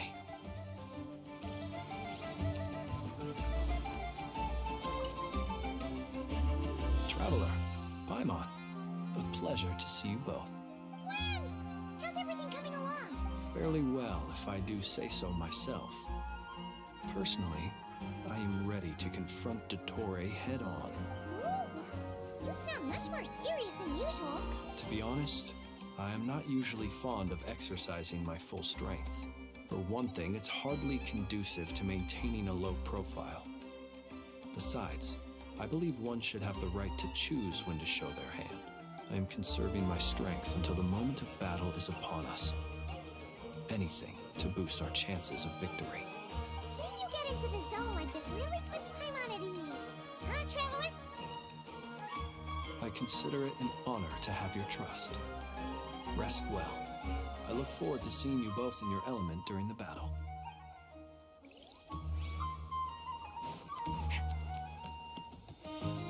Yes, Miss Moonchanter? What are you staring at? You always address me in the strangest ways. Lady Moonchanter one minute, Miss Moonchanter the next. Yes, and? Are either of those incorrect? Not as such. It's just that I simply call you Nefer nowadays. Uh-huh. That's my name. What's your point? The point is I don't add any honorifics or titles. Meaning what? That maybe we're on friendlier terms now than we used to be. Is that how you see it? And I thought I was the one with eye damage. Nefer! Lauma! Paimon, Traveler. Just swinging by to check in on you. How are things going? Did you manage to get some rest? Don't worry about me. I won't slow us down. And I give my all to ensure our victory. Ah, yes. Allow me to give you two a quick checkup. All done. You're both in good shape. You're welcome. You'll have your work cut out for you in this battle against Dottore, so make sure to get some rest in first. Paimon will keep an eye on him. Don't you worry. I'm glad to hear it.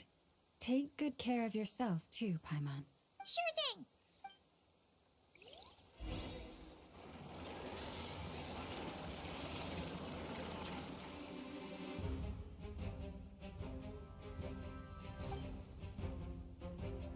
Here they come. That's quite a horde. As we expected. Get ready, everyone. Take your positions and prepare to engage. Let's begin. I'm at the ready.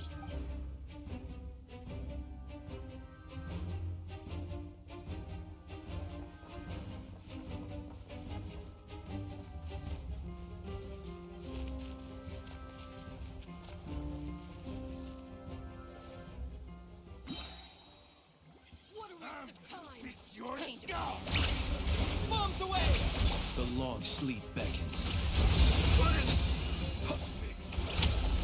Be silent. Fear the dark. Another one.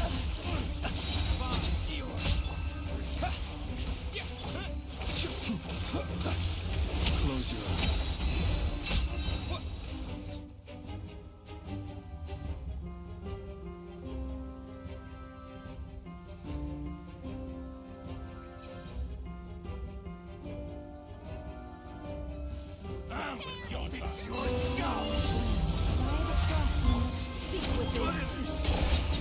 These creatures cannot stand against us.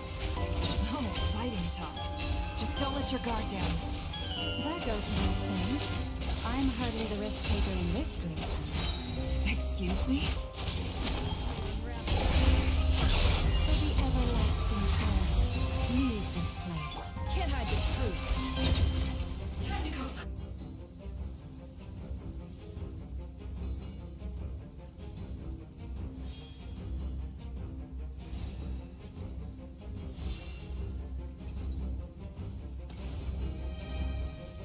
Come into being. Feel this ancient power.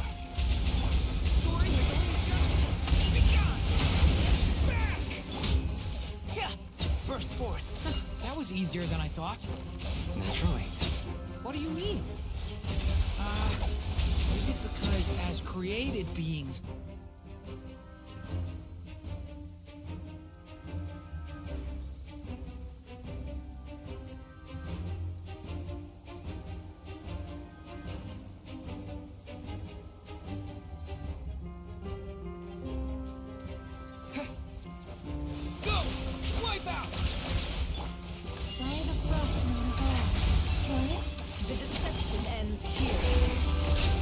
People have always used fire to drive away wild beasts. Wouldn't a lantern work just as well? You read my mind, my dear friend.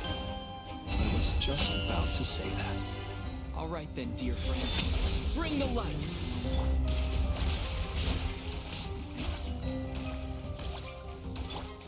Poor lost land. No more love.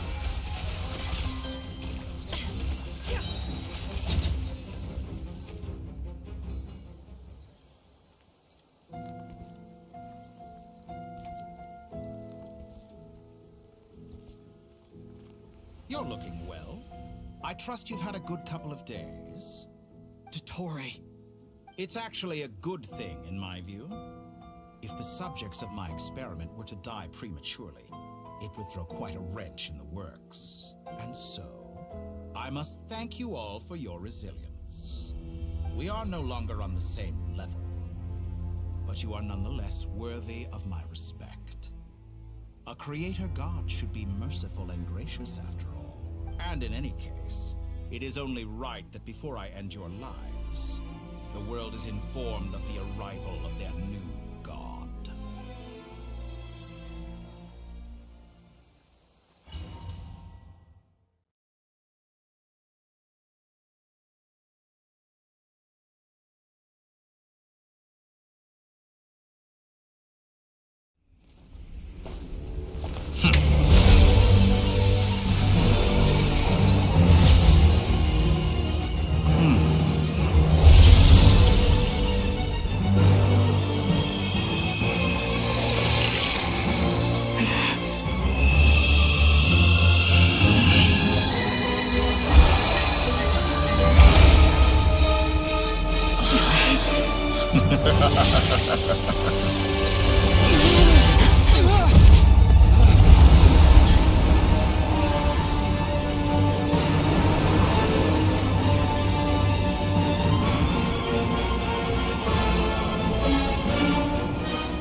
The experiment begins.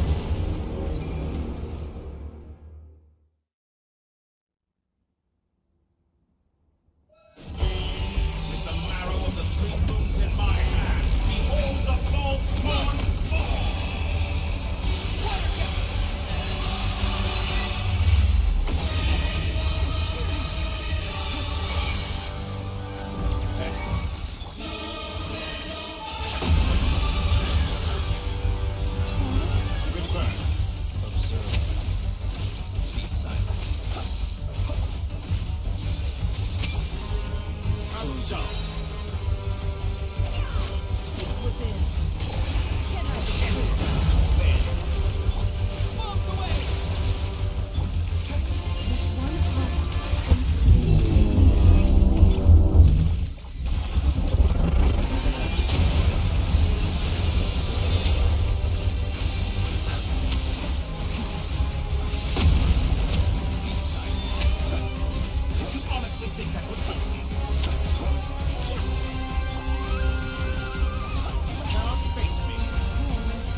Looks like Dottore has opted for a divide and conquer strategy.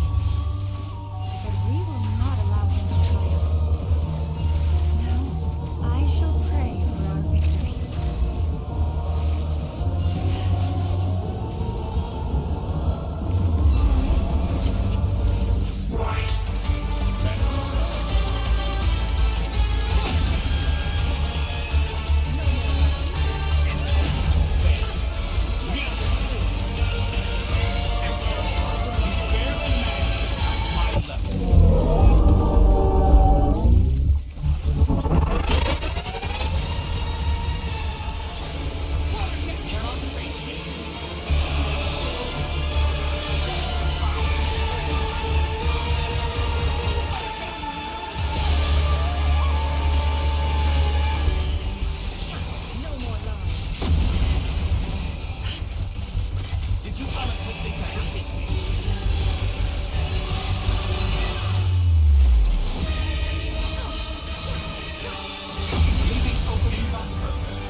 What's this supposed to be? A knockoff version of the space Columbina got trapped in? There really is no way out. We'll see about that, Dottore.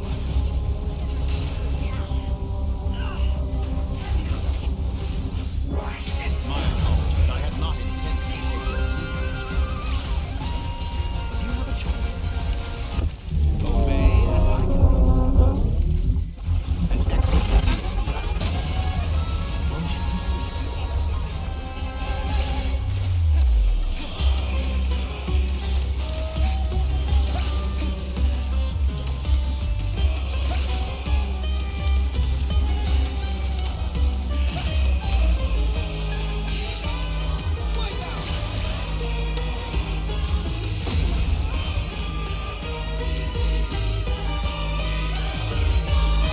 I'm aware you've been working on some little tricks to surprise me with, but it appears that none of them have come to fruition.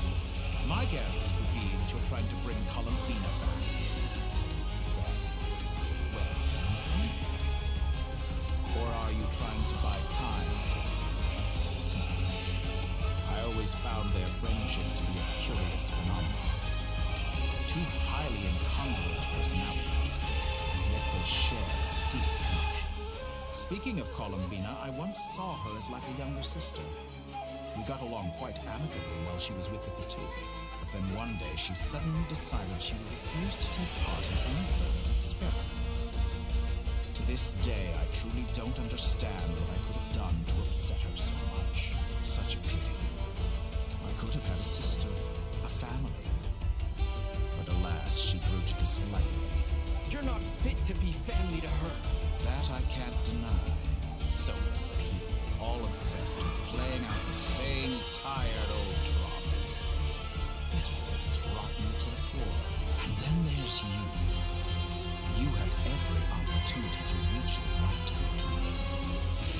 The thought of killing you off like this. But I maintain that I approached you in good faith, so I will offer you another chance. Will you work with me? You have until I count to 10 to make your choice. 1, 2, 3.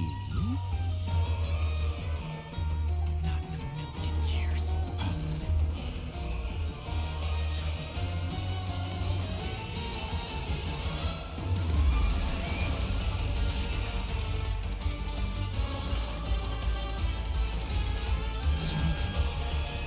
What a pleasant surprise. I didn't think you'd join us all the way up here. You're as sick and twisted as ever. Don't fool yourself into thinking anyone's grateful for the chances you offer. Formula hasn't finished running yet. Funnily enough, I was just discussing a collaboration opportunity with the Traveler. And then I see you, who I must say is a good example of an I said that everyone would get one chance. And you've used yours to march right back into the lion's den. So yes, it's an utterly wasted opportunity. And what makes you think I believe a word that comes out of your mouth? I was planning on disposing of your little formula after wrapping up more urgent business here. But since you've taken the trouble of serving it to me on a silver platter, I can simply bring it forward in the schedule.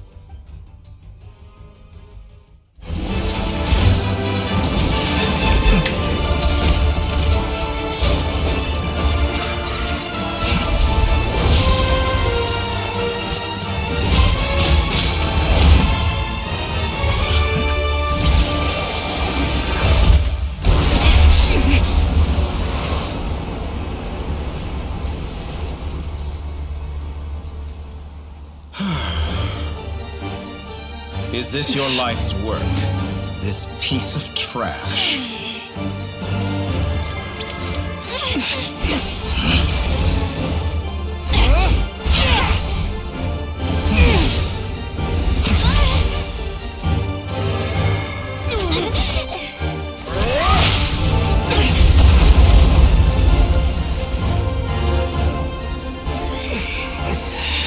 Your formula runs too slowly, Sandrone. You put your hope for success on others instead of fighting dirty. That is why you have failed. Now, whom should I slay first? Any volunteers? No one? How nice of you to leave the decision to me.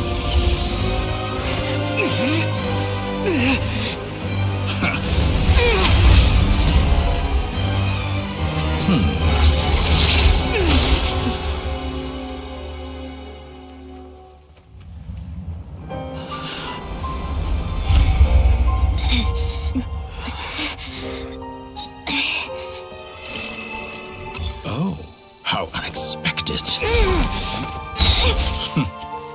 Sandrone, any last words for me, comrade?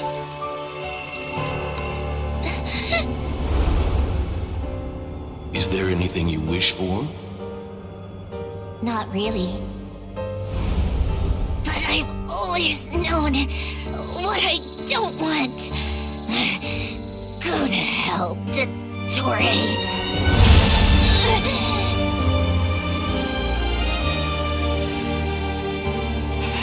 No!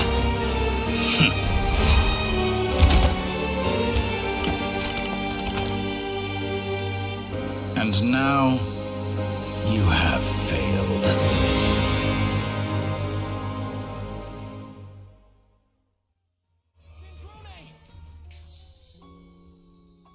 Now you see how fragile mechanical contraptions are. Just a gentle tap, and they fall to pieces. However keen of an inventor Sandrone may have been, her death spells the end of the formula that was running inside her body. Of course, I have to commend her for making it this far. As her colleague, I have to admire her stubborn tenacity. Now, it is time for you to take your place by my side.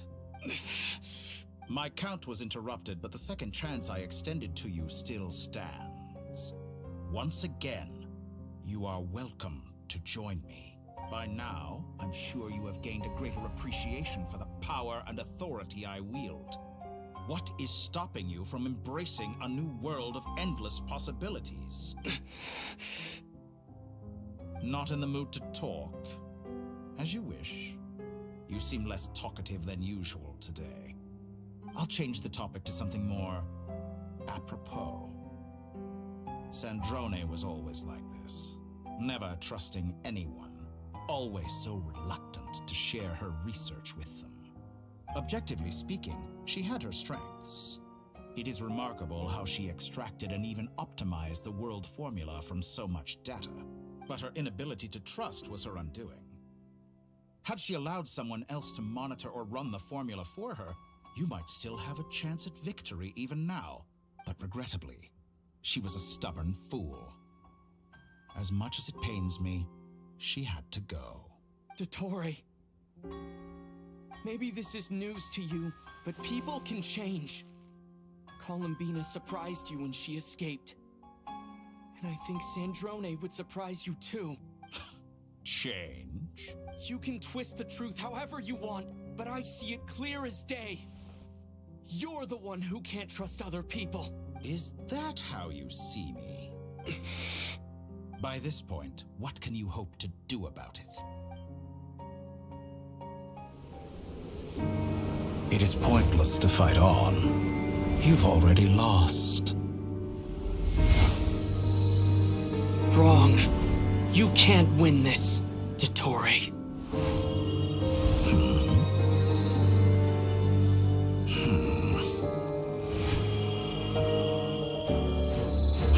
What?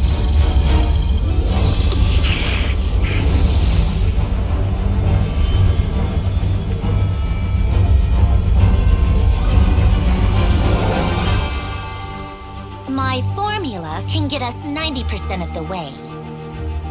It will connect you to Columbina. Then, I will bring the formula's output to the Traveler's side. For the last 10%, do whatever it takes. Just bring the moon down.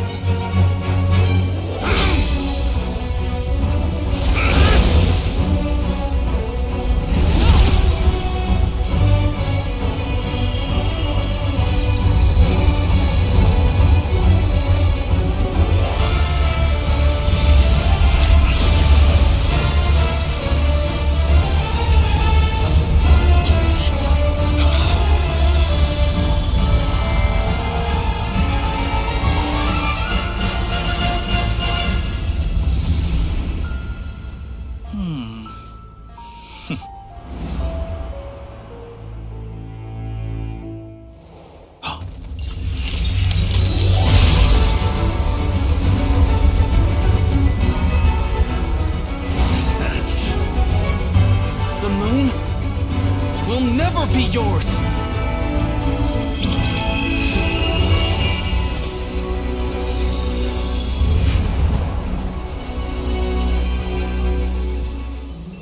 I turn my body into moonlight and pour it over Nodcry. My soul, I leave here to inform my future friends. Lastly, I will hide the Trilune Authority within the Frost Moon.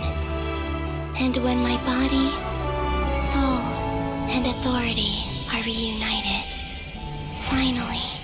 Columbina!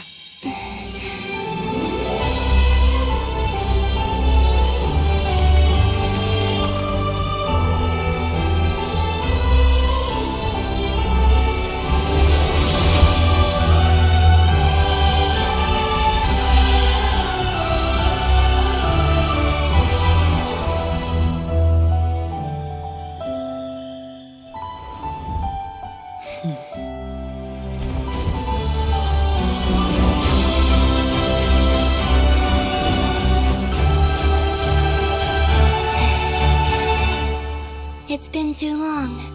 I'm back.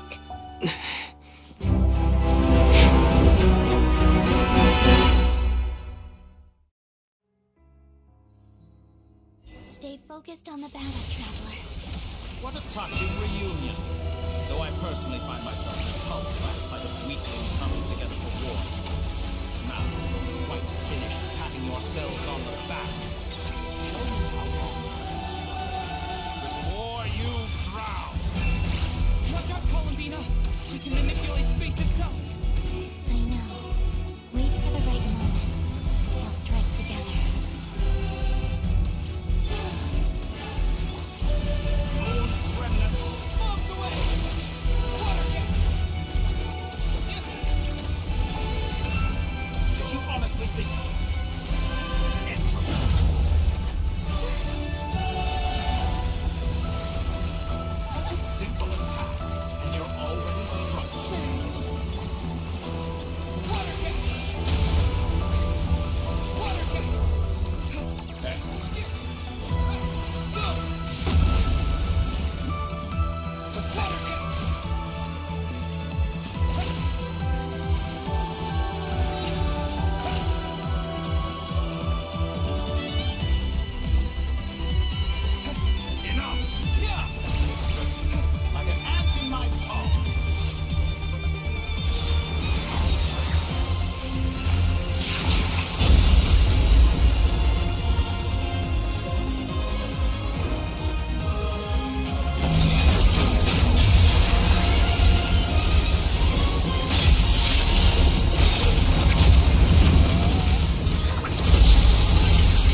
so satisfied with your fate?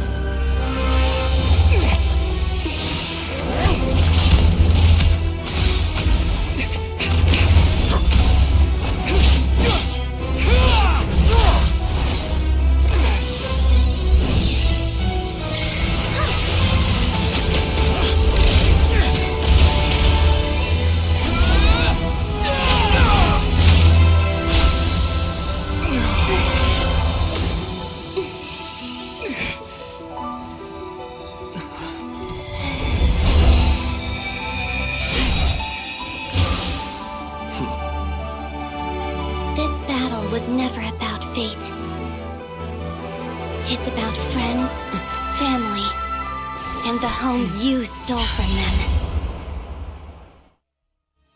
So dull. Only the weak rely on each other for comfort.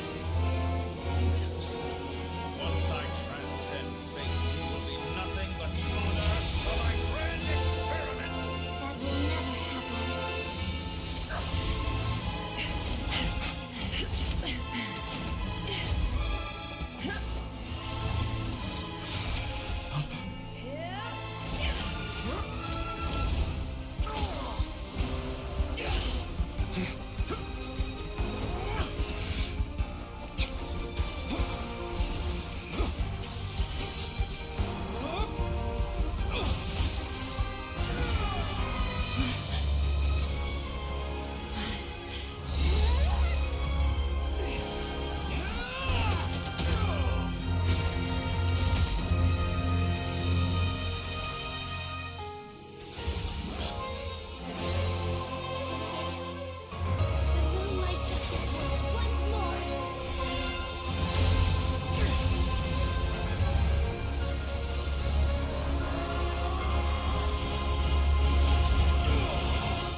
No, this world is our home.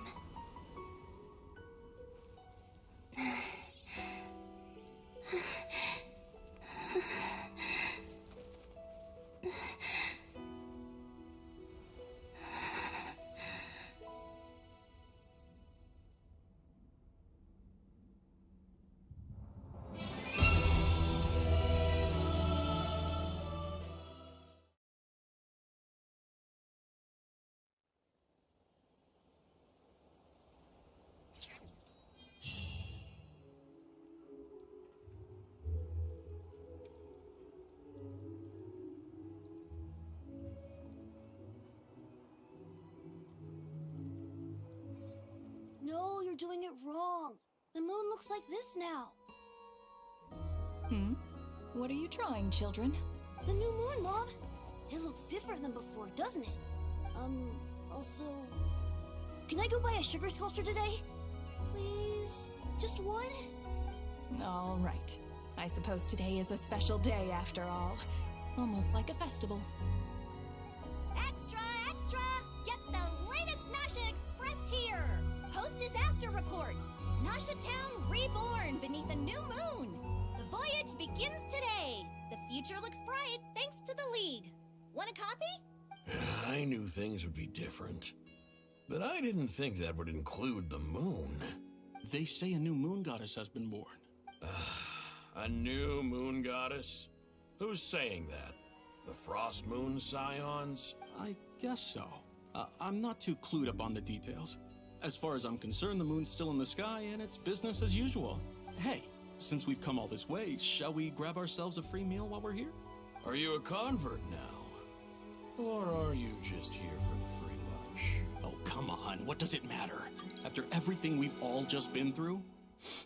That smells good. All right, that's it. I'm hungry. Time to eat.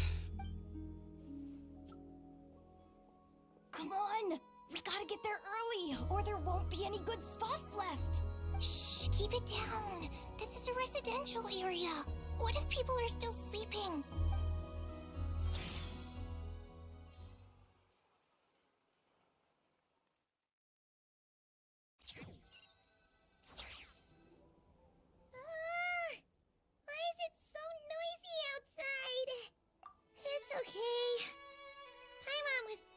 such a week anyway. It's been so long since we last had a chance to relax, huh? Feels like time is moving slower than usual. What about you? Did you rest well? Still winding down from everything that's happened? Or are you wondering how our friends are doing? Or is it about what Dottore said to you? Okay, if you say so. But don't push yourself, alright? Let Paimon know if you need to talk. What we just went through was a lot. It's totally normal if you need some time to get back in your group. Columbina came back. Apparently, she was part of Columbina's soul or something. Still, Paimon kind of misses Dottore somehow. Anyway, you did great. So did Paimon. We all worked our butts off to contain this disaster, and in the end, we made it. So, chin up, Traveler. You should be proud of yourself. Hey, don't poke fun. You should be glad that Paimon's growing as a person.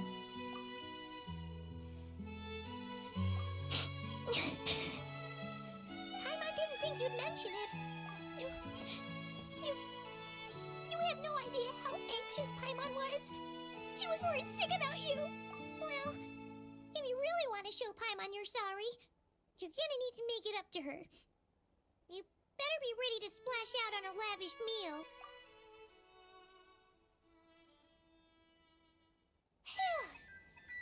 Okay. Paimon's full now. Huh? Oh, well... Hey there, Traveler and Paimon. Good morning. Morning, Jahoda. Here for some breakfast? Oh, I've already eaten. Just need some water. I was mostly worried you might forget what day it was today. So, I came over to remind you. Careful there, Paimon. Too much food will make you drowsy. Don't let anyone catch you hiding at the back and nodding off during the league meeting. You should probably be saying that to Aino. She's the baby of the group, if anyone. True. You know, I'm surprised that all these competing groups are actually coming together to try to solve things together. Definitely a first for Nodcry. Well, nothing like a region-wide calamity to bring people together. After that, surely even the most self-interested people have to realize that going it alone isn't worth the risk, right? Try telling Boss Neff that. She's not exactly convinced that people are gonna get with the program. Really? But if she's so pessimistic about it, why'd she agree to be the Curatorium's representative in the league? Probably 'cause even though Unity sounds like a pretty far-fetched idea, the benefits it would bring make it worth a shot. I think things will work out, though. I swear, Nodcry feels like one big family now with everything that's happened. More than it used to, anyway. Paimon's with you on that one. And it seems like plenty of other people agree, too. Just listen to the bustling streets. All right. Everyone's been rebuilding these last 2 weeks, and the evacuees have been coming back in droves. Life's slowly returning back to normal. Which means my workload's probably gonna shoot back up. Were you about to head out? There's still some time before the ceremony begins, you know. Yeah, we were gonna take a stroll around the square and say hi to some friends first. Sounds good. See you later then.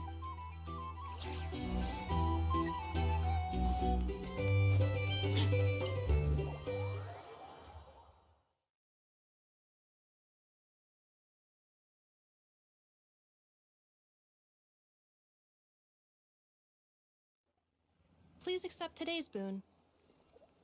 Are Paimon's eyes deceiving her? Or is that Ineffa handing out food for the Frost Moon Scion? Hello there. Would you like a feast of the moon, along with some snacks of the day? So, what's new, Ineffa? It was only a few days ago when we last saw you, but it looks like you've joined the Frost Moon Scions in that time.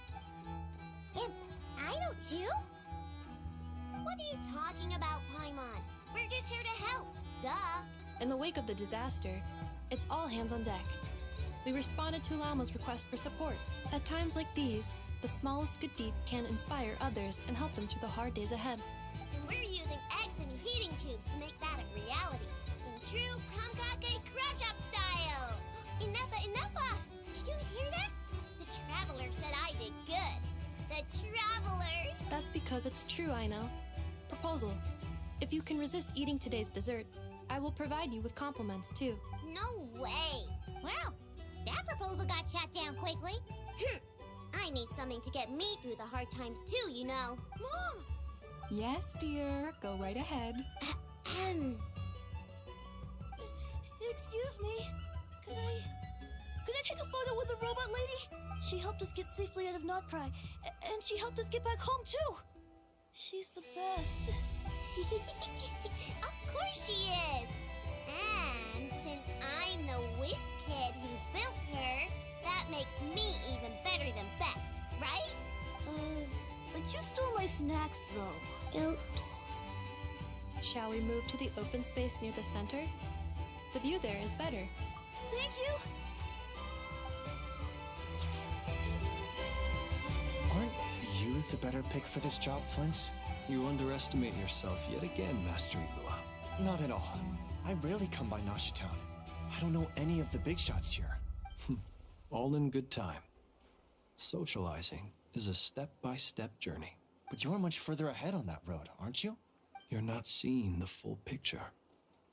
You know the truth now. My friends do not understand my habits. There is no question about it. The Lightkeepers need a representative in the League. Someone who is upright, cares about other people, and can realize their self-worth through group action. You say it like you wouldn't make the cut. I am most flattered that you think I would. Sigh a little less, Master Ilua, and have more faith in yourself. All the Lightkeepers agree that you're a very promising young man. That is precisely why Starshina Nikita felt safe delegating such important work to you. I'm sure we all also agree that we would sooner die of dehydration than manage to wrangle anything out of you in a discussion. My apologies. I am not in the habit of bringing water with me when I go out. Whatever. I'll take the job. By the way, who else is part of this? Oh, it's quite the who's who of Notcry. There's the Moon Chanter of the Frostmoon Scions, the boss of the Curatorium of Secrets, a representative of the Voynich Guild, and even someone from the adorable Kromkake craft shop. I'm sure you will find speaking with them to be a genuine pleasure. If you say so. I've never done this work before, so I'm honestly a little scared of making mistakes, but I'll do it. Not only is it our duty as Lightkeepers, but because I want to make Notcry a more welcoming place. An admirable attitude to take. The beacons are lit, Ilua. We're but one step away from breaking through the blizzard. We have the chance to band together and build our shared homeland into an Elysium. This is unprecedented for Notcry. An opportunity not to be missed. Yeah. You're right. I'll do my best. Quite a few familiar faces have arrived. Let's go, shall we?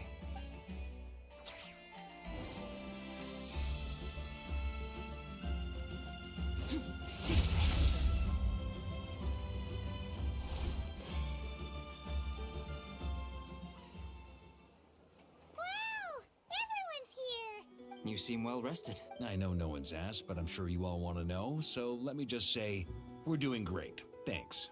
Well, great, but not perfect. Starting to lose my mind from boredom. Can't drink a drop of alcohol while I'm waiting for my wounds to heal. I'm sure you had a sneaky swig or two. Wait, how'd you find out?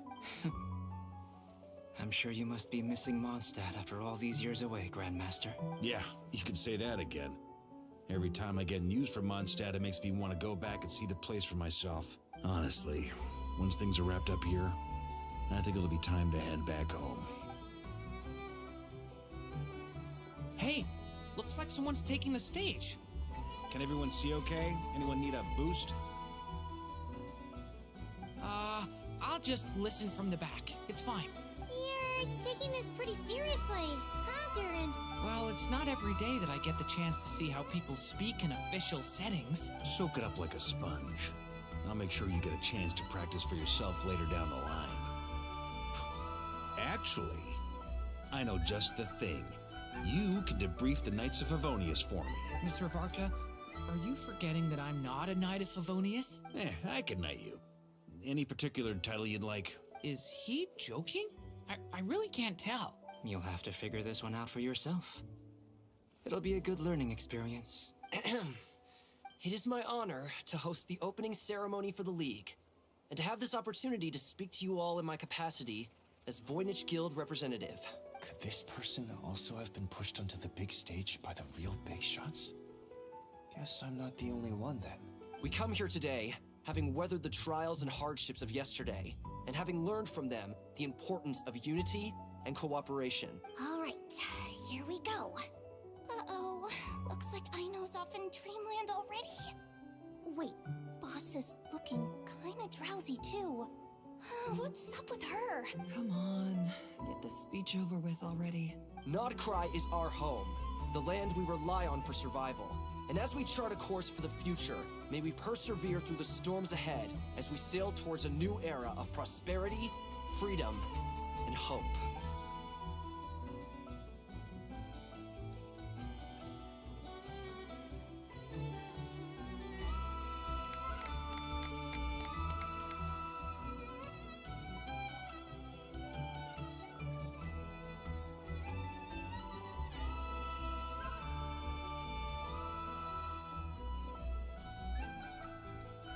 Looks like we'll have more opportunities to travel in the future.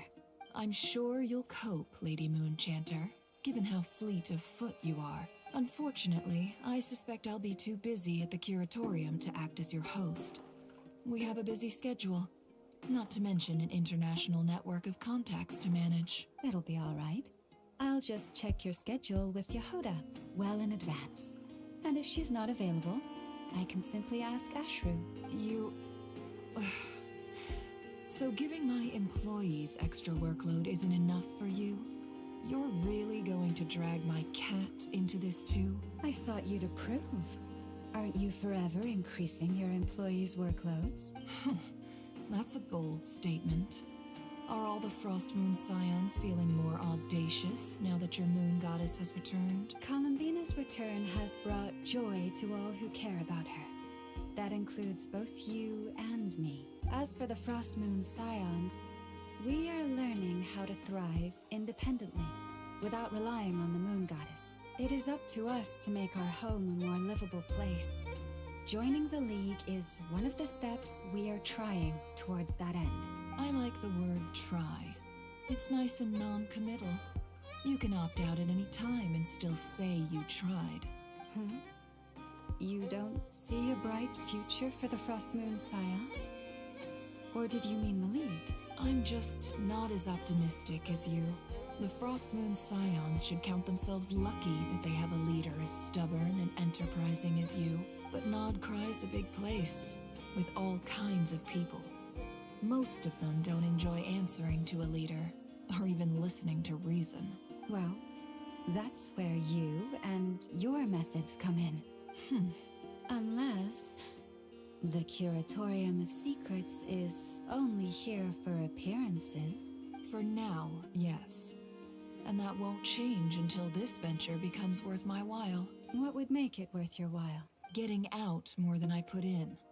Right now, I'd barely break even, but I'll grant that it's a good start for Nodcry. Then maybe it's worth a try. All right, you can stop now. Or do I have to join the Frost Moon Scions before you'll get off my back? You'd be very welcome to join us. Hey, you two! Congrats on all your hard work! What are you chatting about? Nefer was trying to dissuade me from adding to her employees' workload. Also, she's considering joining the Frost Moon Scions. Sorry, what? Your conversations are always the most interesting. Would you two care to join me for some tea before heading to your next destination?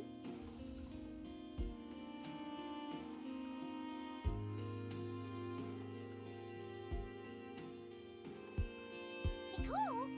Wait, where are you? Aren't you gonna show up today? Sadly not. I'm otherwise occupied right now. I'm sorry, Paimon. I can hear how disappointed you are. If it's any consolation, let me say that how things appear on the surface is a far cry from what they are at their core. Perhaps you'll feel better if you focus on the fact you have a special line of communication with the great mage herself. Okay? Has something happened? No, or not yet, anyway. Well, that's not ominous at all. Not for the time being. Just think of this as a general check-in to make sure this communication system is still running smoothly. Besides, it's good to chat once in a while if we want to maintain our friendship. You could've just said so. Paimon got all worked up for nothing. Still, the best friendships are built through face-to-face interaction, you know? It's never gonna stop being weird having tea with you when you're not there and just talking to thin air. Alright, fair point. I'll bear that in mind for next time. Yeah. Any update on that crisis at the world's borders? Alice just informed me that they had their work cut out for them. And now everyone's thoroughly exhausted. But they did finally get things back under control. Still, we can't let our guard down yet. The disruption caused by this disaster has made Teyvat easier to detect from the outside universe. She plans to wait for things to stabilize, then reschedule her Mondstadt vacation plans. As for me, I agree with Hat Guy's perspective. This is a time when many new variables are emerging, and the situation is changing constantly. Plus, most of this change is for the worse.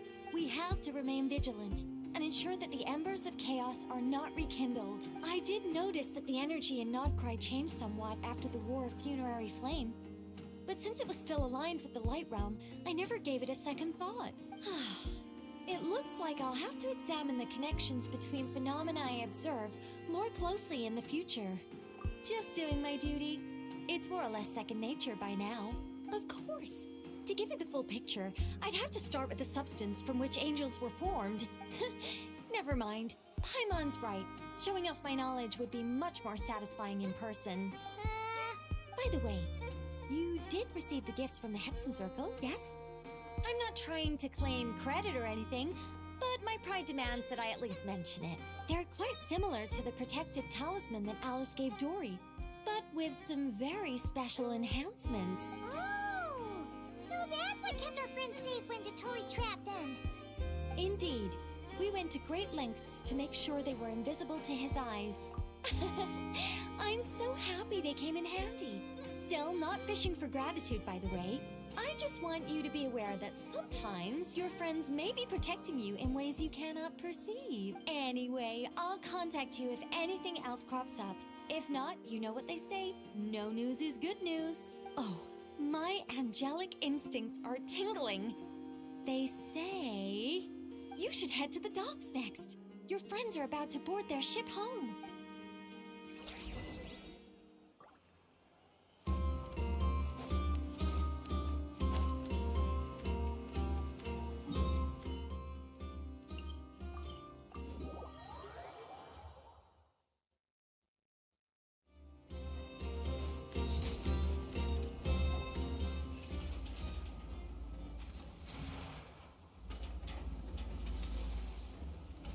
You're here. You're here too, Hat Guy. Are you heading back together? No. I'm bound for Sumeru, and she for Fontaine. We just happened to cross paths at the harbor. Everything seems fine. Sandrone may have an abominable temper, but she's always been very responsible with important calculations, and things entrusted to her by valued friends. You always speak as if you know us inside out, Mr. Hat Guy. Maybe I'm just a good judge of character. I certainly hope that's all there is to it. Regardless, you have been a significant help in this matter. For that, you have my gratitude. I didn't do anything special. Sandrone's the one who completed a seemingly impossible formula and turned the tide of the entire battle, even giving her life in the process. She's the one we should be thanking. Even we were unaware that Sandrone had hidden the real formula inside Polonia's body. She managed to fool Dottore into thinking the formula was running in her system by installing an identical-looking decoy within her. She probably realized that she didn't have the strength to stop Dottore. But this way, she could at least get him to lower his guard. She always worked like that. Always had a backup plan.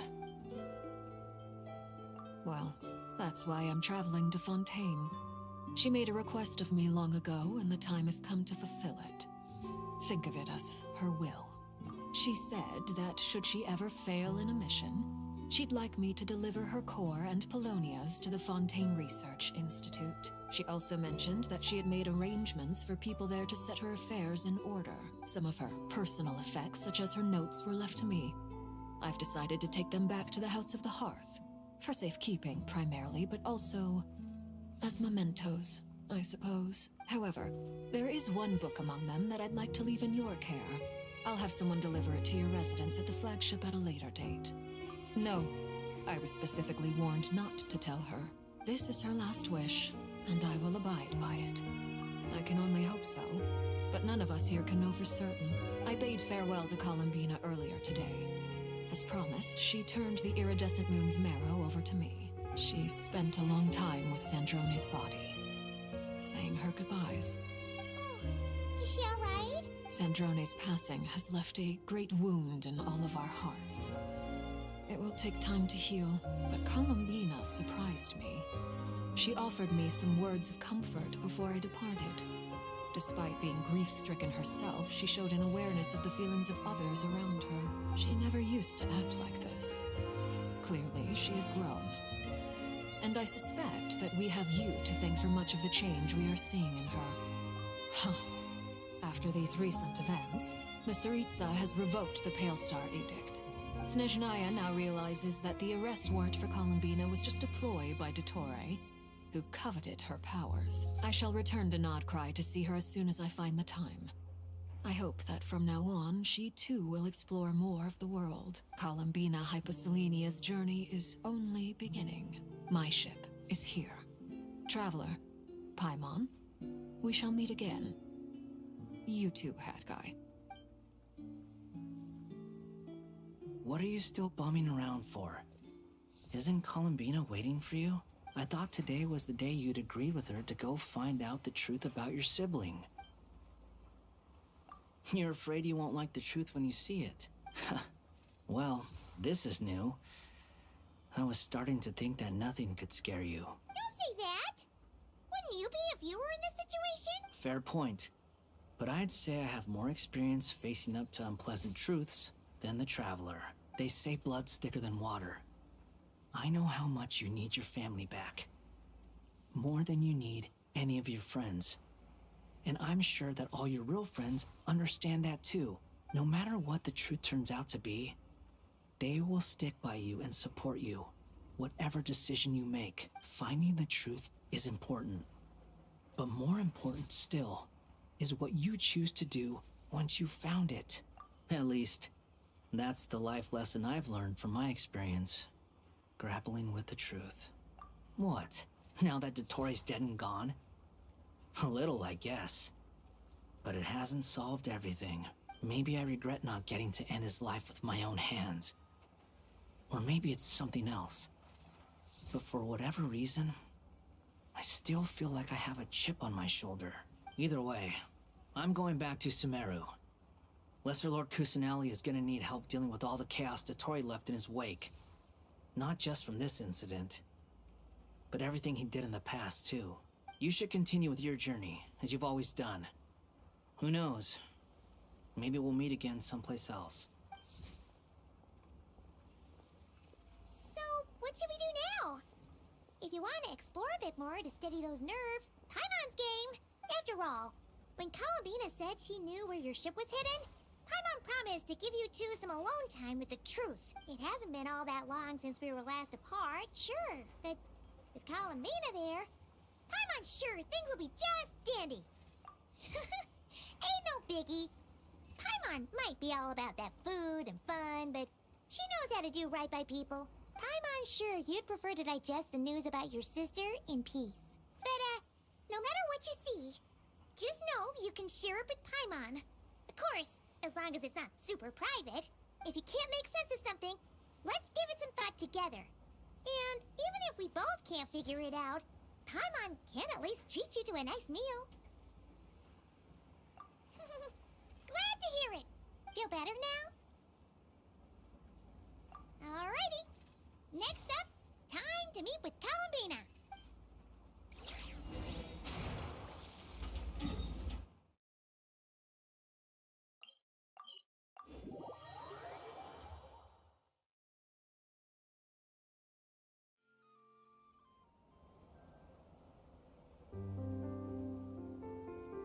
Columbina, we're here! Can't quite believe we're meeting out here.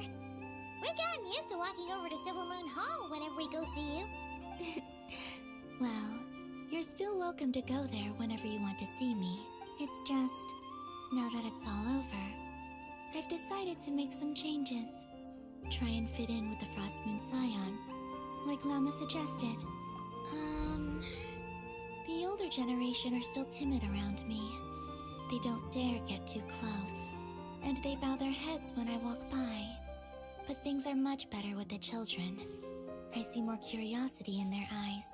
Hopefully, by the time the next Moon Prayer Night comes around, I can enjoy the festival with them as myself, without having to pretend that I'm only dressed up as the Moon Goddess.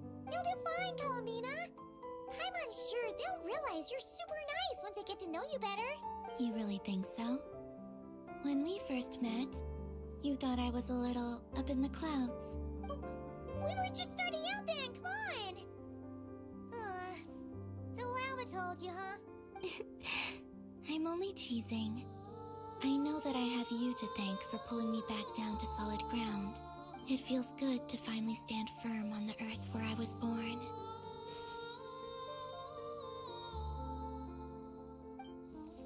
Oh, that's great!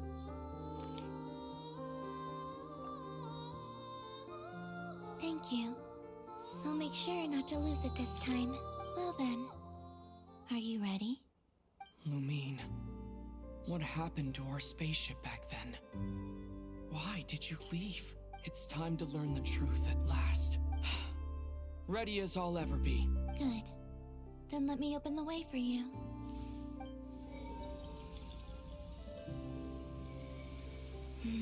Where does this lead? To our shared destination. Huh?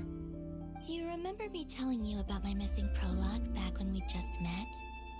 I said that my story began on the moon, but while I was inside the moon's reflection, I realized that my prologue was really hidden in the future.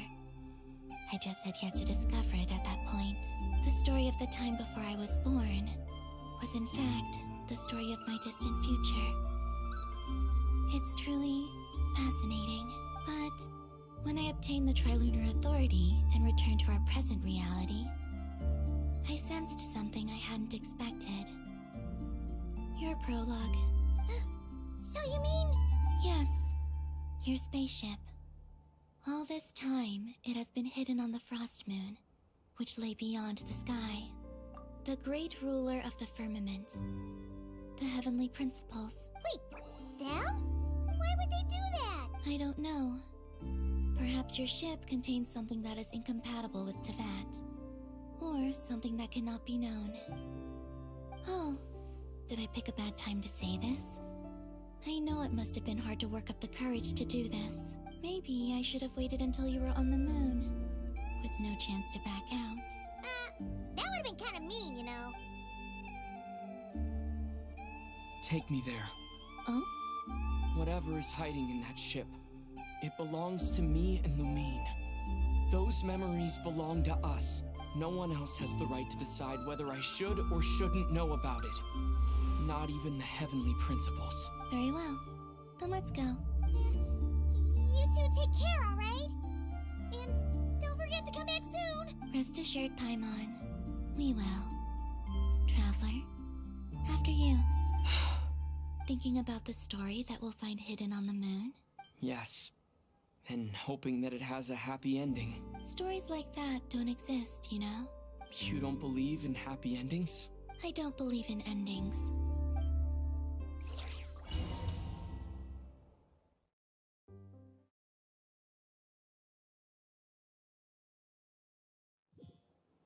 Where am I? This is the pathway I built between Teyvat and the Frost Moon. The moon is very far away from us, so it could be a long journey.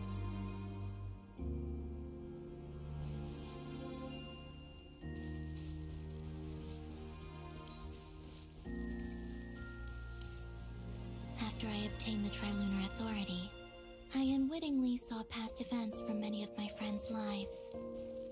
One was Lauma. She was so young when they chose her to be the Moon Chanter. From then on, the Frost Moon Scions looked to her to bring messages from their goddess. But, for better or worse, I had left Hisi Island before she was ever born. It was not until much, much later that she met me. I think it's for the best. Because of the way things turned out, you had the opportunity to become friends. You're right. In that sense, I think we were both very lucky.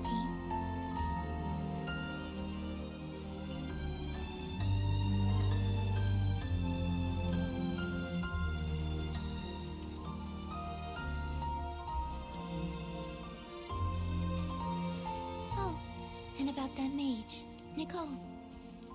I only recently learned that she has lived in Teyvat since the time of the Three Moon Sisters. The Moon Goddesses always had a good relationship with the angels. I suppose our friendship continues that tradition.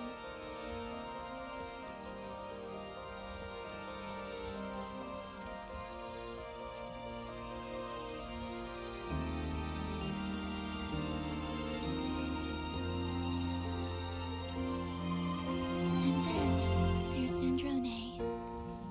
I never knew that much about her, beyond the fact that she was created by someone called the Lord Artificer. She, too, suffered for a long time before joining the Fatui.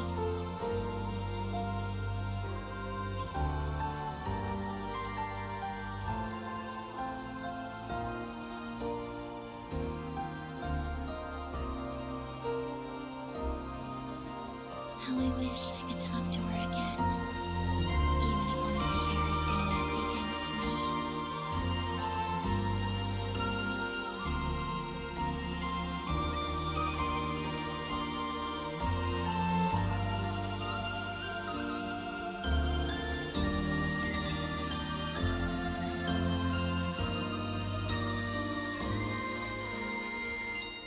Also, I saw your siblings' story. I'm afraid I didn't see much. It seems that she rarely came to the surface, where the moonlight shines. But I did notice that back when you first set out on your journey, she would often appear nearby, gazing at you from afar with a guilty look in her eyes. Lumine. Let us speak no more of the past. I probably shouldn't reveal so much about my friends. It's not my place. Let the moonlight carry us forth. We are very close now.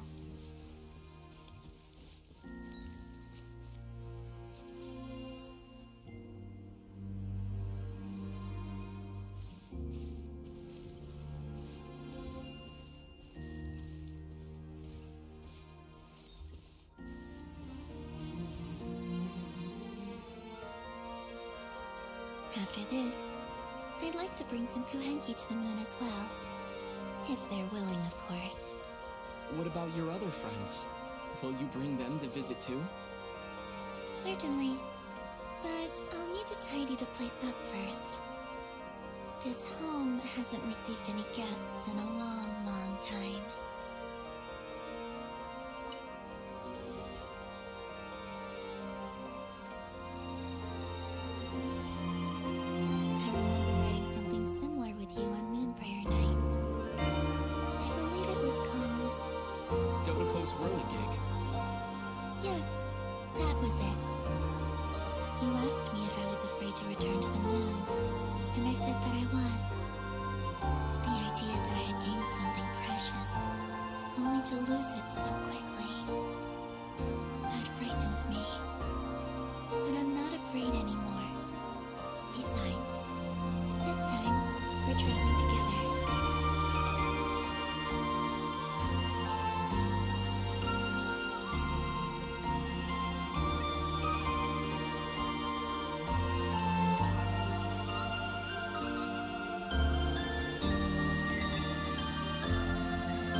We're here.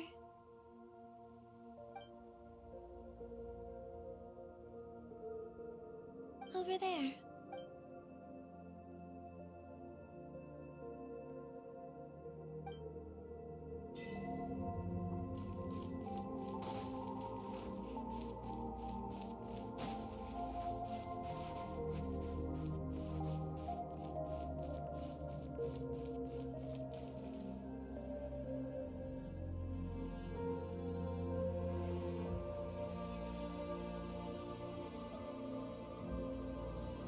Our spaceship.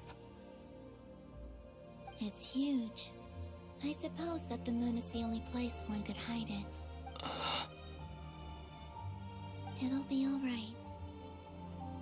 Huh? The way you feel in this moment, I went through it too, on Moon Prayer Night. The door was right in front of me, but I struggled to find the courage to step through. Solitude for me once meant living a life in which even I was absent. Before I met you, that was the only life I knew. But that night, solitude meant throwing away the life I had gained after meeting all of you. Columbina. Go. Retrieve the part of your life that was once lost. Trust me, you will lose nothing by doing so. Look, Teyvat is right there. All of our friends are down there, waiting for us. You're right. Thanks, Columbina.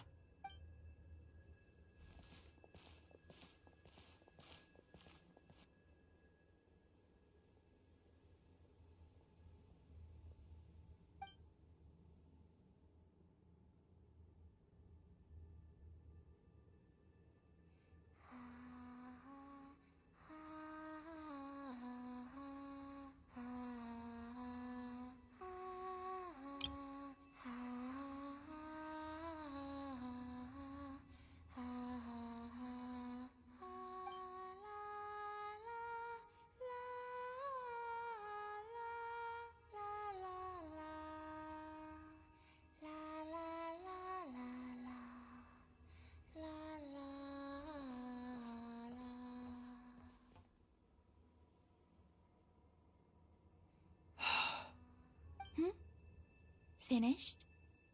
Yeah. Why did you take your eye mask off? Well, since my return, I've decided to take more opportunities to see the world with my own eyes. Besides, I've always wondered how Teyvat looks from the moon.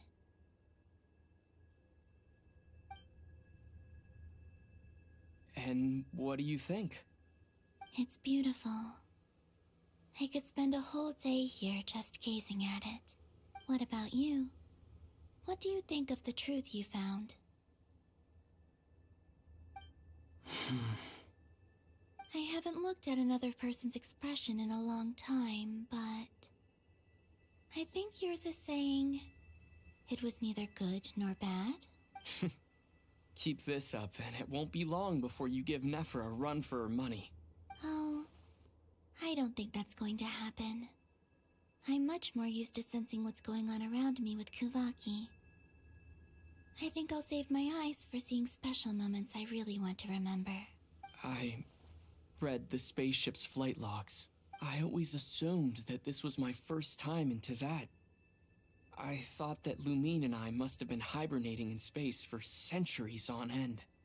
But the logs show that our spaceship flew over the skies of Teyvat once before. A long, long time ago. Flew over? So you didn't land? No. The ship barely came to a stop before flying on again. After that, it continued traveling through space for a long time. Some of the data is corrupted, but I suspect that it kept flying for thousands of years. It was only after that that the ship made a forced landing in Nodcry. When Lumine found me, she came from outside the ship. Could this mean that she left the ship long before I did? Maybe even during our first pass over Teyvat. Are you alright? Yes, I can feel that the truth is coming together, one small piece at a time. I remember Lumine telling me that when she first arrived in Conria, she could not recall the past. So this might be something that even she doesn't know. Here, I made some space for you. Your mind must be racing, and this seems like the perfect place to relax and clear your head.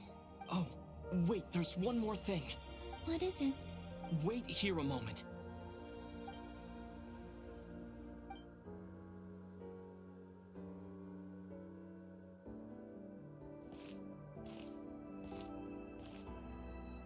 Hey, Columbina.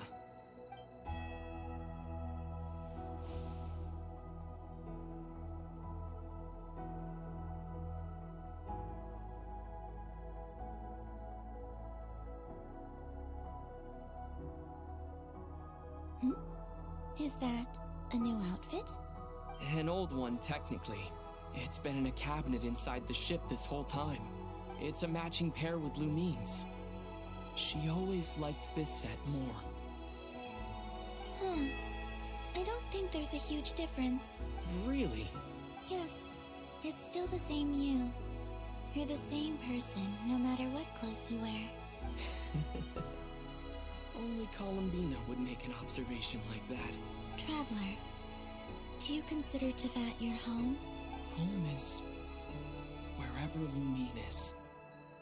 But then after all the time I've spent here, and everything I've been through, yes, I'd say it's my home. Would you change your answer if Teyvat changed appearance? I mean, if the truth about Teyvat turned out to be different than what you thought. I don't know. But I don't think so. The truth is not what matters most to me about Teyvat. When I was first born, I longed for a home.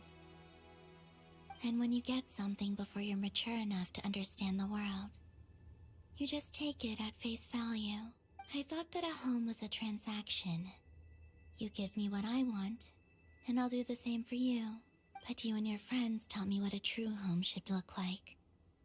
You never asked for anything, yet you gave so generously to me. That's because your friendship matters to us. It was worth it.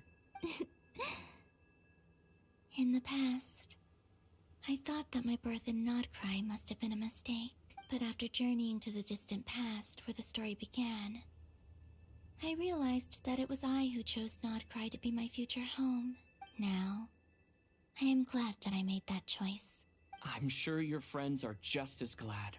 In fact, I intend to make the same choice today as I did back then. What do you mean? Well, I've given the Eternal Moon's Marrow to Lauma, and the Iridescent Moon's Marrow to Arlecchino.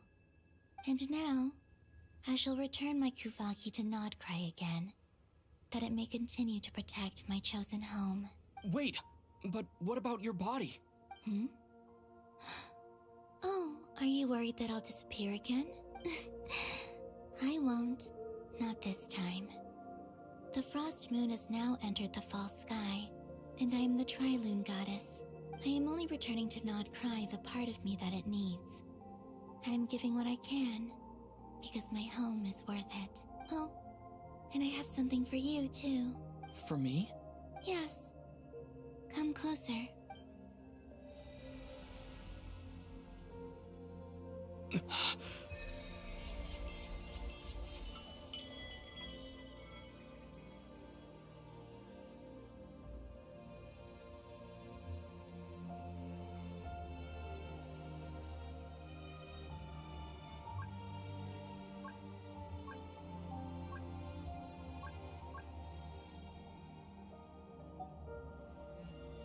What was that? I lifted some of the restrictions this world placed on you. I trust this will help in your future adventures. My power. It feels like it's grown. I can use the elements more freely now. Thank you. This will be a great help.